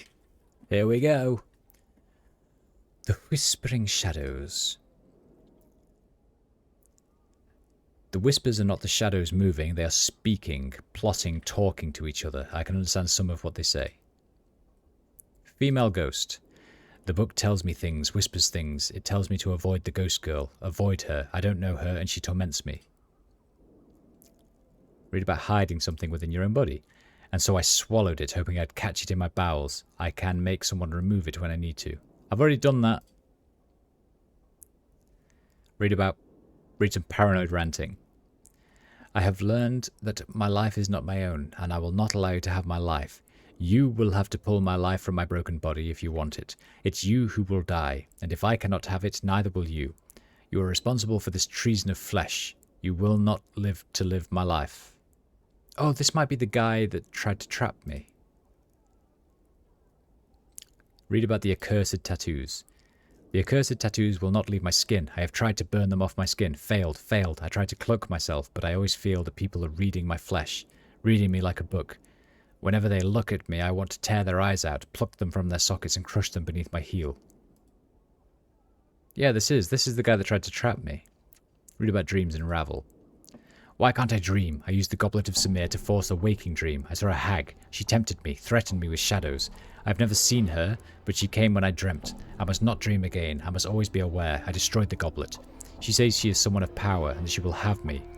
Will find me. Get away, hag. Stay far from me. Leave me in peace. I want nothing to do with you. Her voice reeked of evil talons like spiders. They burrowed into my grey matter, and I needed her out of my mind. Out, hag. She is a myth, a fairy tale who alone challenged the Lady of Pain. How can one fight someone who is a myth?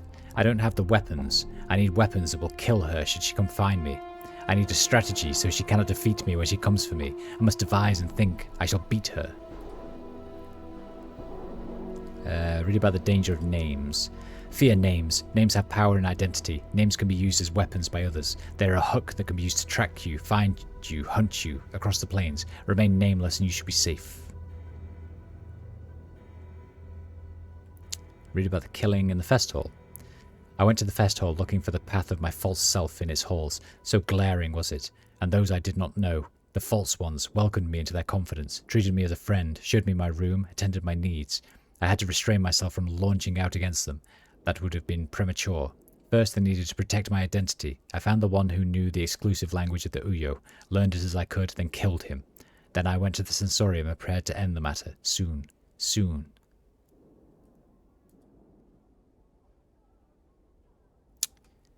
Read about the murder of one who tried to help you. There is nothing he can do. Memories are gone. He says never to return. He says lies and tells me this is what he told me. Lies. He says my mind is weakening from every death. Lies. He sat there, betraying my confidence with every turn.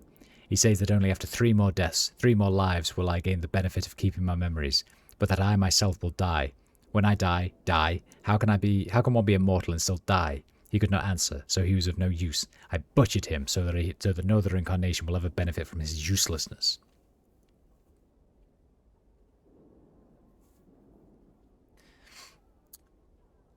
Wait.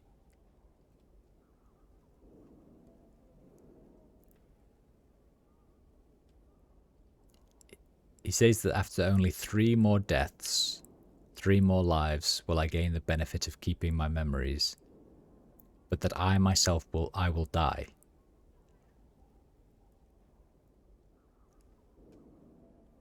What? So in 3 more deaths I will be able to retain my memories again, but I'll die. Okay.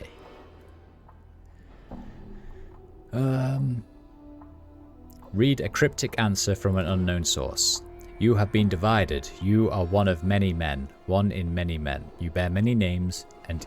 Oh, so the ghastly head said. You bear many names and each has left their scars on your flesh. Lost one, immortal one, incarnation's end, man of 1,000 deaths, the one doomed to life, restless one. One of many, the one whom life holds prisoner, the bringer of shadows, the wounded one, misery bringer, Yemeth. You are silvered glass that is cracked and the pieces scattered across history. Only one piece is of import. Regain that and your life will be yours again. There will be a price. This price will buy you a chance. Without the chance, you are doomed. You have lost that which is never meant to be separated from man. Your mortality has been stripped from you, lost. It exists, but you must find it before your mind is lost to you as well. Ugh. Paranoid incarnation's a little unhinged. Yes, he is. Yes, he is. Sounds like a good trade-off. What, dying for my memories? I will remember everything in death. A legacy, the note reads. Forget not to collect your legacy. A small code scratched beside it. 51AA. A trap, no doubt, set by yet another of my false selves. I'll see it destroyed, I will.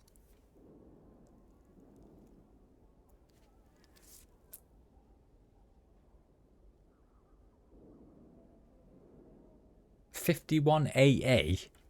My legacy. A trap."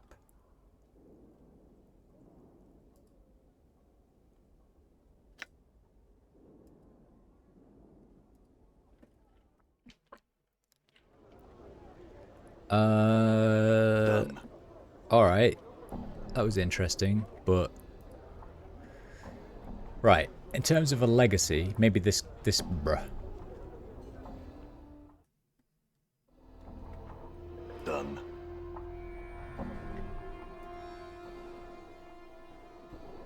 Hello. Have some questions. Blah, blah, blah, blah, blah, blah, blah. Okay, not this bruh. Alright, 51AA. Legacy. 51AA. Where would my character put his legacy? Maybe in his tomb? But can I be bothered going back to his tomb? Really? Oh, can we do anything with this guy's dad's ashes? I've updated my legacy. In death shall I update my journal. I'm gone. I'm gone.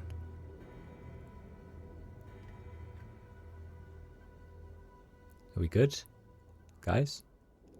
Guys? Right, everyone back away. Oh, you and only you. There is an urn atop this small cabinet full of ashes and charred bits of bone. Etched to the base of this urn are the words Finn Andler, beloved husband, father, and scholar of the 100 languages. The ashes seem to stir faintly as if moved by your breath. A faraway voice whispers from within the urn. Why have I been summoned to these ashes, cold and grey as the heart of a hag? To answer some questions, then ask so that I might return to my most quiet thoughts. Who were you? I was Finn, a linguist and scholar. I was murdered by a student of mine. Murdered so that I could not teach another language that I taught him, the tongue of the Uyo. It was one of the rarest in the multiverse. I knew of none who spoke it save myself and that one damnable murderous student. Okay, that wasn't helpful, but thank you. Also, sorry for murdering you. It wasn't me, it was a previous me. Death has updated my journal. My journal killed me? I hope not. Right, I'm getting a little bit lost now. So I'm gone. I think... Will this woman let me do something with her tongue? That didn't sound right.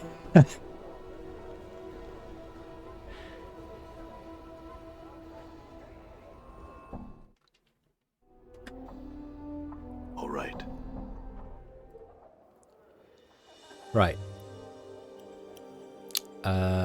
Hello again. Have some questions. Why can't you communicate? Are you silent because of a broken heart?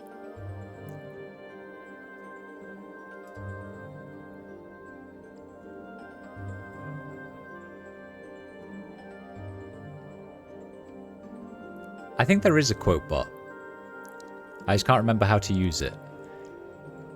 Exclamation mark, add, quote, quote, add, exclamation mark, quote, add.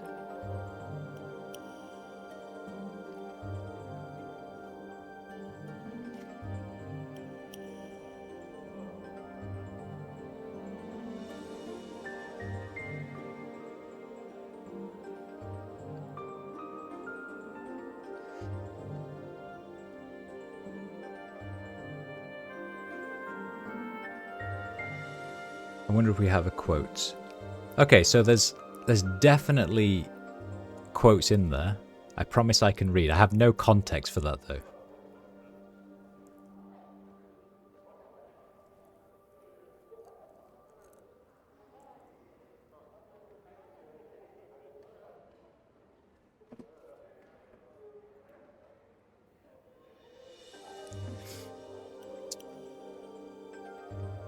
Yeah, maybe not. Maybe you don't have permission. I'll have a look at it when I finish streaming, I think.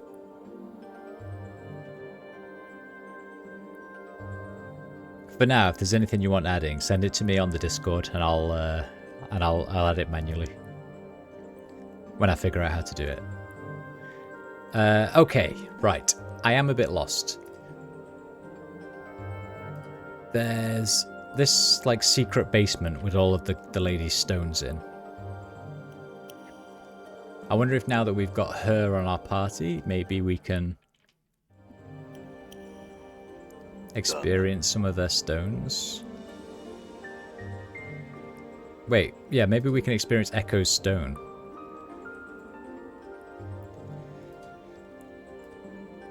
Wait. She would have been one of these ones, right?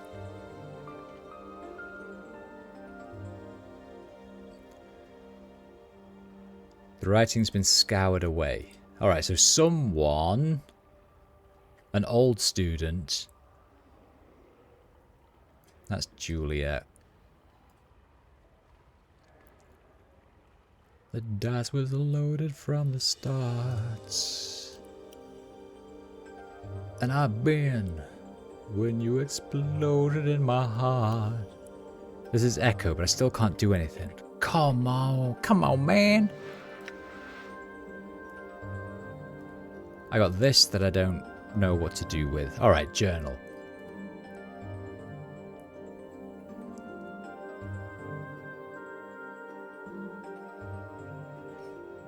Alright. How about this? We go talk to Lothar. We did the thing that Lothar said. Maybe we talk to Lothar. Wait, where's the exit? Done. Done. I'm done.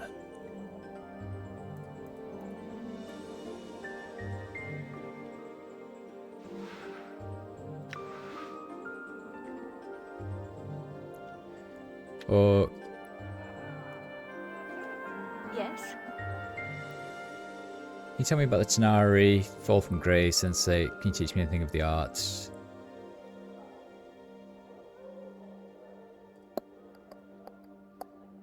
Can I read your diary? No. Okay. What do you know of the Blood War? Conflict that rages across the... Did you serve in it? No, my mother did. Succubi generally tempt mortals, blah blah blah. Do they use human troops on occasion? Yeah, I think I've already talked about this. You said that there was a piece How long's it been going on?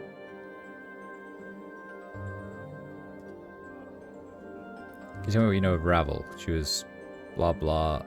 Is there anyone who might know her? Someone in the fest hall may know more.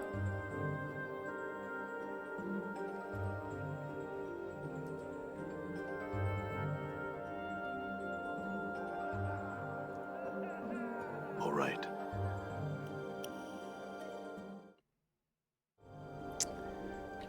Okay, right. What did I say I was going to go to? Oh yeah, the Lothar. Ah, the sweet smell of sensates and gas. Done. Sorry for interrupting you, Mort. Please carry on. Please continue. Where was Lothar's house? Wait, wasn't it here? Direct house, yeah, I was here.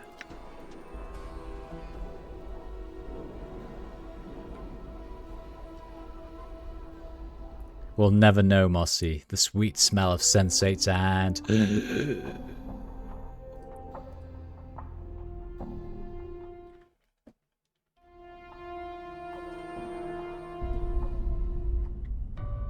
Grace, do you want to put me in your inventory?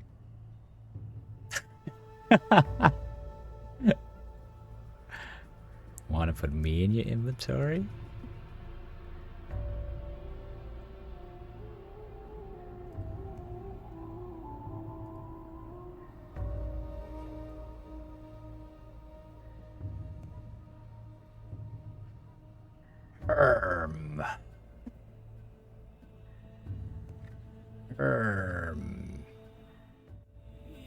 Right, what did she say? She said it was a door that when she was alive wasn't made yet.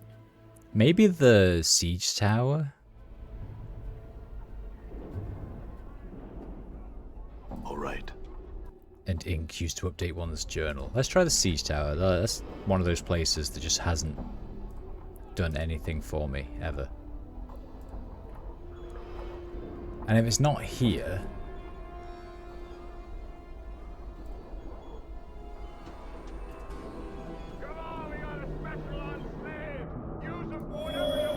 I'm gone. Hello, Coax Metal. Hello.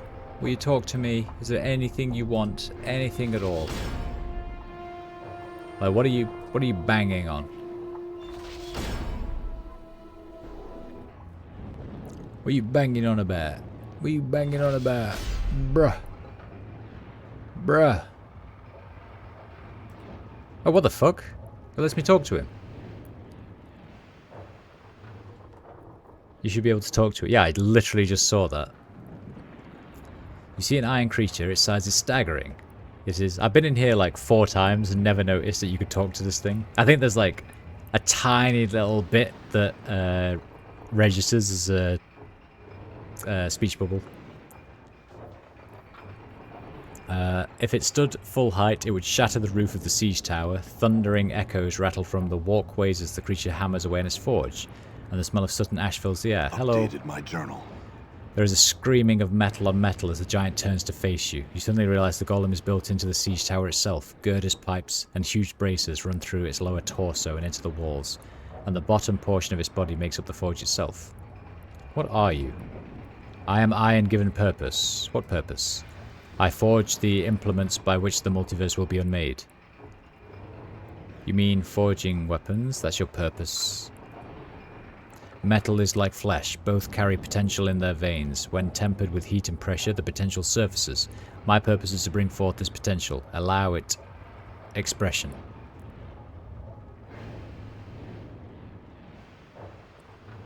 Who do you make these weapons for? I forge them for the sake of entropy. They are pain-seeking expression. What does entropy need weapons for? Beyond this tower, order rallies its legions. The multiverse heals its wounds. In time, its strength may equal entropy.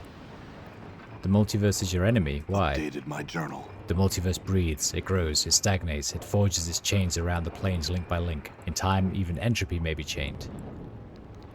And you're opposed to chaining entropy? When a thing seals itself against its own destruction, it merely dies a different death.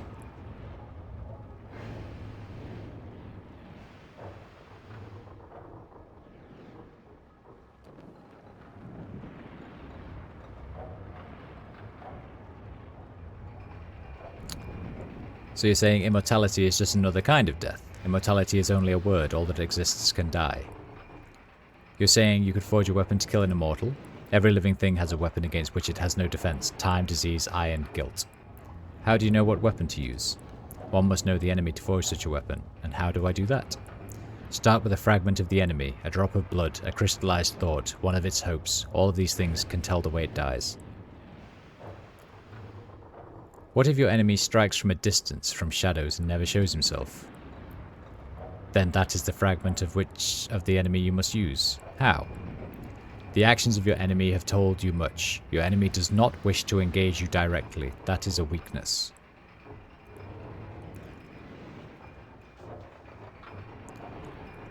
Or for some reason it cannot engage me directly. That is an equal possibility. Either possibility reveals weakness. How do I exploit it? The actions of your enemy have told you it does not wish to engage you directly. That is a weakness. But how do I exploit that? My journal. If the enemy does not wish to confront you directly, deny its wish. Take the battle to the enemy. And if the reason it can't attack me directly is because it has no choice, Updated my journal. if it is not allowed to confront you directly, find the reason. The reason will reveal a weakness. You said immortality was just a word, that all lives can die. Could you make a weapon that could kill me? Yes. How? I would need a drop of your blood, that is all. Okay? The tool of your destruction has been forged and educated. It is not enough. What do you mean? Updated my journal. The magics that keep your heart beating and mend your flesh are strong. You must sink the blade into the body. You must sink the blade into your body only within a shell where you are cut off from the planes. Why? The reason is not known to me, yet both the weapon and the place are necessary for your destruction. Where would I find such a shell that separated me from the planes? That is not known to me. Alright. Right, what are you? I am eyeing given purpose.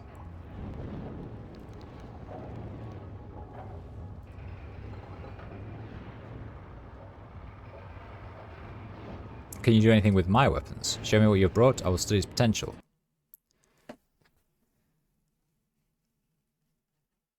Wait, a rune blade? What is this? Wonderful. Ugh. Ugh.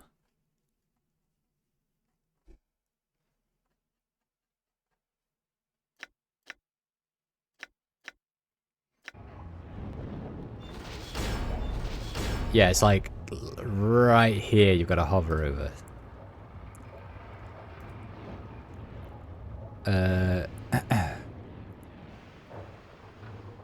What do you know of the Blood War? It is the war by which the planes will be unmade. How long has it gone on for? The lifetimes of many metals. Did you ever serve in it? Yes, it was on this forge that the screaming projectiles that tore the smoking skies of Avernus were made. Weapons so sharp the wind itself knew agony. Oh. Oh. Tell me more of what you do with weapons. Metal is like flesh, both carry the potential in the veins. When tempered with heat and pressure, the potential surfaces. My purpose is to bring forth this potential, allow it expression. Alright, have you heard of a night hag named Ravel? The night hag has sought to sunder this city. Her greatest works were those of unmaking. She walked the path of entropy. Do you know what happened to her? Updated my journal. Order set chains about her. She was cast within a cage. Do you know where this cage is? Her prison is unknown to me. Fuck. Why is everything unknown to everybody? Huh?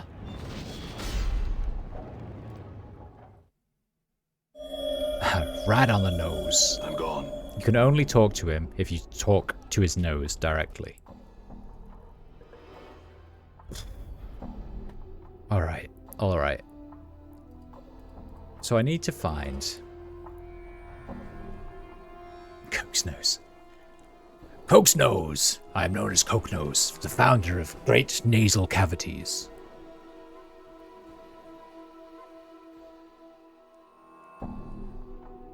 So a mage named Quell told me the key to the portal which would lead to Ravel's maze was oddly enough a piece of Ravel. A piece of Ravel. We have the Dream Builder, this guy. I guess I can go talk to him and see if he has anything else to add now. But I genuinely don't know what he wants. I'm gone. He's like, bring me some of your blood and flesh. Like, I literally am made of my blood and flesh. What is wrong with you?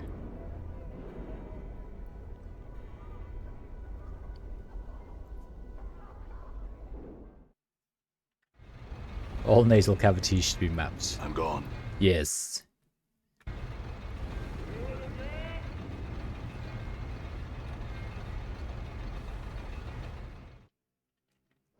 Done. I will try avoiding talking to everybody in here because I'm no longer a god man. I'm now a sensate. And I feel like they might be tough by this fact. I am a man god. Hello. I don't know. Flesh and blood.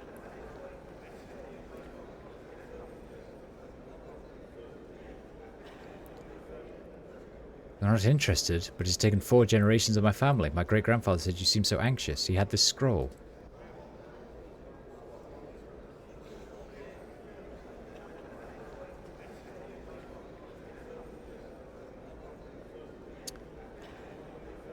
Do you still have the stone? No, it was stolen from me a year ago.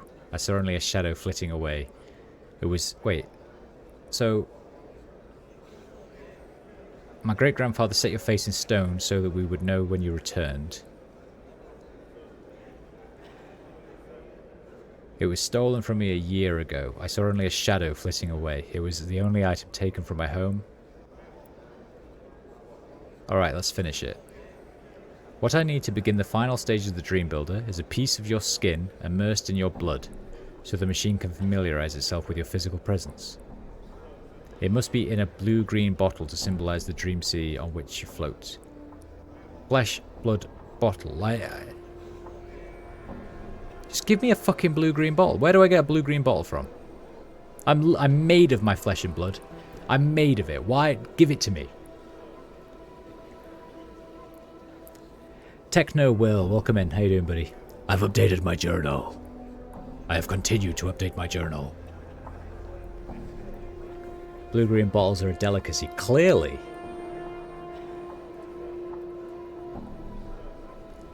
I'm just a stuck little boy. Keldor, I'm not a godman anymore by accident, but...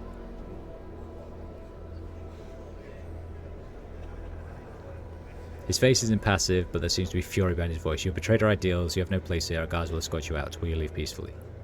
Yes, but... Bye. Bye, everybody. Bye, friends. Isn't there a bottle maker somewhere? Is there a bottle maker? I don't know. Where?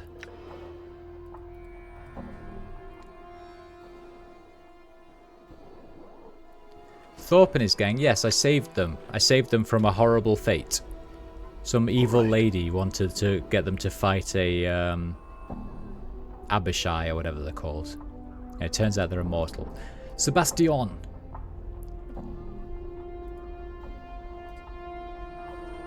Vorten.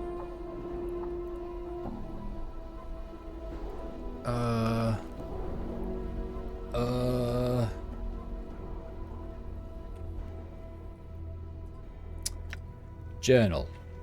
Bottle. Nope. Green.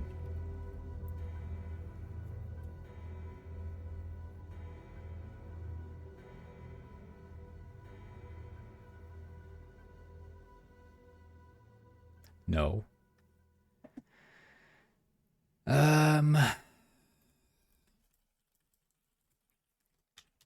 Echo.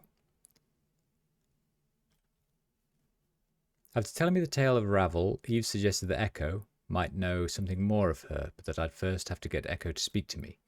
One of the prostitutes suggested I ask Delora about Echo. She said that Delora... Oh, wait. All right. Did I not...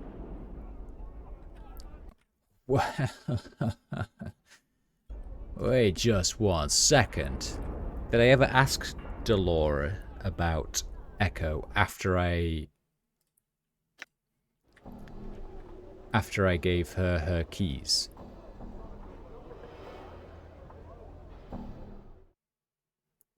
All right. Oh, Delora, I have questions for you. How may I serve you? How might you serve me? I just want to ask you some questions, Delora. What can you tell me about the silent prostitutes? My journal. There we go. Her name is Echo. Her voice, and in fact her every means of communication, was stolen and destroyed. Echo's words once wooed away the paramour of the god. Her voice, and in fact her every means of communication, was stolen and destroyed. Echo's words once wooed away the paramour of the godling Paramisha. Paramisha, in a jealous rage, tore away Echo's voice, sealed it within a crystal vial, and hurled it into a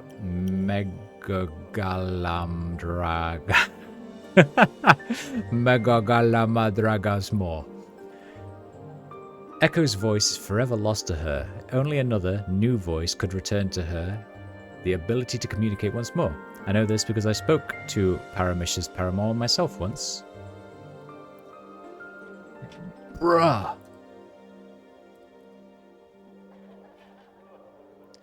This game's such a delight just to listen to. Yeah, I said to Mossy before, like, the music's really beautiful. Especially, it seems to be like the places where you meet, like, party members seem to have just really nice music. Good sound design, definitely.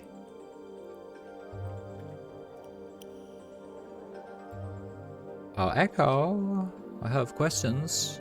Wait, Echo? Echo?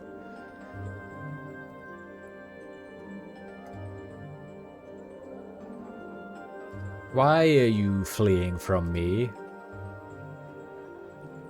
Hello again. I have some questions. May I ask why you can't communicate? Was your voice stolen? I like how I wasn't able to ask about this. Updated my journal. Until now. Fairly obvious, right? She nods vigorously, clasping her hands together and smiling at you. Do you know any way to get your voice back? She shakes her head, her face wrought with frustration. She suddenly looks at you pleading, as if expecting an answer. I'll need to know your name to ask about your voice. Is it Echo? She nods, smiling pleasantly.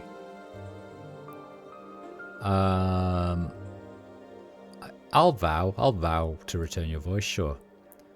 She nods to you slowly, smiling at you with eyes full of gratitude. I'll look for something that will give you voice. My journal. Like, I'm certain that it's this fiend tongue.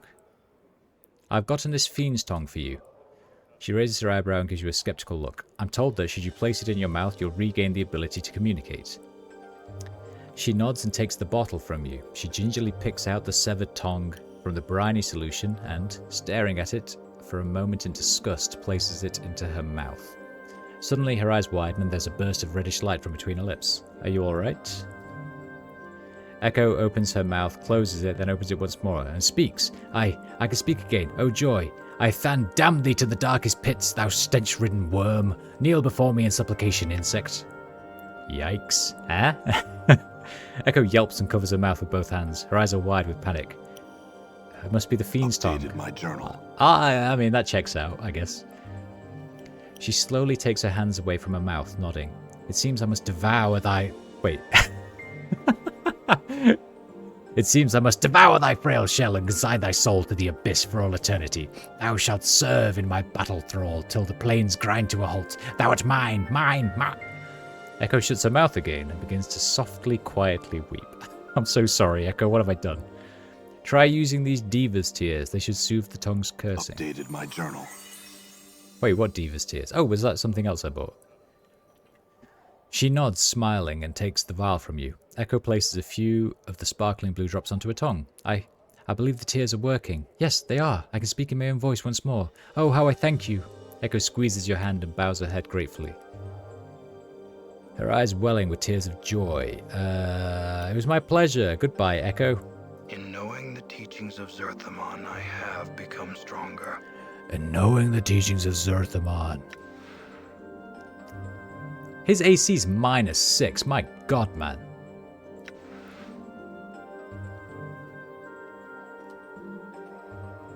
My god, what's mine? Wait. Why am I at -1? I was at -2 before. What is happening to me? Wait. Where's that dagger gone? Yeah, that gave me a +1 to AC as well. Fuck. I wish I was a godman again.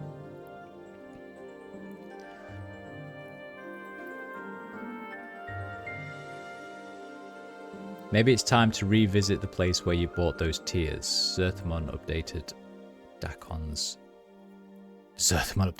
journal. Dakon is that guy. In knowing the teachings of Zerthmon, I have become stronger. I think I... Wait.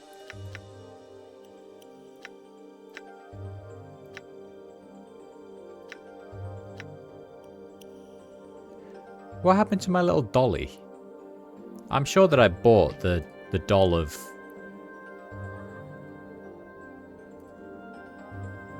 Did I sell it? Where's my Lim? Mossy, something bad happened. Something bad happened, Mossy.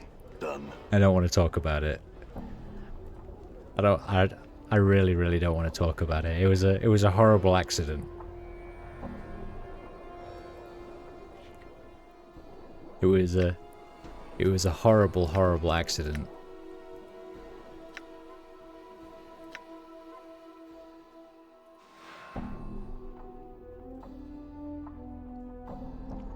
I'm just gonna leave this on the screen for a second and not mention it. Because I'm upset. Like, it didn't give me an option to say no. I just asked the question because I was like, oh, this is... I know, I'm sorry, Techno. I felt really guilty. I thought this is an unusual thing to ask. Can you turn a Lim to stone? And then... like, there was no option to turn away. It was just like, here's my Lim. I felt awful.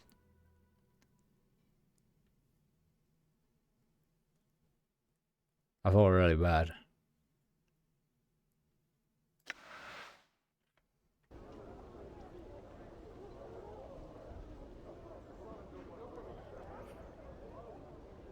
You thought your paranoid incarnation was evil, but that guy is a goody two-shoes compared to your... I know. But it was an accident. Wait. Yeah, maybe she sells more Gorgon salve. And I can, like, I can un-stonify him. Because she sold Gorgon salve before, right? Maybe she sells a blue-green bottle. Does she? Hello? She appears busy. What do you mean she appears busy? Are you here to buy something?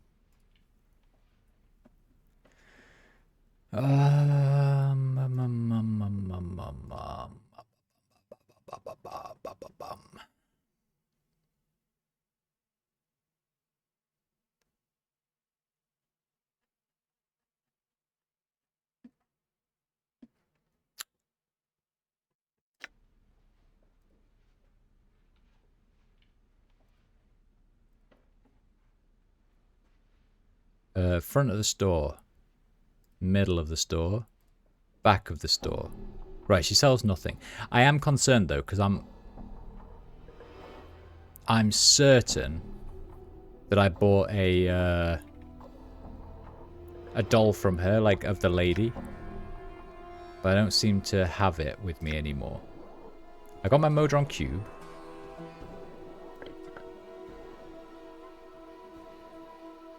Blade of the Immortal, where did this come from?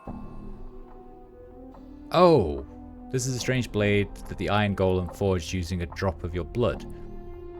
It's an ugly looking weapon shaped so it resembles one of the symbols on your left arm. It's shaped like the Torment symbol. The Golem claimed this blade could even slay you, provided it was used in a place... Wait. I got it from Coke's nose. Yeah, I remember. I gotta do a quick save and then try and use it. Use.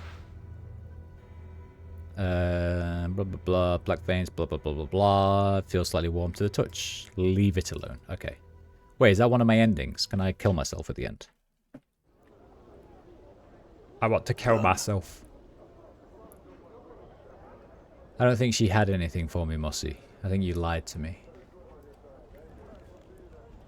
I do want to know where my Lady of the Night dolly went. Not Lady of the Night, Lady of Pain.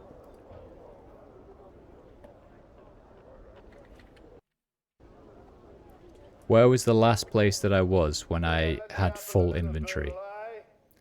It kind of annoys me that you drop your inventory All right.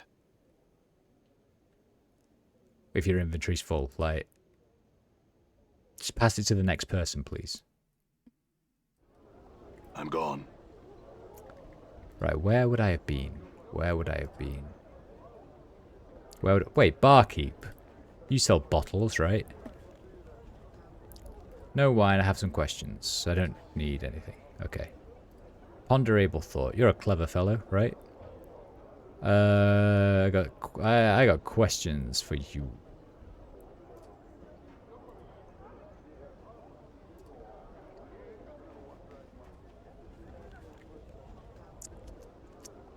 I thought you got those tears from the apothecary, not the curious shop. Dude, that definitely wasn't a clue. It just in my mind, something triggered. Something just triggered in my mind, and I was like, oh, right, there's an apothecary. Of course there is. And, you know, I healed him earlier with his polymorph spell, so obviously he's going to do me a favor. And, like, of course an apothecary would have some blue-green bottles, right? Of course they would. Hi, bruh. Some questions for you.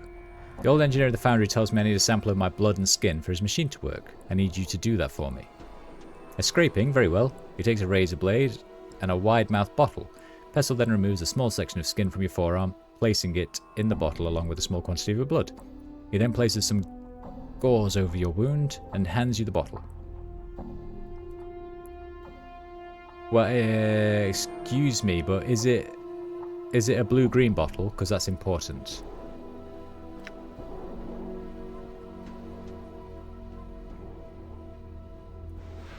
This vial contains scrapings of skin and your blood. But it doesn't look blue-green. Hey! Hey!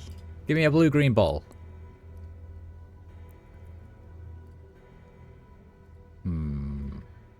It's blue-green if you... Right. I'm just colorblind, I think. I'm gone. Wow, I'm so smart that I thought to go there all by myself.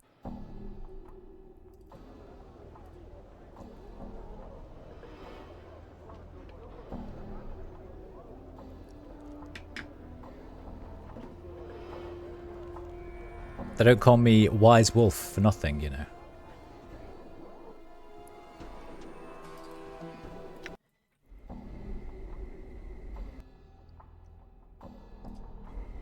Okay, right. I know you just kicked me out last time, but I'll try and come back in and, like, sneak in. Just sneak in like a sneaky ninja.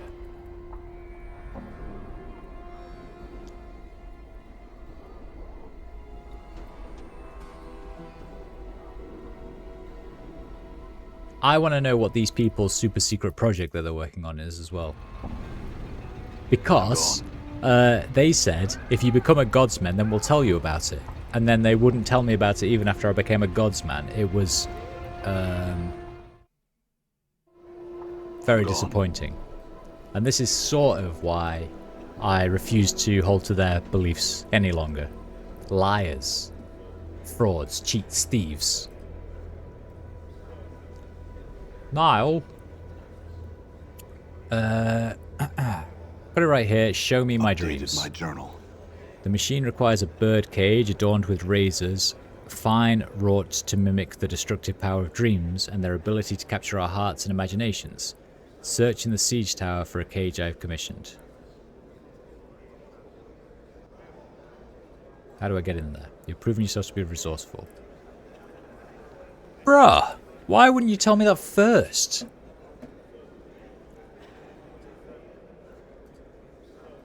Everyone. This is like the hedge witch all over again. Like, yes, I will teach you how to be a mage, but first, fetch me these items 3. But only one at a time, shall I tell you? I'm gone. And then there's all that lies about, like, I was teaching you patience, young man. It was all about patience. No, you're just a forgetful old lady.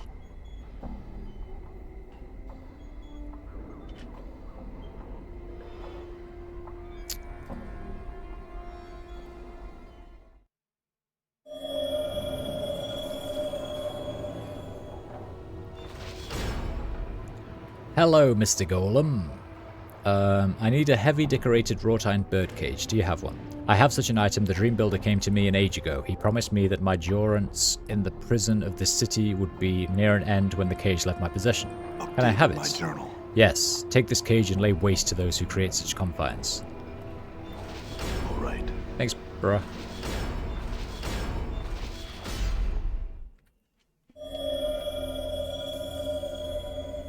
I'm gone. In we go.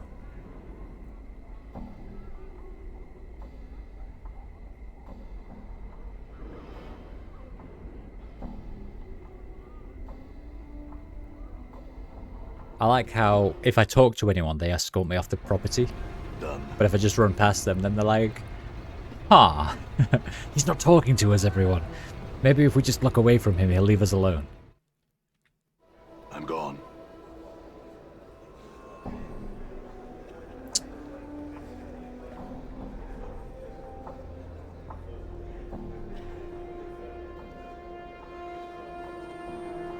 Okay, bro. I've got it right here. Give me my Updated dreams. My journal. I just need one more item.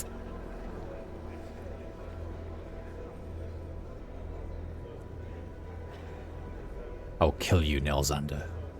I just need one more item, and we can begin the final process of the Dream Builder. I need a pillow that has lain inside a coffin. It will stimulate a sleep so profound that you may as well be dead.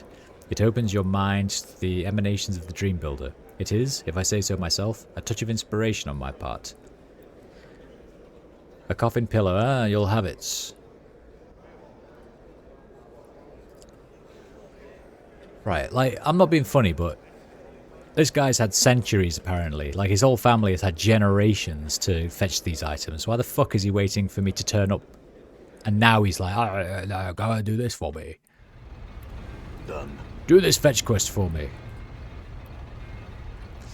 But why, sir?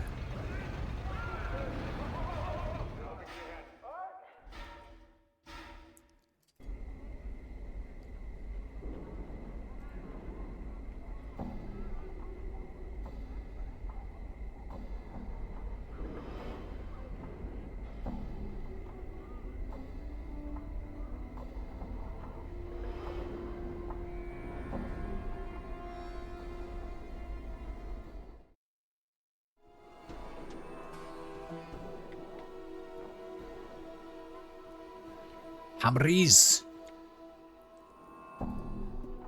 I would like to buy a coffin pillow.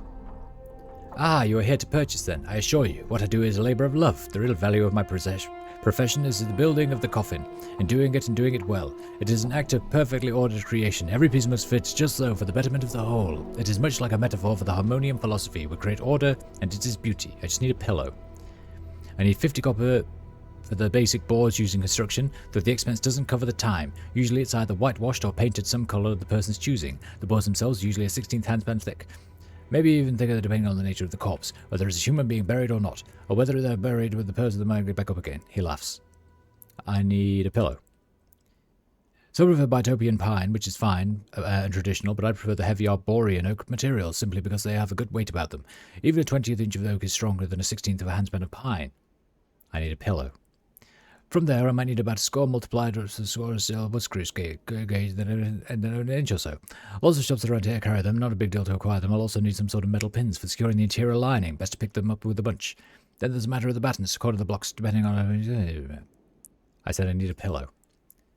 And although I usually let the natural wood soak the colour of the coffin for itself, sometimes the person commissioning it wants it painted special or engraved. I don't usually do the finer work that is skilled, but the contract work out. And the handles matter entirely. If you don't shut up and give me a pillow, I'm going to hit you hard. Then there's the matter of the measurements. They can be tricky, and I try to do it myself. Since occasionally a client will neglect to inform me of the race and disease, sometimes forget the hip width. Very important indeed. Also, if the client's still alive, I try and make precautions about the client to fill out before they die. You know, then there's the construction itself. Hammeries. There's many different ways of attaching the sides and the ends to the block of the There's some internal battens in the corner blocks where there are plenty of wood secured in place. You can also do the fiend's tooth method, is cut alternate tongues and recesses along the edges to be joined, so that they fit together like a fiend's jaw. It requires a little more work and precision, but the end result is very strong. Hammeries. Then there's the lid that is going to need a rim all around the edge, made of strip of pin wood and to work yourself. Once you have the pilot holes drilled and made mat, then you drill the screws or something like a hotband. If you don't shut up and give me the pill, I'm going to hit you hard again. You think you finally got his attention. He frowns at you with a confused look in his face. Huh? I said I need a pillow. Just a pillow. A pillow? Ah, I thought you said you need the entire coffin. I'm so sorry, but I'm out of stock on pillows right now. I don't know when I'll have them again. What with the warehouse being closed? You mentioned a problem. The Harmonium would never let things... Wait, what? I'll do it. Excellent. If you're done with this issue, then you will have the pillow for free. I've already done this. Done. Okay, off we go. Why do we want a coffin pillow? Because the man who wants to show me my dreams with the dream machine says that I need a coffin pillow. Also, they keep talking about problems in the warehouse, but every time I've been, they've just been like, yeah, sure, here you go, here's the thing that you want. I don't really understand what their problem is, other than laziness, because they don't want to go themselves. But like every time I come here, the thing that I want, they're just like, yeah, of course you can have it. I'd like to claim something. I would like a pillow. A pillow. I could certainly use a pillow. A big stone pillow. Here's your pillow, Master Hamries, and good luck sleeping with it. Can I get you anything else? Bye. Bye then. Right, I've got my pillow. Hope you're updating your journal. I'm really trying to. All right. I think we fell asleep a little bit whilst Hamries was talking to us. I'm just going to tell Hamries. I don't know if he needs to know, but maybe I'll get experience. I don't know. I would like to gobble up that sweet, sweet experience. Hamries, I've dealt with the trouble and got the pillow. Updated my journal. Nice. Well done. You can keep it. Brilliant. All right.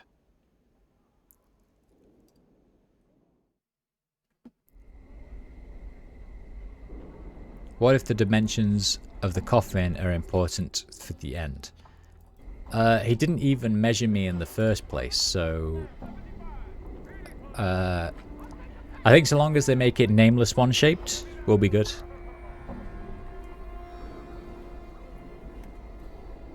The good thing about the Nameless One is, like,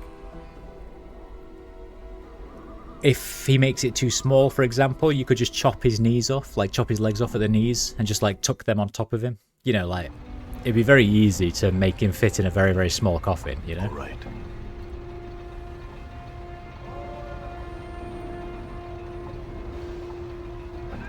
Hamries is an amateur coffin maker. I think he is an amateur coffin maker. Like his dad was the professional one, the guy that we murdered in a previous life.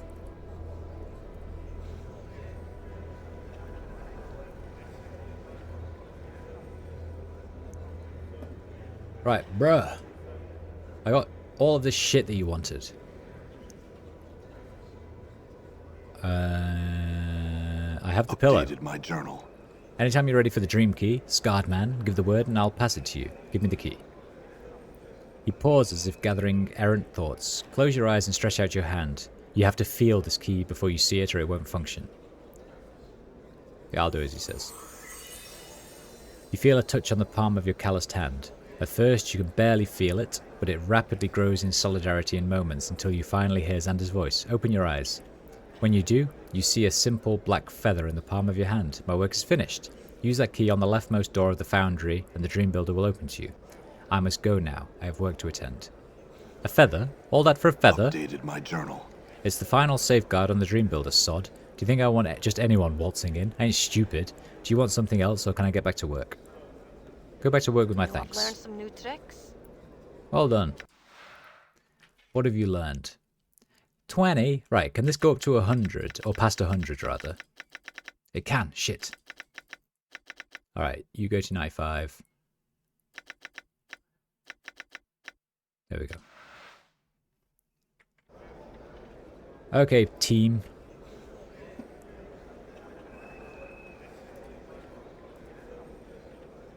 To the Dream Maker we go.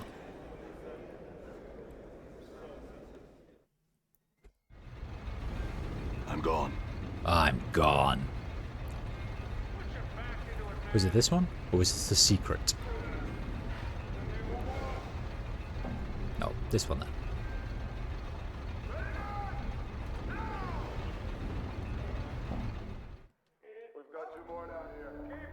You find yourself standing under a hangman's noose.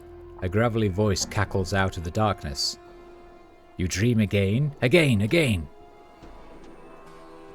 Your body seems strangely light and airy, like you've lost control of it, like the winds blow you where they will.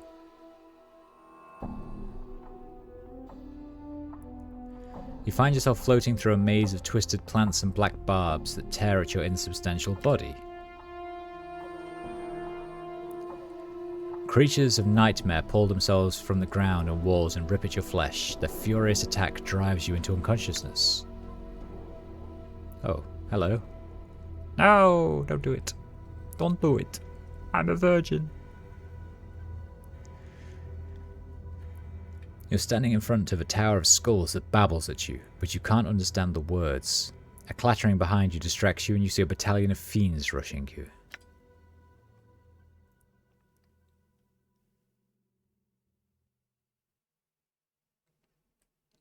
You're standing in the maze again and the stench of death surrounds you. You know you've killed all of them. The cackling voice breaks in once again. Oh, my pretty little puzzle. You have killed these and so many more that I have lost count of them all. You're stricken mute and cannot reply. Come to me, my puppet. Come to ravel in her black barbed maze. Come dream with me.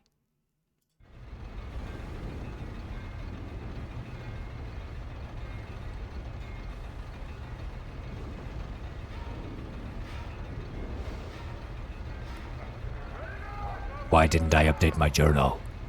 Done. Now the door's locked and I can't get back in. What the fuck? It was a one-time use thing. I don't understand. Alright, I saw the Tower of Skulls. I'm guessing that's where I got Mort from. And I was in the forest and some people attacked me.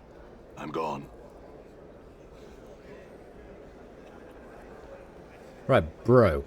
Give me my fucking dream key. Where's he gone? No!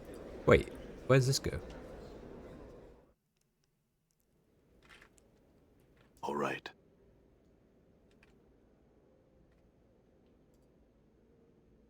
Oh, this is here.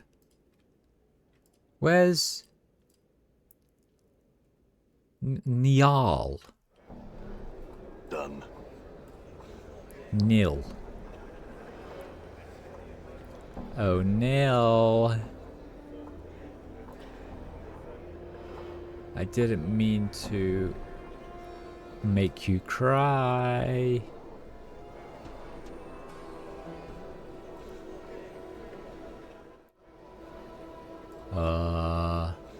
Nil?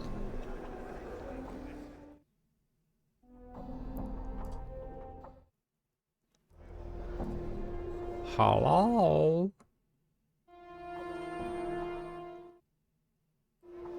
Done. Don't you done me? I'm gone.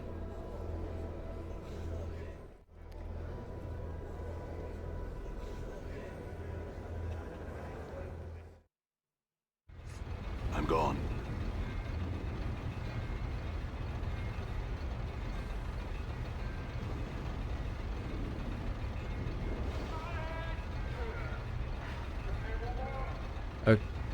Okay.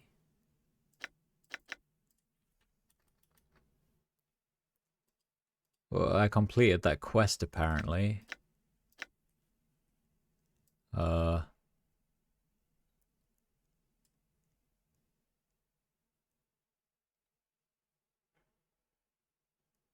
I hope that it'll be worth the trouble. Was it worth the trouble? This is where you find out they never fully implemented the Dream Machine stuff and you're done with it. Oh, really? Oh, it's cut content. Okay. That that explains it then. I was like, what? What was that? Alright, fine. Nice fade to black, yeah. Back to finding Ravel. Yeah, I literally don't think I've got anything else to do. I only have Ravel. Which means, alright, let's try and... Ravel. Right, what have we got? I asked Dahl, he responded he knew a little about me. Travel. Lothar told me the reason I'm immortal is that my mortality was stripped from me by a hideous night hag named Ravel. He said I should seek her in the maze to which she was sent by the Lady of Pain. I need to go to the Civic Fest Hall. Mort suggested I go to the Civic Fest Hall. Fall from Grace warned me about Ravel. She said if even a few stories are true, she's very evil.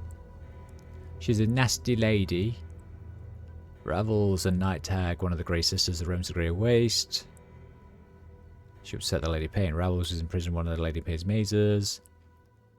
Fall from Grace said someone in the Civic Fest Hall might know about Ravel after telling me a tale of Ravel.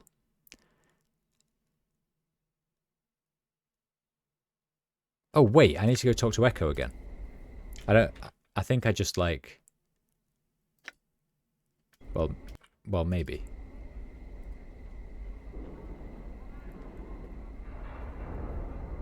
Let's go see what Echo knows about Ravel. I don't know if I actually asked her. I think I was just like, here's your voice, lady. Bye! And there was much rejoicing.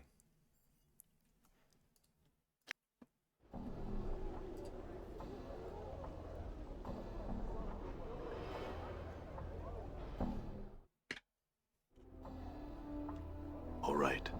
Echo Beach. There you are.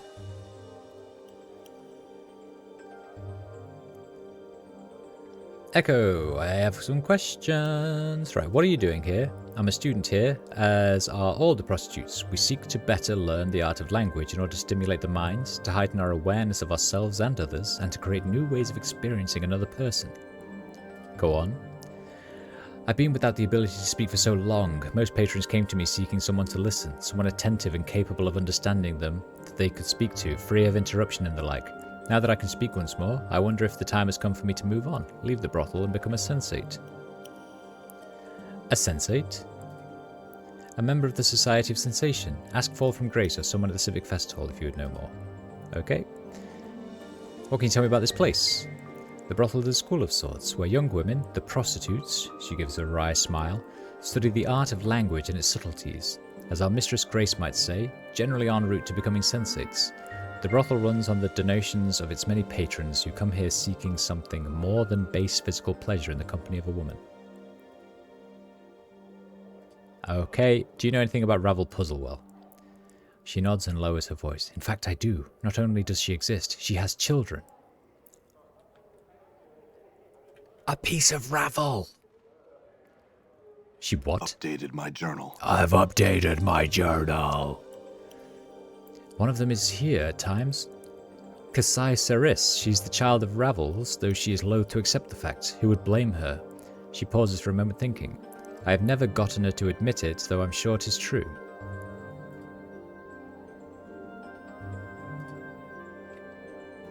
Oh, Kasai Saris.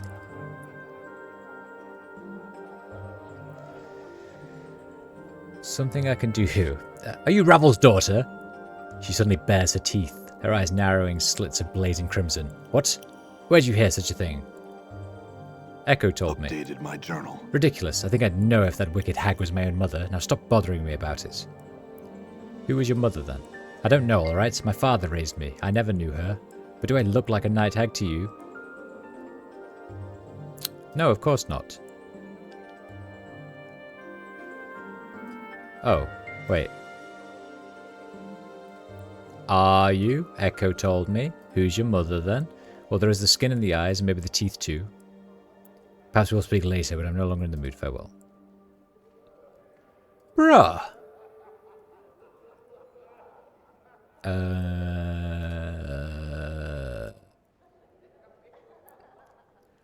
Nenny. You know all the shit that goes on. Hi, Nenny. I heard that Cassiceris is Revel's daughter. Is that true? My journal. Beats me. Sorry. Maybe you could ask Juliet. She and Kassai used to be really good friends. Then Juliet met Montague, and now they don't talk much. All right, Juliet.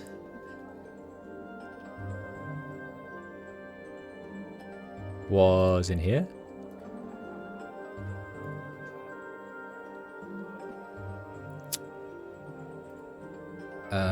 I heard Cassiceris is Ravel's daughter. Is that true? Updated my journal. Ravel? I thought I might have heard that name before. I know not the truth of it, but I have heard such a rumour. Thou may wish to ask Kimaxi Adatong that very same question. They're half-sisters, thou see. Are they? Interesting.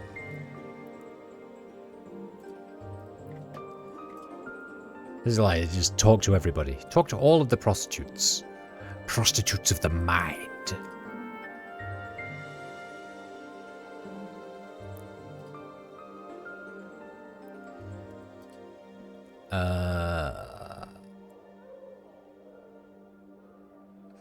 I heard that Cassiceris is Ravel's daughter. Is that true? As far as I know, yes. Why?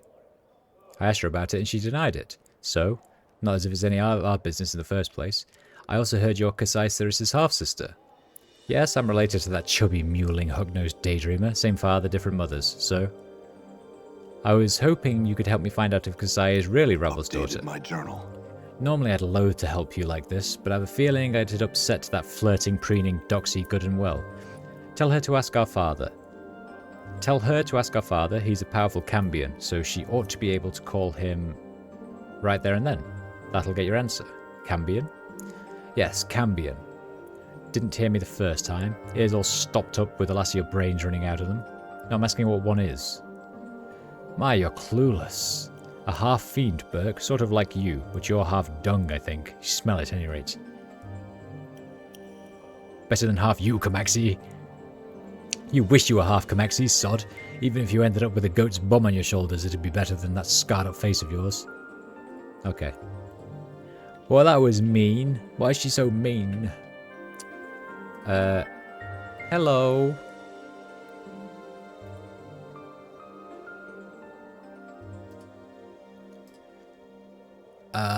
Kassai, I talked to Kamaxi. She told me she's your half-sister and that Ravel's your mother. That hells! How I loathe that woman. Why would you even believe that sort of tripe? She says that you deny it, and in fact may not know it, but it's true. She said you could ask your father, that he would tell you. My journal. She stares at you silently. Give me a moment. She turns from you and begins to mutter softly. The air seems to shimmer around her slightly. It fills with a coppery smell like warm blood. I'll try to overhear her. You lean towards Kassai, attempting to hear what she's muttering. Banished Prince of Ithig, Marquis of the Blood Shadow, my father. Hear me, for I call upon you. Keep listening. Yes, beloved father, it is I, Cassiceris. I would bid you answer me one question, a question that I've asked you time and again. Yes, beloved father, I cannot bear to have another ask me and not know myself. You must tell me. I have asked for nothing save this. Tell me, I beg of you. Yes, beloved father, I understand. Thank you. Farewell. Lean back, pretend you hear nothing. Kassai remains turned away from you for a moment before finally coming to your face. I did not want to believe that wicked hag may have been my mother. I have lived long. I do not appear to age, and have disturbing dreams sometimes. But still, I do not wish to be the inheritor of the evil she caused, nor draw the lady's gaze as my mother did. Such evil things she did. Tell me what you know of her, will you? I heard she would pose impossible riddles to people, riddles she could answer but no one else could. She would devour the person if they answered incorrectly, or leave them dangling in her horrifying gardens as examples to all. Those few who somehow escaped she tormented in their dreams, riding them like steeds, breaking their wills and hurling their souls into the colourless oblivion of the grey wastes. Her magic was said to be beyond anything most had ever seen. It was imagination woven from nightmare and given substance. Stone and solid shapes bent to her will like soft clay. The laws of the planes would bend beneath her feet, and from nothing she could weave illusion, and from illusion weave realities that could horrify and kill and confound. She was a mistress of all the dark arts, mistress and master of them all. She hounded a governor that dared quote sigil law to her with shadows that devoured him, all but his tongue, his fingers, and the flesh of his face. She turned mercy killers inside out and shattered buildings of those who displeased her. Terrible, terrible powers were at her command. She changed her shape like water and would use it to destroy some for amusement, and to steal knowledge from others. She was a monster, like all that had been spawned from the Grey Wastes. And in the end, she threatened to open the cage and let the fury of the plains come rolling in like a wave. Fortunately, she did not succeed. She existed solely to cause malice. I do not know if she's dead, but I know now that she was my mother. Kasai's shoulders slump and her head hangs down. Oh, that I had tears so that I could weep with sorrow. Try and comfort her. Thanks for your efforts, but I'll be fine. I just need to think about it, that's all. I hate to ask this now, but I need you to give me a piece of yourself, Kasai. Pardon? The portal key to Ravel's maze is a piece of her, and you are of her blood. It is close enough. You intend to seek her out? Her surprise quickly changes to an expression of wariness. What would you need of me? Your blood, most likely. Only a drop or two, I'm sure. But do you have some way to carry it? A piece of cloth, like a handkerchief or something? Yes, Updated here. my journal. She takes the handkerchief and gingerly pricks the tip of her finger with one of her fangs. After letting several drops of blood soak into the cloth, she returns it to you. You're placing yourself in grave danger, you know. Even if the stories of my mother are greatly exaggerated, she's horribly powerful and completely evil. Good luck. So I've heard. Goodbye. All right. All right, then.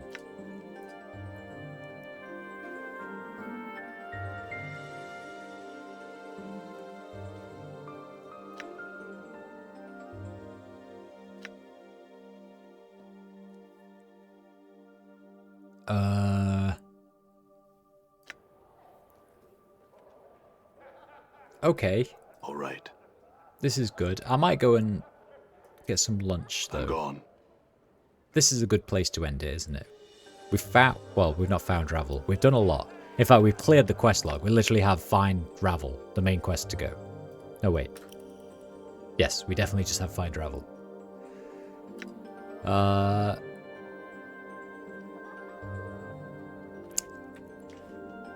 Let's do a little save-a-roonies. Stream 8 and there we go. The one that's misspelled.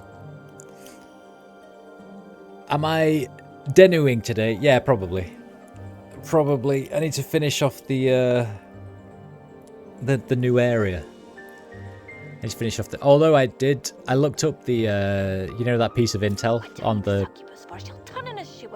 the hand of whatever. I checked that out. A lot of people are saying they think it's a bug or a glitch that needs to be sorted out. Because there's a lot of people saying that it's stuck on 5 out of 6 for them as well.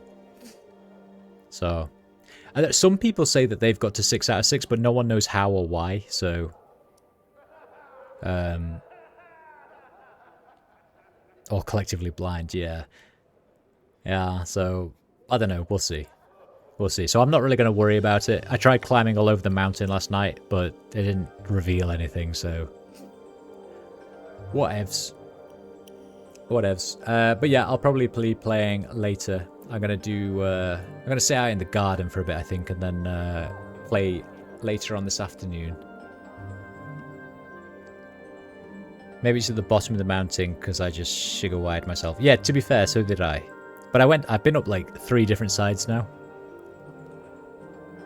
So unless I just missed it on the one side that I've not been to.